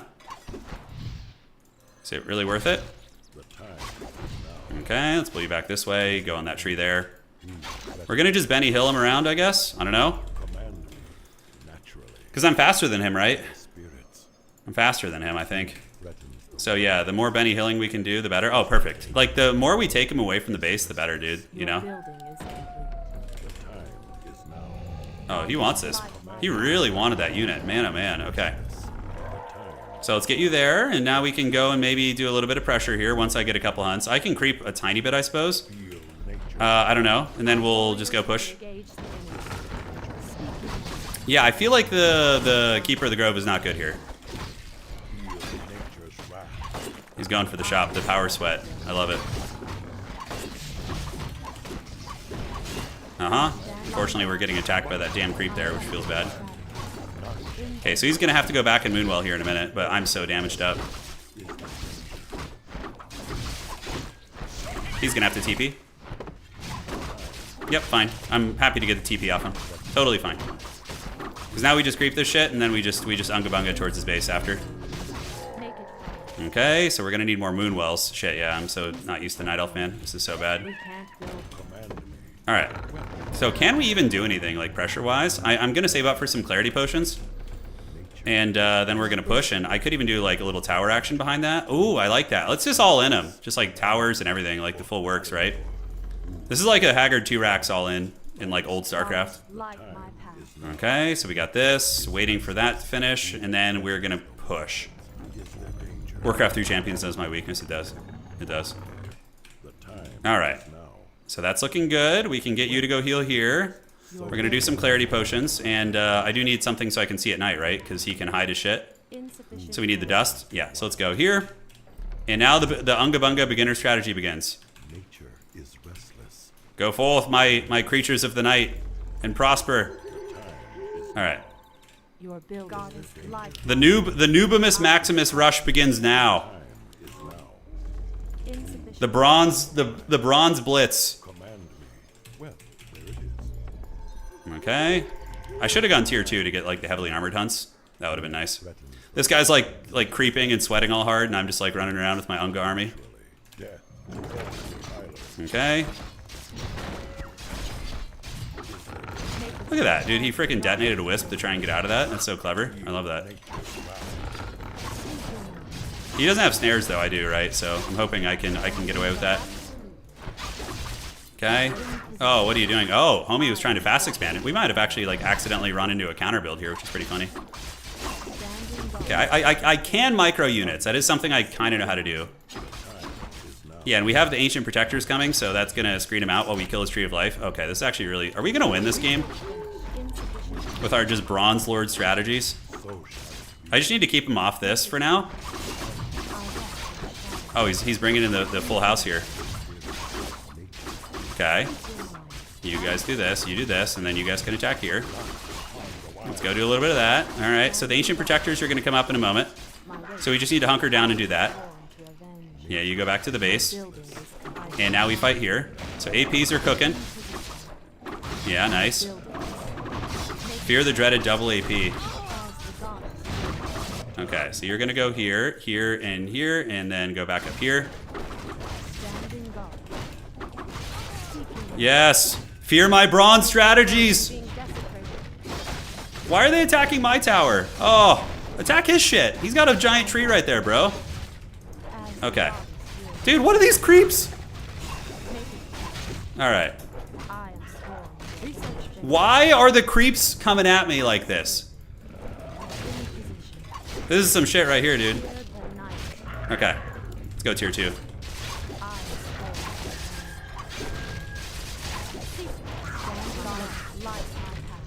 Okay, he hides. That's fine. We're going to run you back as well.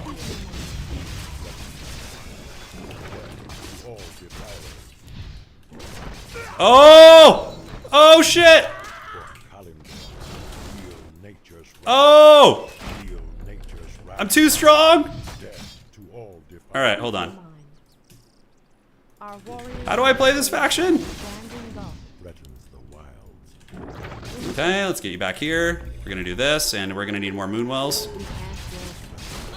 Alright, he's got the Tree of Life. Oh, okay, let's keep bashing on that tree.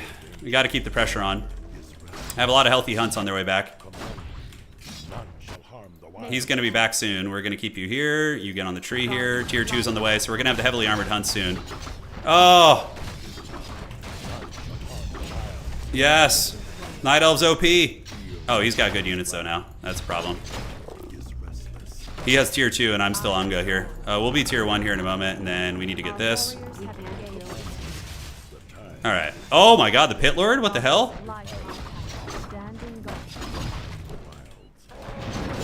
Dude, the Howl of Terror. Fear it. So shall it be. Okay, let's get you back. As long as he's losing shit and I'm not, then we're cooking, right? And we did get his Tree of Life too. Tier 2 is going to be here in a moment. And then we just get like a Sea Witch, right? Nature is Okay, now we retreat. He's got the advantage, so we need to just peace out. Okay, let's go down this way. And right on. So we'll get 2 more Huntresses. We're going to build another Moonwell here. Okay, he's literally trapped. Feels bad. I mean, that was a good... I mean, considering I don't know how to do this shit, I think it's going pretty good. We got 1/1 upgrades. Definitely going to buy a Sea Witch and just go try and finish him here. I'm so damaged, though. Do we creep? I mean, we killed it. We're level 2. I mean, he's got to be counterattacking, right? I have some bronze ideas of what I would like to do. Okay, so let's go creep a little bit. We're going to keep you injured ones in the base. And the healthy ones can come here. And then we need to get the glaives. Alright. So I guess we can creep a tiny bit before we attack. Homie's got like APs in his base and shit. We should probably creep our expansion. and do a little bit of this too, so we can start you on that. All right, Keeper's doing it. He wants blood. We need to just like troll until we get the upgrade. Standing guard. Yeah, we can just run. It's fine. Thankfully, he didn't notice the injured ones in the base. So we're gonna go to his base right now. He's just creep jacking. We'll go get a Sea Witch actually. That's gonna be really good for this like early kind of skirmish style. I am sworn to avenge. And yeah, we probably need more wisps. Time is now. And then we can TP and defend. That's gonna be the plan. Nature is resting. Oh, do I have enough? I'm probably gonna have to take one of you out just to free up the supply. Is now.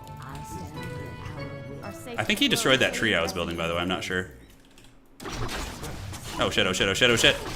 naked eye. This is where the Bronzodia tactics come into play. My Bronze Night Elf abilities.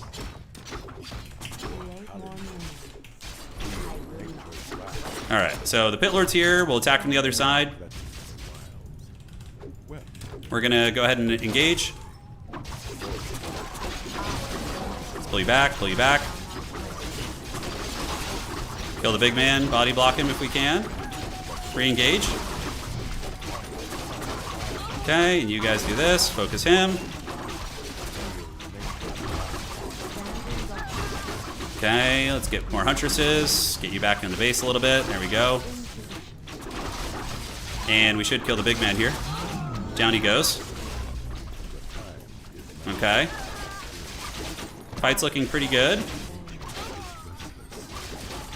fast. Are we actually gonna win this freaking game? Are you serious? Okay. Looks like we might. Let's creep this and just kind of secure our advantage real quick. I don't think he's gonna come back right now, so I think we're safe. Let's get you back to the base. Huntresses are so strong with the armor upgrade, man. It's nuts. Okay, that should give us the circlet and a little bit of this, so we can do the entangle. All right, so nighttime is here. We have injured hunts. Let's bring you guys up here. We have enough lumber to last us all year, and I think, do I want to go chimeras or some shit? Oh, does chimeras sound sick, right? That sounds fun. All right.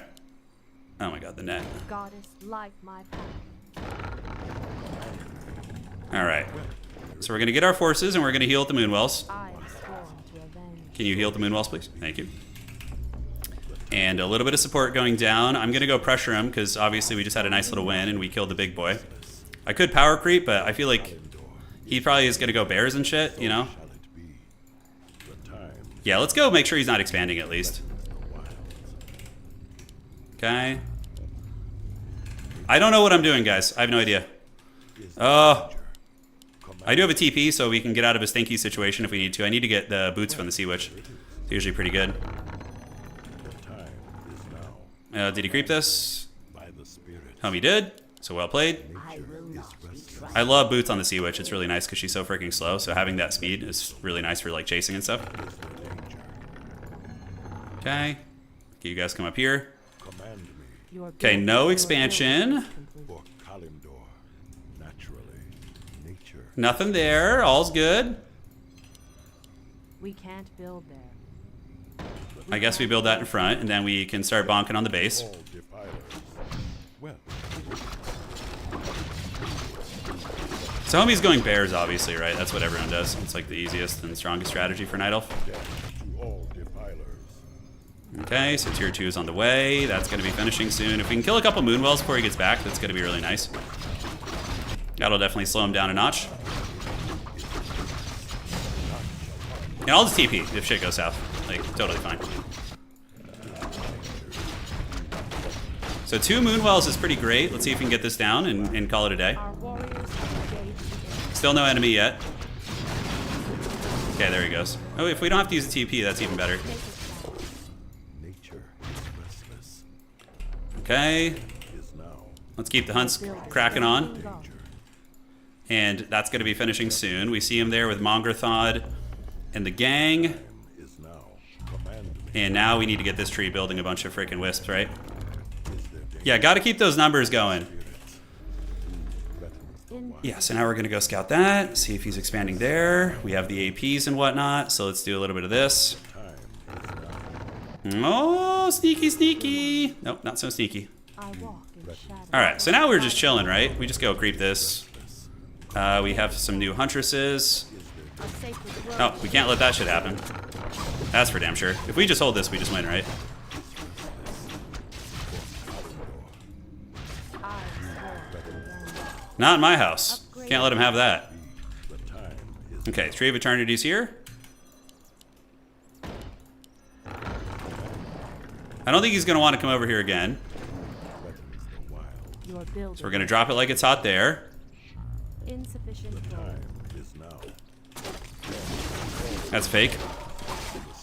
It's a fake!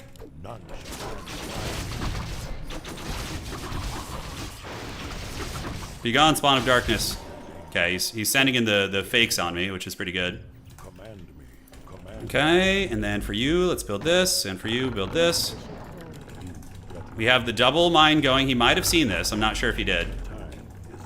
We should probably go contest the map a little bit, not be such a unga potato here. We can creep, you know, we can do that. We're very ahead, so I think we can get away with a bit.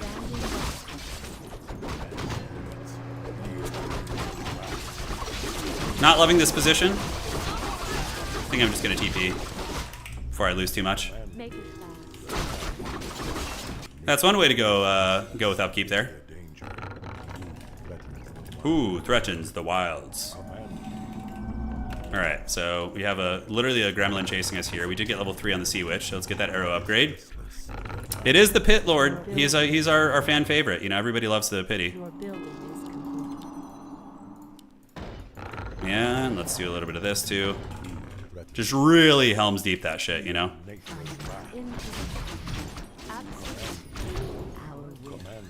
I don't have a town portal now, so it could get a little shady McGrady over here, but with these guys coming out, I think we're good. Oh my god, look at this man. See this shit? Trying to expand all over my face. I respect the grind. I do respect that. It's very unexpected, so. And if I were a good Night Elf player, I would like be hiding shit all over the board, you know? I can get a bottom with Aura. It's gonna be nice. And then we're gonna push. As soon as these two finish, it's time. We're gonna go straight up to his base and have some fun, get some Corrosive Breath, and you see, he's actually good. He's like hiding stuff around here and doing it. Yeah, and I'm just like unga bunga. Do I want to build any like other air units? I don't know. So shall it be. Your building. The time is now. Oh, chimeras! Your building. Awesome sauce. Can't build there. Our warriors have engaged the enemy. Okay, let's go check there. So we're just gonna power creep this because with chimeras you can like literally one-shot the creep camps.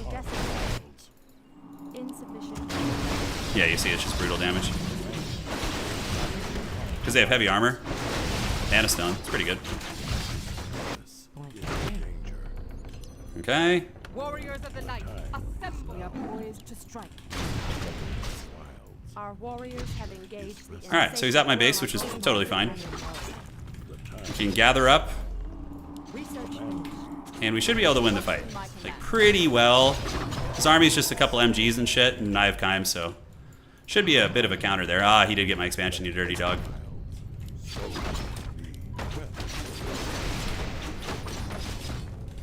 He's gonna run. Okay. I don't know if focusing the MGs is a good idea. Yeah, just kind of focus down all the low-hanging fruit. Let's force the Invuln Pot out of him. And you guys go here, here, and here. Do a little bit of this. Those guys getting blasted. Okay. You guys run up here. Chimeras, please. Net him on down. Pass him around. Oh, the Staff of Prezi, the pro plays. All right, let's farm these mountain giants now. That's free real estate. Oh, is he really coming back? Damn, what a Chad.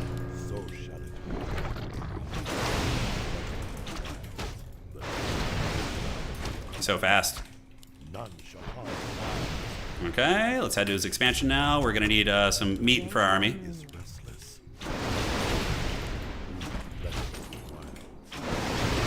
got to get some kills here to make it worth it. Oh, I hate Staff of Preservation. It's such bullshit. Oh, it's the worst. So he doesn't have the anti-air now. I guess we're just going to do like the literal like noob strategy of mass. Okay, he still hasn't done that. We can do this. And we're going to need to get the freaking Ancients of Wind. Otherwise, he might just get mass hippos and be able to beat me in the sky. We can't build. Okay, let's just kill the MGs. I know that's like counterintuitive, but... Okay, we're gonna run you away. One down. Priestess of the Moon and some treble. We must act. Sea Witch still going strong like a champ. We are poised. Alright, let's go to his base. We can actually kill quite a bit. We're gonna lose our level 1 hero. Yeah, so now it's time for the Forbidden Sauce. We need to make sure he doesn't have an expansion.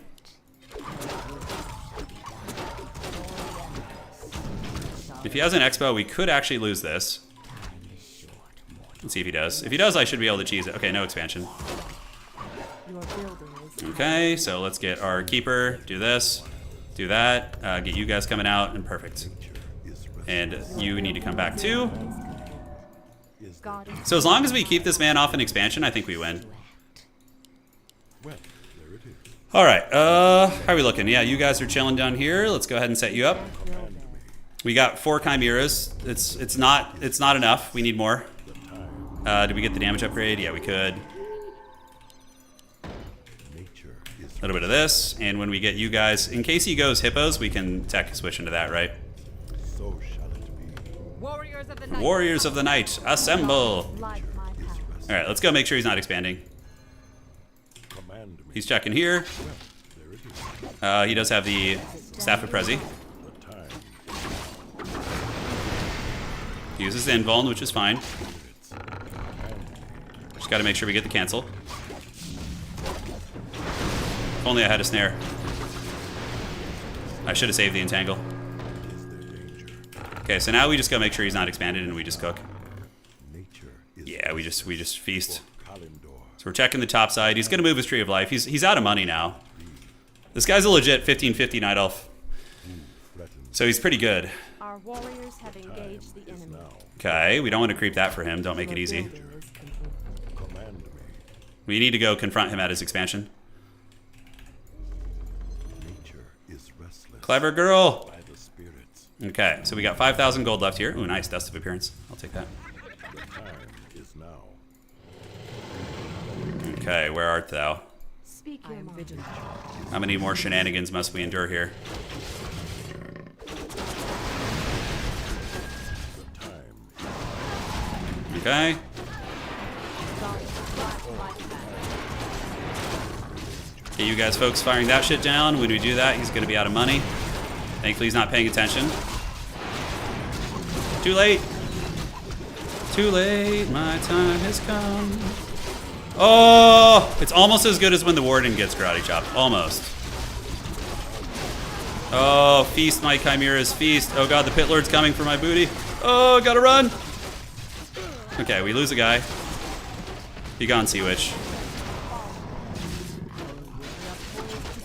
Okay, you keep running. For the love of God, keep running. Okay. Enemy. Okay, so we need to get him back. He has a freaking level 6 Pit Lord though, guys, which is really bad. I am vigilant. So there is a chance I could throw this. Trust in my command. There's a slight chance. Warriors have engaged. So you need to go down here. We are poised to strike. He has no money or anything, but like a level 6 Pit Lord is a level 6 Pit Lord. We are poised to strike. Ay, ay, ay. Trust in my command. And do we do another one of these? Maybe. Is that even going to matter? Maybe it will. As I thought. Your building is complete. Yeah, unfortunately he's going to... Oh, you see the MLG Pro deny right there? That was the stuff. I don't think he can crack this position. We are poised to strike. I could be wrong, but, you know, I don't think so. We must act. He's going to go down here. We need to make sure he's not expanding here. And then we need to make sure he's not expanding over here. I don't think he is, though. Poised to strike. Fairy Fire is okay. We must We act. do have one tower here. Probably not enough to defend. We must act. And Trust in my command. yeah, I think Huntresses are just going to be our best friend here in numbers. It's pretty funny. Prepare to be moonstruck. Onward. Yeah, fat level 6 big boy. Oof. Leading the way. The goddess agrees. Is Big Man almost back? He is, but he's still got a ways. Oh, the Rain of Fire is hilarious. Oh, the double Rain of Fire. It's so forbidden. Strike. I love that so much. That's so cool. Okay, now we repair that, and then we're good, I think. We are poised to strike. God build life, my hand. We must act. Make it trust Homie got Rain of Fire. That's so funny. life, my hand. Once we get a keeper and stuff, we should be okay. I'm vigilant. Okay, so I don't know if our Huntress Blob is going to be able to take him. Trust in my command. Maybe. He's going to have Doom and all sorts of scariness. We are poised to strike. We must act. Yeah. Trust in my command. Then we're going to need to get the Sea Witch back too, who's going to be expensive. We are poised to strike. Alright, so let's go make sure there's no expansions. Onward. That's the only way we throw this is if Homie gets an expansion and just cackles at us. That's a lot of raining fire, it is. Oh, okay. He's got some wisps up here. Yeah, the tree's there. Okay, so we're going to go ahead and do the AP right here. We got to shut this shit down, like, right now. And I could build some more chimeras, but we're on 2 base. Okay, let's get on you guys and you guys. Kill all the wisps. He's going in on like mass chimera tech, which is so funny. It's fine. He's not mining, so it's all good. So that's going to be a Doom Guard, and down here we have a clone. It would appear a copy. I do dare say. All right.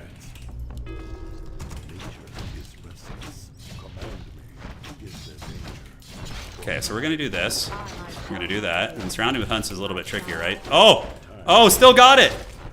Oh, oh yeah, let's go. All right. Okay, okay, we're learning. We do have a tower here now, so that's good. We'll send you back to the base. Sea Witch should be back soon. Okay, this has been the jankiest, weirdest game ever, I swear. Alright, Sea Witch will rise. Yeah, I don't even know how to use, like... Oh, we won! We freaking got it! Holy shit! Cast Doom, but not for me! Oh, man.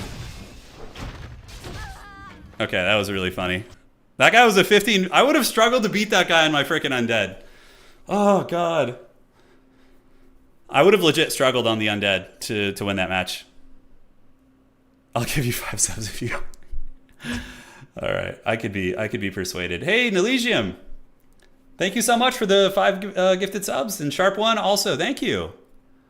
All right, you'll give me 5 if I play Orc, huh? Joke's on you. Like I like playing Orc. Panic. Thank you so much. You guys, what do you guys want? You want mass grunts? Anonymous Hero, thank you for the 5. Hell yeah, let's go. That was actually fun to watch. Yeah, this game's... Warcraft 3 is great fun to watch. Mass grunts, do we do it? My Orc... I'm 3-3 with Orc. I've only played a couple games. What is our random elo now?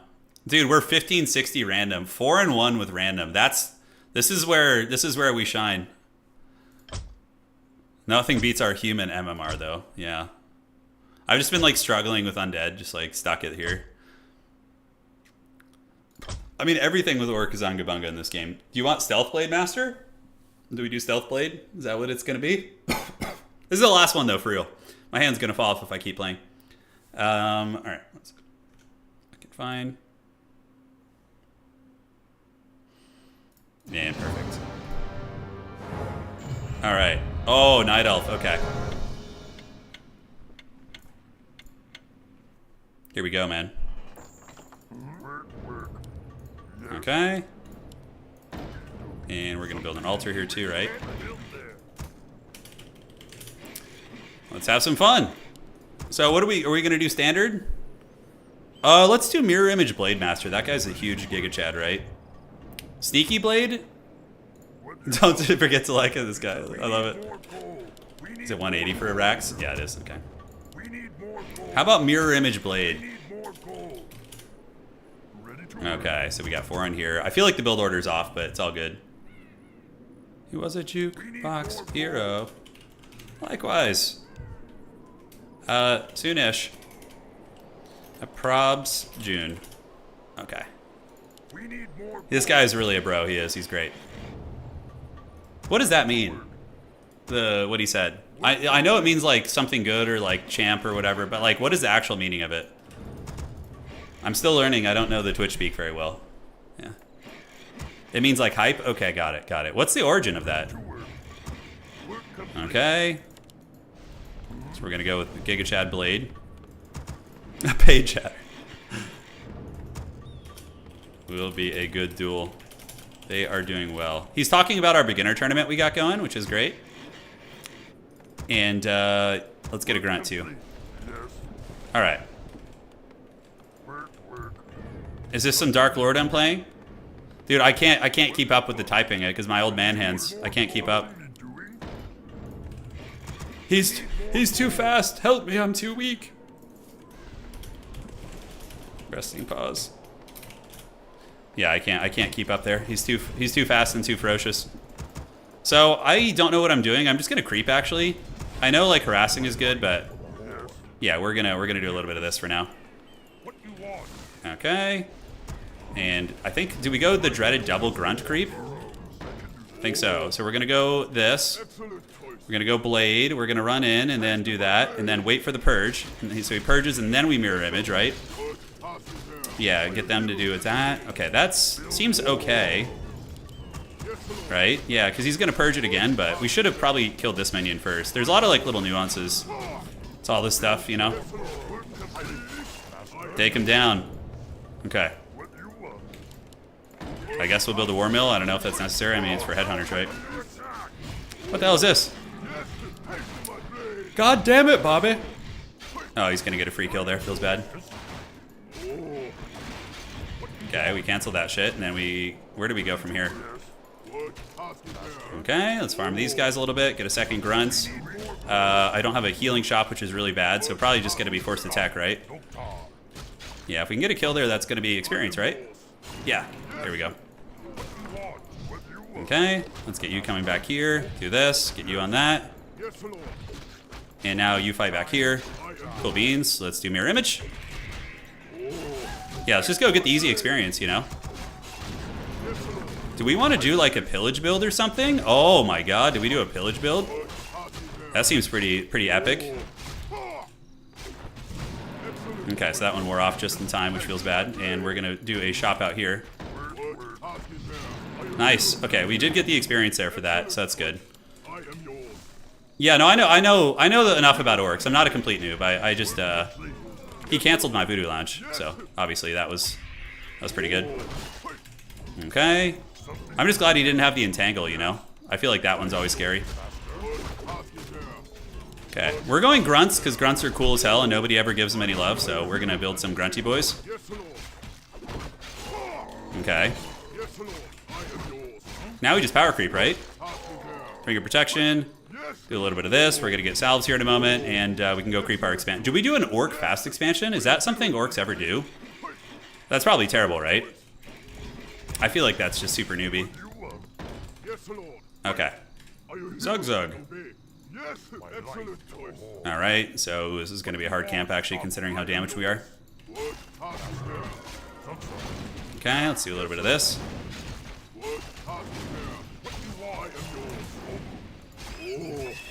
Yeah, a little bit, nothing a little bit of micro can't fix. Alright, so we got the war mill. Let's get you guys back to the base, and hopefully my opponent doesn't show up right now. That would be very, very bad.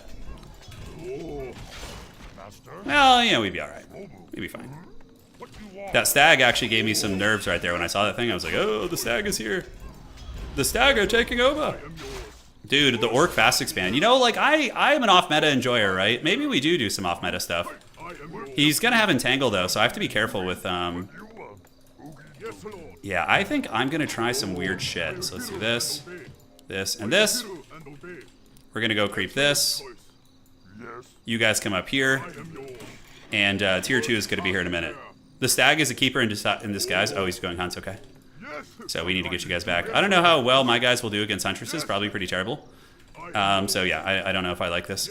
The timing is very, very unfortunate. Let's get you guys back. We're going to do a little bit of this. Get the Shadow Hunter. And Shadow Hunter's here. Great. So I can't really even contest this super hard. So we're going to run that Grunt over here. He tries to surround me, but he's just going to entangle. So against Hunts, I'm not sure the angle we would want to do this. We need to do this. Get a little bit of that. And wait for the Shadow Hunter. Because for now, I can't really do much of anything, right? Yeah, that's why Grunts suck. Okay, I get it now. So we're going to go here to his base. We're going to go have some fun. Go get our jollies off.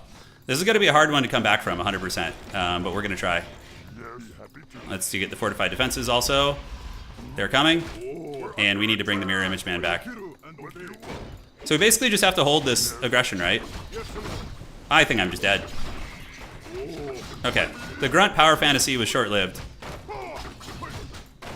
Okay. If he lets me get the tower up, there's a chance we can actually get him.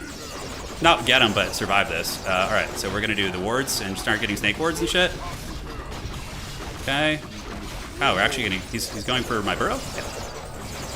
Okay, so let's repair that. That's going to be one down. Let's get the mirror image. Maybe we can use the OP mirror image to cackle. Okay. It's another one. It was a fake. Okay, clever. No, it wasn't. It was real. It's here. It was real. I'm a real boy. Nighttime's about to wear off here. Snake Ward's putting in work, though. Yeah, look at that. All right. The Chad Snake Wards. All right, so let's do this. A little bit of that. Bonk you there. Pull you back here. Okay, Snake Wards ended up being a pretty damn good call, actually. Cool. So now we can get some Wyverns. If I can survive this, I'll be pretty happy. Yeah, he's getting harassed in his base, which is pretty funny. And cool. So we have 8 on here, which is pretty bad. He's going for the goods. Lure him into there. We have this Chad Grunt just bonking things over here. I should be able to TP, worst case. Did he block me? He did. Oh, he let me out. Okay.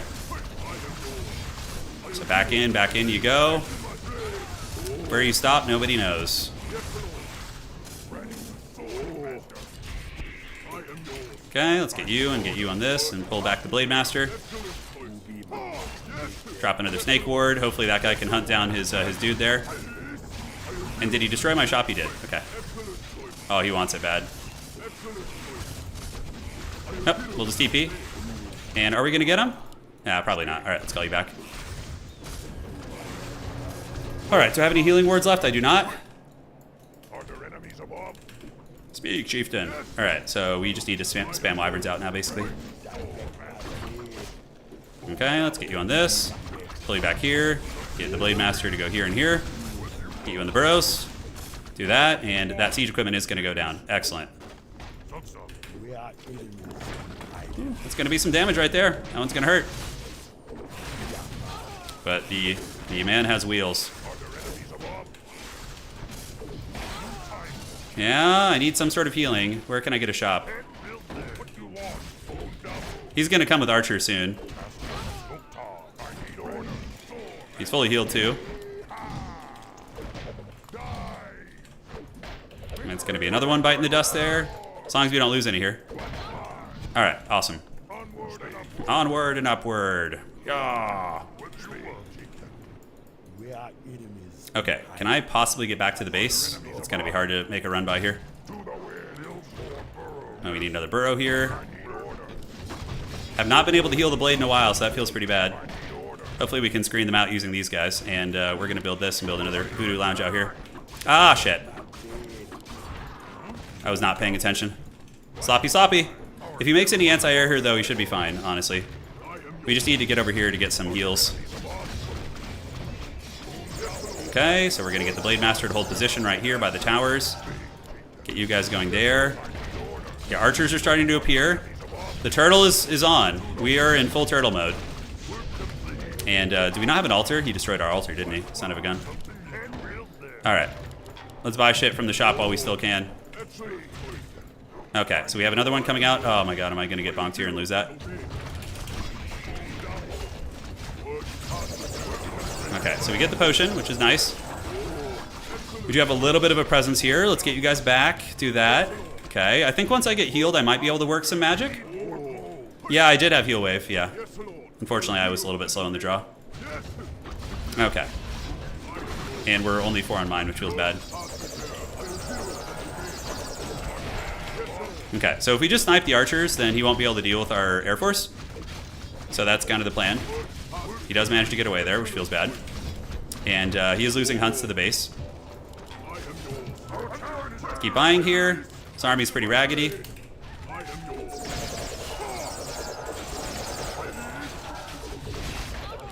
Mirror image is so troll. It's so freaking troll. Okay, let's get you guys back here. And now we just pull back to the base a little bit. And we heal these bad boys up. Call it a day. It's losing units.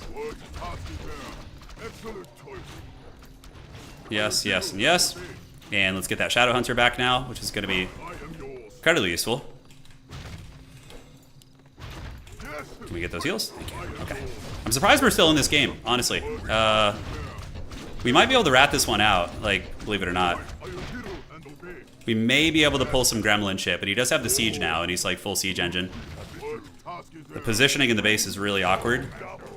Yeah, so let's go here, buy some mana potions, and we can even maybe consider some shenanigans over here. Is he diving? He is. Okay, that's pretty ballsy. Okay, let's get you guys repairing. See if we can snipe you real quick. Nope, not gonna happen. So as long as the base holds, then we're good. He's going all in, baby. That is a dead hero, most likely. No, he gets away by the hair of his chinny chin chin.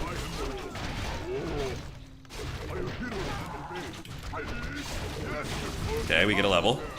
Could the blade carry us into the sunset? Maybe. Main base is under heavy duress.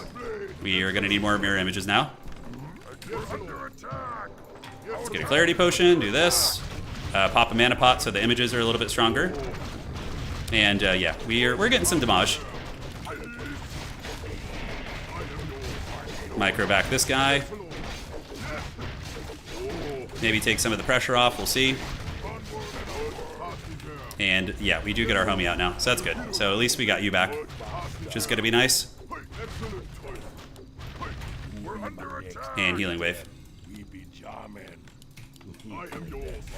Okay, let's poke this a little bit, get you guys back to work. Maybe we get entangled, which is sketchy. Thankfully we have the heal wave there.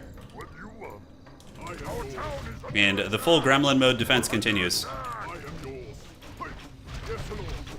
The gremlin defense of the base continues. He is in mass archers. If I could get a freaking artillery piece back here, that'd be so good. Yeah, I think I'm going to sell this. And that will allow us to do this, maybe. No, not quite. Okay. Oi, oi, oi. Okay, so we're going to try that. I do have the mirror images. No, I don't. Why does I say that? The mirror images actually just disappear.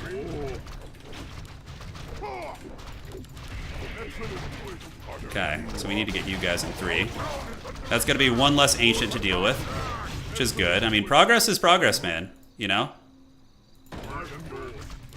Progress is progress. So just keep the ratting. You know, I have a hero that scales insanely well. So I'm hoping that will do a little something something. Okay, let's get another salve here, and then we can do this and this.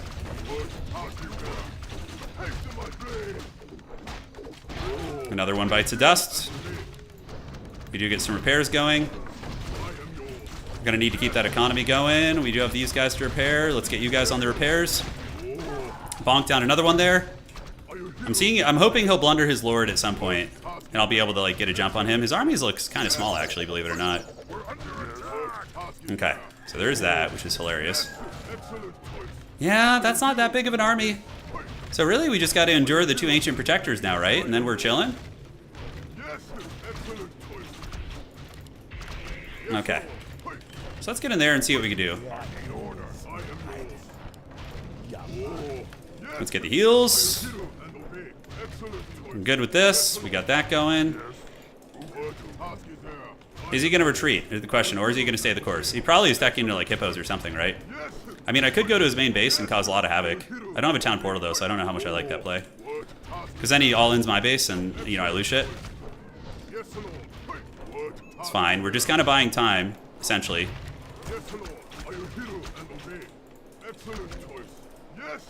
Okay. Wow, really? He's going to go over here. Okay. Might be able to pick a couple archers here.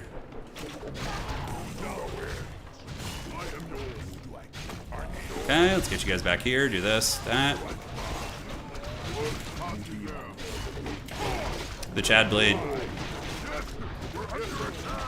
Blade Masters are so strong, dude. They're such obscene heroes.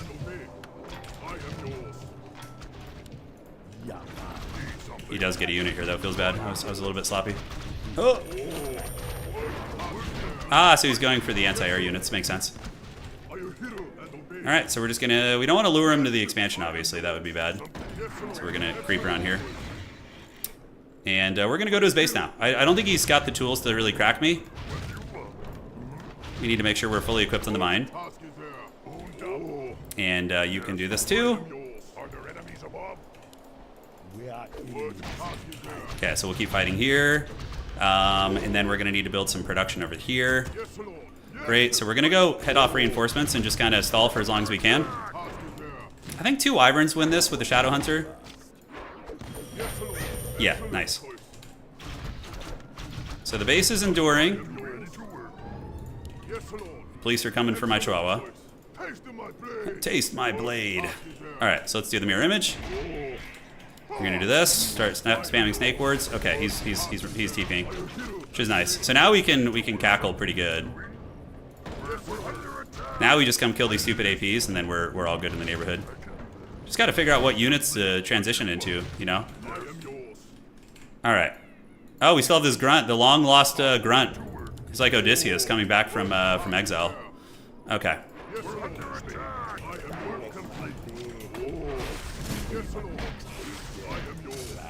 The damn bird beast is pretty durable there. Oh shit, we need to repair you. Okay, so from here, are we going to be able to get this before he rolls up? Get one at least? I think we can get one here. He does go for an attempted snipe on you. All's good. Just get one of these down, please. Thank you, thank you. That's a lot less pressure, you know? It's a lot less pressure. Alright, so now the siege is going to be a little bit more chill. And we need to get some like proper production over here, so we're going to do this. Do this and that. Should be good. He's only got one now, so we can go ahead and do the mirror image of doom. And I think we can do quite a bit. Okay, let's do that. Drop the snake wards down. Just let the Blade Master be a Chad, basically. It's kind of the plan. Because he's just going to start cleaving skulls, taking skulls for the Skull Throne and all that. We can lure him to the towers at the expansion. I wasn't watching. Shit. He's probably going to die. Yeah, it's all good. We killed a lot of archers. No big deal. We will resurrect him. So now he knows I have an expansion. We lured him to the towers there. And we have a second base. He's still going, man. He's still at it. Okay, let's get this. We're going to get you on there, buddy. And you can go there, too.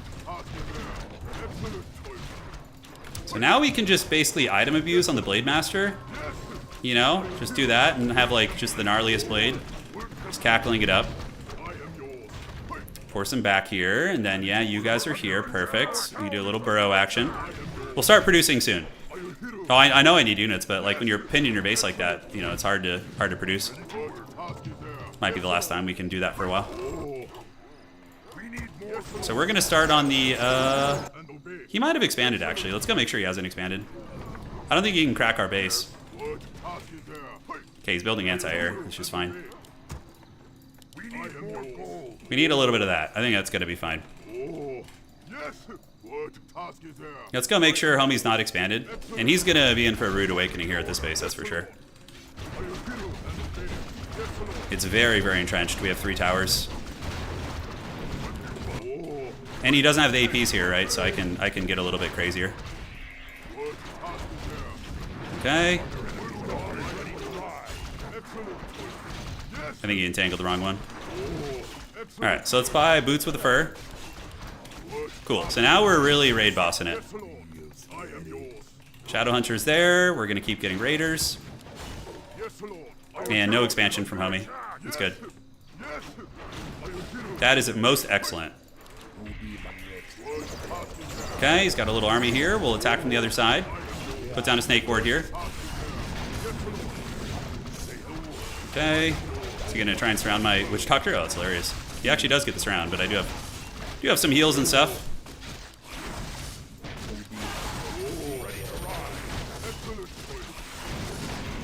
Okay, run you back to the towers. Keep bonking you.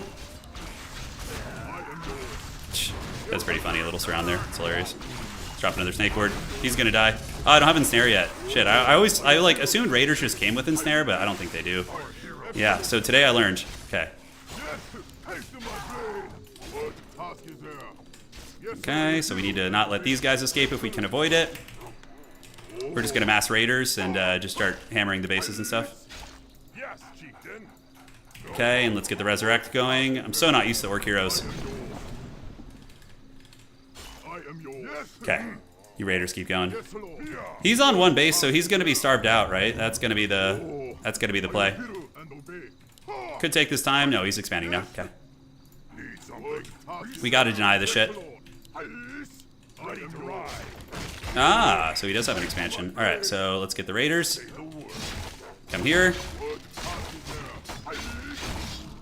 Take out the wisps. Okay, we're gonna need much more of these guys. And we also need to get the frickin' this. Should probably start building like a standard army too, instead of just like being meme armies like this. Okay. So now we should be able to bonk some of his units, we'll see. He still has a fair amount of good stuff. Yeah, so let's get the raiders. I don't know how well the blade's doing. The raiders obviously aren't great in like sustained combat, right? That's not their jam. So let's get the blade to just keep carrying. We're gonna go hit the expansion, and I should get pillage too. Yeah, the blade is just straight up soloing, guys. Let's get pillage, get you coming out here. Okay, so then, yeah, you guys keep pathing the blades, or the raiders over here. Let's get them up there, have them start attacking moonwells. I don't think he can handle my, frickin' Blade Master. That's 2 kills right there, and then we're gonna run you across the map. Gold mine has collapsed, okay. So now we just bonk this expansion, right? And then we're cooking. Okay, so let's actually play like some standard orc here, you know? Oh shit, wrong one. I was like, I need to check somewhere. Pillage is about to finish. Okay, raiders. Oh, the pillaging begins.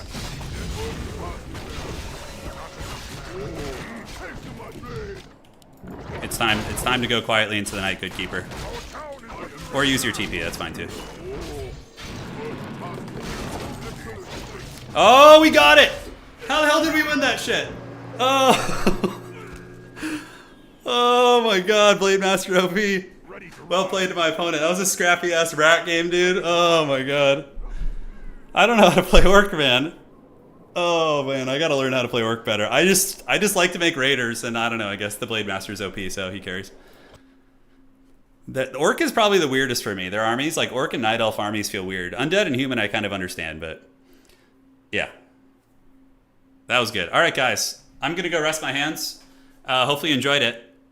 So orc is way easier to play than undead, I think. And same with, like, everyone's easier than undead. Night elves I think are hard, because you have to be really good with your micro and your staves and your like rejuves and stuff, but orc army is haggard, but the heroes are good, yeah. I mean, I know how to just go headhunters and play that game. It's pretty straightforward, you know? Yeah. No, we're trying a little bit of everything. Sorry, we're just wrapping up for the day. We've been streaming for almost 5 hours, and for my old man hands, it's too much, but Yeah, so we're in a okay little spot. Let's see what our elos are. Undead 1569. I'm never playing another game. 1650 on human, but again, it's only 6 games, so it's going to go way down. We're going to drop to the 1500s. Random's 1560, and Night Elf, yeah, we still are in placement matches. All right, guys. Take care of yourselves. That is it. Adios. Do widzenia. Appreciate all of you. Thank you guys so much for the support. Got a lot of new subscribers today, so thank you guys for joining the crew. And we will be back tomorrow. We're going to be streaming mostly every day. I'm feeling pretty good now, so yeah, the health it's slowly coming back. Sort of. I don't know, hopefully.